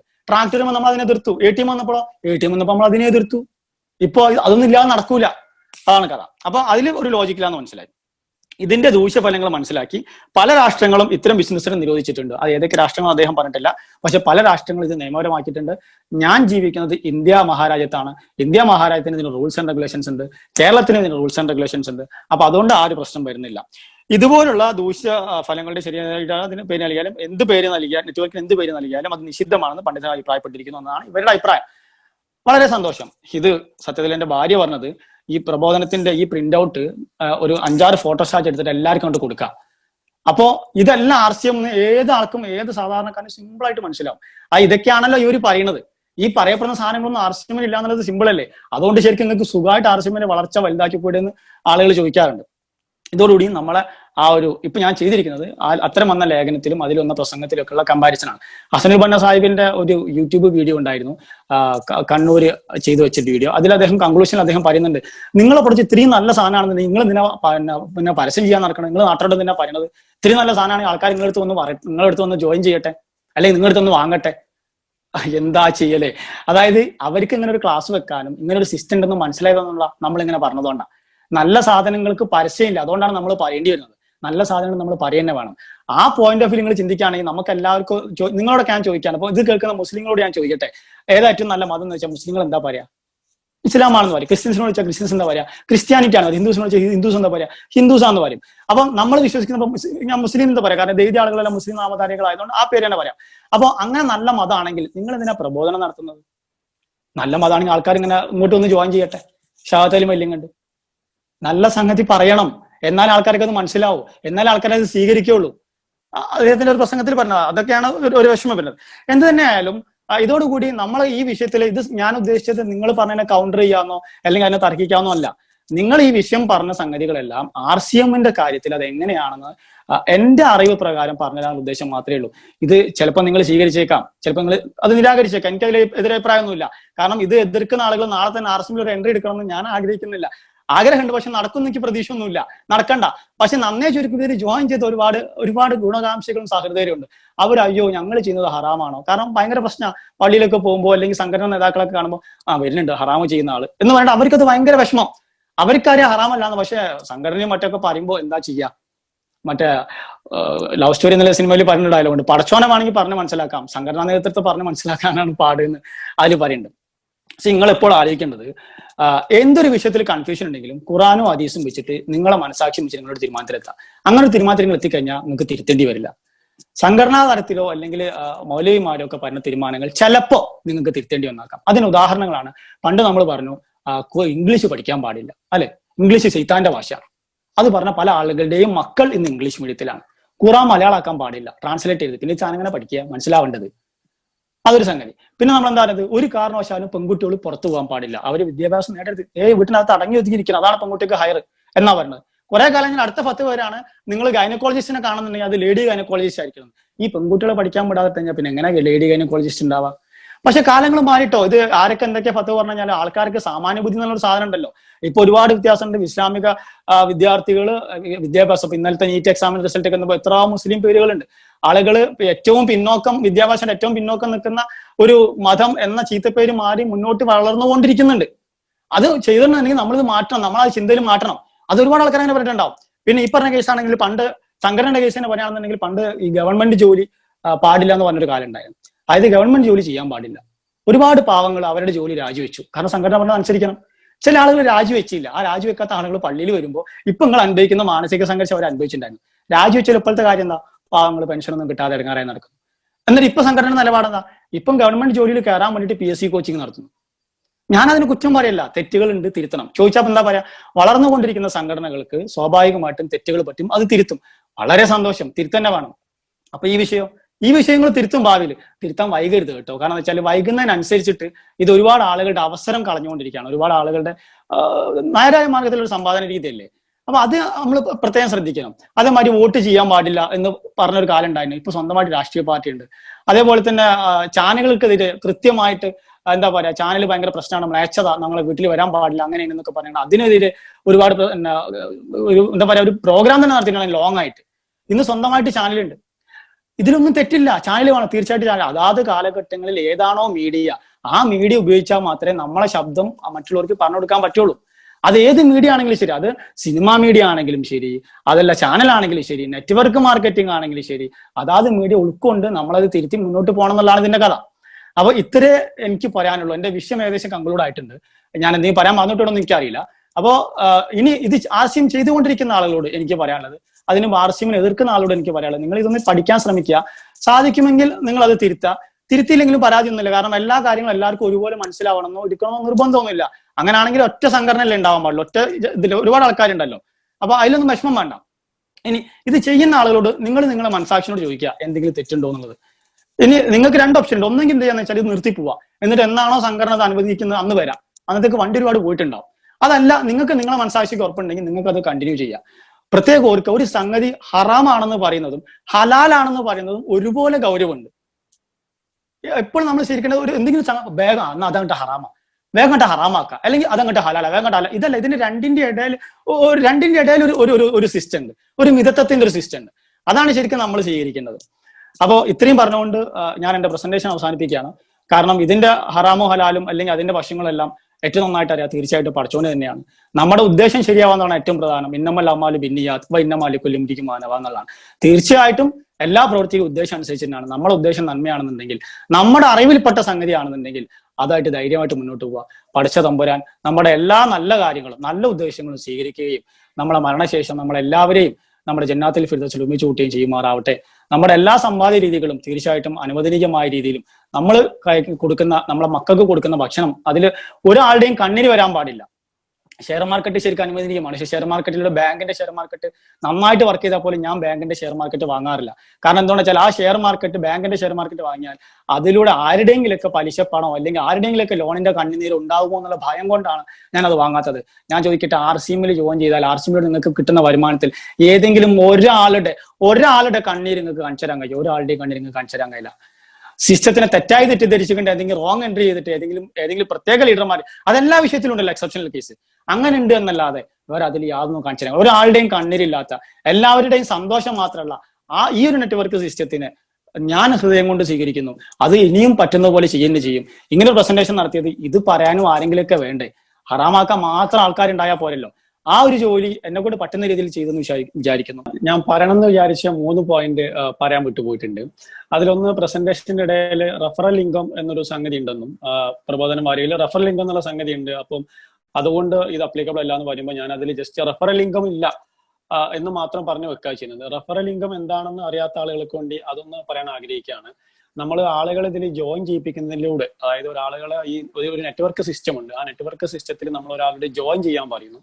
ആ ജോയിൻ ചെയ്തതിലൂടെ നമുക്ക് വരുമാനം കിട്ടുന്നുണ്ടെങ്കിൽ അതിനെയാണ് റഫറൽ ഇൻകം എന്ന് പറയുക. റഫറൽ ചെയ്തതിന്റെ പേരിൽ മാത്രം കിട്ടുന്ന വരുമാനത്തിനാണ് നമ്മൾ റഫറൽ ഇൻകം എന്ന് പറയുന്നത്. അങ്ങനെ ഒരു ഇൻകം ഏതെങ്കിലും ഒരു സിസ്റ്റത്തിൽ ഉണ്ടെങ്കിൽ അത് നമ്മൾ ചെയ്യാൻ പാടില്ല. അത് അവർ പറഞ്ഞത് കറക്റ്റ് തന്നെയാണ്. അതായത് ഒരു നെറ്റ്വർക്കിനെ കുറിച്ച് നമ്മൾ ഷെയർ ചെയ്യുന്നു, അപ്പോൾ ഒരാൾ ജോയിൻ ചെയ്യുന്നു, ജോയിൻ ചെയ്തതിന്റെ പേരിൽ നമുക്ക് എന്തെങ്കിലും കമ്മീഷൻ, ഒരാൾ ജോയിൻ ചെയ്ത് എത്ര, മറ്റാൾ ജോയിൻ ചെയ്ത് എത്ര എന്നൊരു കമ്മീഷൻ ഉണ്ടെങ്കിൽ, ജോയിൻ ചെയ്തതിന്റെ പേരിൽ മാത്രം, ബിസിനസ്സിലല്ല, ജോയിൻ ചെയ്തതിന്റെ പേരിൽ മാത്രം അങ്ങനെ കിട്ടുന്ന കമ്മീഷനാണ് നമ്മൾ റഫറൽ ഇൻകം എന്ന് പറയുന്നത്. അത് ഹറാമാണ്, അത് ചെയ്യേണ്ട കാര്യമില്ല. എന്തായാലും RCMൽ ജോയിൻ ചെയ്തതിന്റെ പേരിൽ കമ്മീഷൻ കിട്ടാത്തതുകൊണ്ട്, ആ റഫറൽ ഇൻകം നമുക്ക് ഇല്ലാത്തതുകൊണ്ട് ആ വിഷയത്തിൽ അവർ പറഞ്ഞ ആ കാറ്റഗറിയിൽ RCM പെടുന്നില്ല എന്നുള്ള ഒരു വസ്തുത പറയാൻ ആഗ്രഹിക്കുകയാണ്. പിന്നെ പറയാൻ മറന്നുപോയ രണ്ടാമത്തെ പോയിന്റ് ആണ്, പലപ്പോഴും പറയുന്ന അപവാദം, മുകളിലുള്ള ആളുകൾ മാത്രം പണം ഉണ്ടാക്കുന്നു, അവർക്ക് മാത്രം ഒരു പ്രത്യേക പ്രിവിലേജ് കൊടുക്കുന്നു എന്നുള്ള ഒരു പരാതി പൊതുവെ പറയാറുണ്ട്. അത് ഞാൻ ഓൾറെഡി പറഞ്ഞു കഴിഞ്ഞു. RCM സിസ്റ്റത്തിൽ അങ്ങനെ മുകളിലുള്ളവർക്ക് മാത്രം ഇൻകം കിട്ടുന്ന ഒരു സിസ്റ്റം ഇല്ല. ആരാണോ വർക്ക് ചെയ്യുന്നത് അവർക്ക് മാത്രമാണ് ഇൻകം കിട്ടുന്നതാണ്. പക്ഷെ ഏതൊരു സിസ്റ്റത്തിനും നമ്മൾ മനസ്സിലാക്കേണ്ട വേറൊരു വസ്തുത, ഏതൊരു സത്യവും ഏതൊരു നന്മയും അത് ആദ്യം മനസ്സിലാക്കി അതിന്റെ അന്തസത്ത ഉൾക്കൊണ്ടുകൊണ്ട് ആദ്യം അതിൽ പങ്കെടുക്കുകയും അത് ഉൾക്കൊള്ളുകയും അത് അംഗീകരിക്കുകയും പിന്നീട് അതിനുവേണ്ടി പ്രവർത്തിക്കുകയും ചെയ്ത ആളുകൾക്കെല്ലാം തീർച്ചയായിട്ടും അതിന്റെ പ്രിവിലേജ് കിട്ടിയിട്ടുണ്ട്. അതിനിപ്പോ ഇസ്ലാമികമായിട്ട് പറയുകയാണെന്നുണ്ടെങ്കിൽ ആദ്യം ഇസ്ലാം സ്വീകരിച്ചത് ഖദീജ ബീവി റളിയല്ലാഹു അൻഹയാണ്, മുഹമ്മദ് നബി സല്ലല്ലാഹു അലൈഹി വസല്ലമയുടെ ഭാര്യ. പിന്നീട് അബൂബക്കർ സിദ്ദീഖ്, അങ്ങനെ പിന്നെ തുടക്കക്കാരിൽപ്പെട്ട ഒരുപാട് ആളുകളുണ്ട്. സച്ചരിതരായ ഖലീഫന്മാർ, ഉമർ റളിയല്ലാഹു അൻഹു ആവട്ടെ, ഉസ്മാൻ റളിയല്ലാഹു അൻഹു ആവട്ടെ, അലി റളിയല്ലാഹു അൻഹു, ഇവരെല്ലാവരും ഇതിന്റെ തുടക്കക്കാരാണ്. സ്വാഭാവികമായിട്ടും ഈ പറയുന്ന ആളുകൾക്ക് കിട്ടുന്ന പ്രിവിലേജ് ഇസ്ലാമിന്റെ സിസ്റ്റത്തിൽ മുഹമ്മദ് നബി, ഖദീജ ബീവി റളിയല്ലാഹു അൻഹു, പിന്നെ സച്ചരിതരായ 4 ഖലീഫന്മാർ തുടങ്ങി അങ്ങോട്ടുള്ള ആളുകൾക്ക് കിട്ടുന്ന ഒരു പ്രിവിലേജ് മറ്റുള്ള എല്ലാവർക്കും കിട്ടണമെന്ന് നമുക്ക് വാശി പിടിക്കാൻ യാതൊരു വകുപ്പുമില്ല. കാരണം ഏറ്റവും ബുദ്ധിമുട്ടുള്ള, അതിന്റെ വളരെ മോശമായ കാലഘട്ടത്തിൽ ആ സത്യം മനസ്സിലാക്കി അതിനെ അംഗീകരിക്കുകയും അതിനുവേണ്ടി പ്രവർത്തിക്കുകയും ചെയ്തവരാണ് അവർ. സ്വാഭാവികമായിട്ടും അവർക്ക് ഭാവിയിൽ ഇസ്ലാമിന്റെ വളർച്ചയും അതിൽ ആളുകൾ ആ നന്മ സ്വീകരിക്കുകയും ചെയ്യുമ്പോൾ കിട്ടുന്ന പ്രതിഫലം അവരുടെ മരണശേഷം അവരുടെ കപ്പലിലോട്ട് വന്നുകൊണ്ടിരിക്കും. തീർച്ചയായിട്ടും അവർക്ക് കൂടുതൽ കിട്ടും. അത് ഏതൊരു സിസ്റ്റത്തിലുള്ളതാണ്. ഒരു സംഗതിനെ ആദ്യം മനസ്സിലാക്കി അത് അംഗീകരിക്കുന്ന ആളുകൾക്ക്, സീനിയർ മോസ്റ്റ് ആയിട്ടുള്ള ആളുകൾക്ക് അതിന്റെ പ്രിവിലേജ് കിട്ടും എന്നുള്ളത്. പിന്നെ ഞാൻ നേരത്തെ ഗവൺമെന്റ് ജോലിനെ കുറിച്ച് പറയണ്ടായി. അതായത് ഗവൺമെന്റ് ജോലി രാജിവെക്കുന്ന ഒരു സിസ്റ്റം ഉണ്ടായിരുന്നു എന്നുള്ളത്. ഗവൺമെന്റ് ജോലിനെ കുറിച്ച് പറയുമ്പോൾ ഒരു സംഗതി കൂടി നമ്മൾ പോയിന്റ് ഔട്ട് ചെയ്യണം. കാരണം ഗവൺമെന്റ് ജോലിയിൽ നിങ്ങൾ ശ്രദ്ധിച്ചിട്ടുണ്ടാവും അതിന്റെ ശമ്പളത്തിന്റെ ഒരു റേഞ്ച് എന്ന് പറയുന്നത് പലപ്പോഴും അർഹിക്കുന്ന ശമ്പളമാണോ എന്നുള്ള സംഗതി അതൊന്നും ഞാൻ പറയുന്നില്ല. പക്ഷെ പൊതുവെ പറയുന്ന ഒരു തമാശ ഉണ്ട്, ഒരു ഗവൺമെന്റ് ജോലി കിട്ടാനാണ് പണി, കിട്ടിക്കഴിഞ്ഞാൽ പണിയില്ല. അത് പലപ്പോഴും അങ്ങനെ ശ്രദ്ധിച്ചിട്ടുണ്ട്. എല്ലാവരും അങ്ങനെയാണ് എന്നല്ല കേട്ടോ. പല ഗവൺമെന്റ് ഉദ്യോഗസ്ഥരും ജോലി കിട്ടിക്കഴിഞ്ഞാൽ കാര്യമായിട്ട് പണിയെടുക്കാതെ ശമ്പളം വാങ്ങുന്ന ഒരു അവസ്ഥയാണ് ഉണ്ടാവാറുള്ളത്. പിന്നെ ഇപ്പൊ ടീച്ചേഴ്സിന്റെ കാര്യം പറയുകയാണെന്നുണ്ടെങ്കിൽ അവർ 2 മാസം വെക്കേഷന് ഒരു പണി ഉണ്ടാവില്ല, അവർ ശമ്പളം വാങ്ങുന്നു. ഒരു പണി ഉണ്ടാവില്ല മീൻസ് അവരതിന് പറഞ്ഞ ന്യായം ഞങ്ങൾ പേപ്പർ നോക്കുന്നുണ്ട്, കുട്ടികളെ മറ്റു കാര്യങ്ങൾ നോക്കുന്നുണ്ട്, അഡ്മിഷൻ സംബന്ധമായ കാര്യങ്ങൾ നോക്കുന്നു. അത് ഹറാമാണെന്നല്ലോ ഞാൻ പറഞ്ഞുകൊണ്ടിരുന്നത്. ഞാൻ പറയുന്നത് പണിയെടുക്കാതെ ശമ്പളം കിട്ടുന്ന റേഞ്ചുകളാണ്. പിന്നെ ഈ പറയുന്ന ഒരു വർഷം 365 ദിവസത്തിൽ ഏകദേശം പകുതിയും ഹോളിഡേയ്സ് ആണ് ശരിക്കും പറഞ്ഞാൽ ഗവൺമെന്റ് ഉദ്യോഗസ്ഥരെ സംബന്ധിച്ചിടത്തോളം. ബാക്കി പകുതി അവർ പണിയെടുക്കുന്നുള്ളൂ. എസ്പെഷ്യലി ടീച്ചേഴ്സിന്റെ കാര്യമാണ് ഉദ്ദേശിച്ചത്. ഇത് കൂടാതെ പിന്നെ നമുക്ക് ഗവൺമെന്റ് ഉദ്യോഗസ്ഥർക്ക് കിട്ടുന്ന പെൻഷനെ കുറിച്ച് വേണമെങ്കിൽ പറയാം. അപ്പൊ പെൻഷൻ എന്ന് പറഞ്ഞു കഴിഞ്ഞാൽ അവര് ജോലി നിർത്തിയതിനു ശേഷം മാസം കിട്ടുന്ന വരുമാനമാണ്. അതും സത്യത്തിൽ ഒരു പണി എടുക്കാതെ കിട്ടുന്ന പൈസ ആണല്ലോ. അതും കൂടി നമ്മൾ മനസ്സിലാക്കണം. അപ്പൊ അതിനെ ചോദിച്ചാൽ നമ്മൾ എന്താ പറയാ, അത് നമ്മൾ പണ്ട് വർക്ക് ചെയ്തതിന്റെ പേരിലാണല്ലോ ഇപ്പം പെൻഷൻ കിട്ടുന്നതാ പറയാ. പണ്ട് വർക്ക് ചെയ്തതിന്റെ പേരിൽ ശമ്പളം അത് അന്നെ കിട്ടിയിട്ടുണ്ട്. അതായത് അന്ന് നിങ്ങൾ വർക്ക് ചെയ്ത കാലത്തിനുള്ള ശമ്പളം നിങ്ങൾക്ക് അന്നെ കിട്ടിക്കഴിഞ്ഞു. അത് കഴിഞ്ഞ് നിങ്ങൾ അന്ന് വർക്ക് ചെയ്തിരുന്നുള്ള പേരിൽ നിങ്ങളെ മരണാനന്തരം വരെ നിങ്ങൾക്ക് അതിന്റെ ഒരു പകുതി പൈസ പെൻഷനായിട്ട് തരണം എന്ന് പറയുന്നതിന്റെ ലോജിക്ക് പഠന വിധേയമാക്കേണ്ടതാണ്. ഞാൻ അത് എതിർക്കുന്നൊന്നുമില്ല. എന്റെ പോയിന്റ് ഇത്രയേ ഉള്ളൂ. ഇത്രയും സീരിയസ് ആയിട്ടുള്ള ഒരു സംഗതി ഒന്നല്ലല്ലോ ഒരിക്കലും ആവശ്യം. ഇനിയൊക്കെ പോട്ടെ. ഇനി ഗവൺമെന്റ് ജോലിക്കാർക്ക് എങ്ങനെ ശമ്പളം കിട്ടുന്നത്? ഗവൺമെന്റ് ജോലിക്കാർക്ക് ശമ്പളം കിട്ടുന്നത് ടാക്സിലൂടെയാണല്ലോ. സർക്കാർ ടാക്സ് കൊടുത്തിട്ടാണ് ഗവൺമെന്റ് ജോലിക്കാർക്ക് ശമ്പളം കിട്ടുന്നത്. ഈ സർക്കാരിന് ഈ ടാക്സ് എവിടുന്നാണ് കിട്ടുന്നത്? സർക്കാരിന്റെ വരുമാനത്തിന്റെ ഭൂരിഭാഗം പങ്ക് എവിടുന്നാണ്? നിങ്ങൾക്ക് എല്ലാവർക്കും പെട്ടെന്ന് ഉത്തരം കിട്ടിയിട്ടുണ്ടാവും. ബീവറേജസ് ആണ്, യാതൊരു സംശയമില്ല. അതായത് മദ്യവില്പനയിലൂടെ കിട്ടുന്ന ടാക്സ് തന്നെയാണ് അവരുടെ വരുമാനത്തിന്റെ പ്രധാന സ്രോതസ്. അതായത് ഈ ഗവൺമെന്റ് ജോലിക്കാർക്ക് കിട്ടുന്ന ശമ്പളത്തിന്റെ പ്രധാന അംശം വരുന്നത് ശരിക്കും പറഞ്ഞാൽ മദ്യവില്പനയിലൂടെയാണ്. കേരളത്തിലെ ഒരുപാട് കുടുംബങ്ങൾ തകർത്തിട്ട് അതിൽ ഒരുപാട് ആളുകളുടെ കണ്ണീര് കണ്ടിട്ട് വിഷമം കണ്ടിട്ട് അതിന്റെ പൈസയാണ് സത്യത്തിൽ എന്ത് ചെയ്യുന്നത്, ശമ്പളമായിട്ട് കൊടുക്കുന്നത്. അപ്പൊ അത് ഞങ്ങൾക്ക് അത് അറിയാൻ കഴിയേണ്ട കാര്യമല്ലോ. ഞങ്ങൾക്ക് ഗവൺമെന്റിലെ ശമ്പളം തരുന്നത്, ഗവൺമെന്റ് എങ്ങനെ ഫണ്ട് ഉണ്ടാക്കുന്നത് നമ്മൾ ചിന്തിക്കേണ്ട കാര്യമില്ല എന്നൊക്കെ പറയാം. പ്രശ്നമൊന്നുമില്ല. എന്റെ പോയിന്റ് ഇത്രയേ ഉള്ളൂ. അത്രയൊന്നും കോംപ്ലിക്കേഷൻ ഇല്ലാത്ത വളരെ സിമ്പിൾ ആയിട്ടുള്ള ഒരു സിസ്റ്റമാണ് RCM. അപ്പോ അതിൽ ആരുടെയും കണ്ണീരോ പ്രശ്നങ്ങളോ ശപിക്കപ്പെട്ട പൈസയോ ഒന്നും അതിലില്ല. എന്നിട്ടും അതിനെ എതിർക്കുന്നതിൽ മാത്രമാണ് നമുക്ക് എന്താ പറയാ ഒരു വിഷമമുള്ളത്. അപ്പൊ ഒരു പറയാൻ പറ്റുമ്പോൾ 3 പോയിന്റ് കൂടി ഇതിന്റെ കൂടെ ആഡ് ചെയ്യാണ്. അപ്പോൾ അസ്സലാമു അലൈക്കും വറഹ്മത്തുള്ളാഹി വബറകാതുഹു. മൂർത്തി സാർ, പ്രസന്റേഷൻ കഴിഞ്ഞു. Sir big salute. Thank U.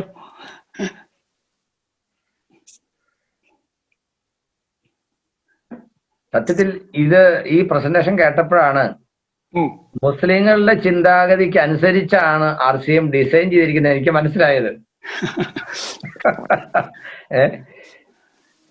ഇങ്ങനെ ഒരു അഭിപ്രായ വ്യത്യാസമുള്ളതോ ഒന്നും ഞാൻ ശ്രദ്ധിച്ചിരുന്നില്ല. മജീദ് സാർ പറഞ്ഞപ്പോഴാണ്, അതുകൊണ്ടാണ് ഞാൻ പറഞ്ഞേ ഇതിനൊരു ആമുഖം ഞാൻ തന്നെ പറയാം. കാരണം മജീദ് സാറിനെ ഇതിലേക്ക് വിളിക്കുമ്പോൾ ആളുകൾക്ക് ഇതെന്താ ഇങ്ങനെ ഒരു പരിപാടി ഇതിൽ നടത്തേണ്ട കാര്യമുണ്ടോ എന്നൊക്കെ ചില സംശയം ഉണ്ടായിരുന്ന ആളുകൾക്ക്.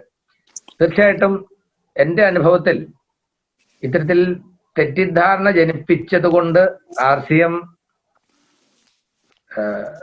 ബിസിനസ് നിർത്തിപ്പോയ പല ആളുകൾ എനിക്കറിയാം. കാരണം അവർക്ക് സ്വന്തമായിട്ട് തീരുമാനം എടുക്കാൻ പറ്റുന്നില്ല. ശരിയാണ് തെറ്റ് ഏതാണ്, എന്തിനാ വെറുതെ പൊല്ലാപ്പുണ്ടാക്കുന്നതെന്ന് വിചാരിച്ച് വിട്ടുപോയ ആളുകളുണ്ട്. അപ്പോൾ സത്യത്തിൽ RCMന്റെ ഡിസൈൻ അതനുസരിച്ചാണ്. പറഞ്ഞാൽ ഞാൻ ആദ്യം പറഞ്ഞ ആ ഒരു മഹത്വചനം, മൂടപ്പെടുന്നു പെൺപാത്രം കൊണ്ട് സത്യമതിൻ മുഖം, സത്യത്തെ സമ്പത്ത് കൊണ്ട് മറച്ചു വെച്ചിരിക്കുകയാണ്, പണവിട്ട് മൂടി വെച്ചിരിക്കുകയാണ് സത്യം പുറത്ത് വരാതിരിക്കാൻ.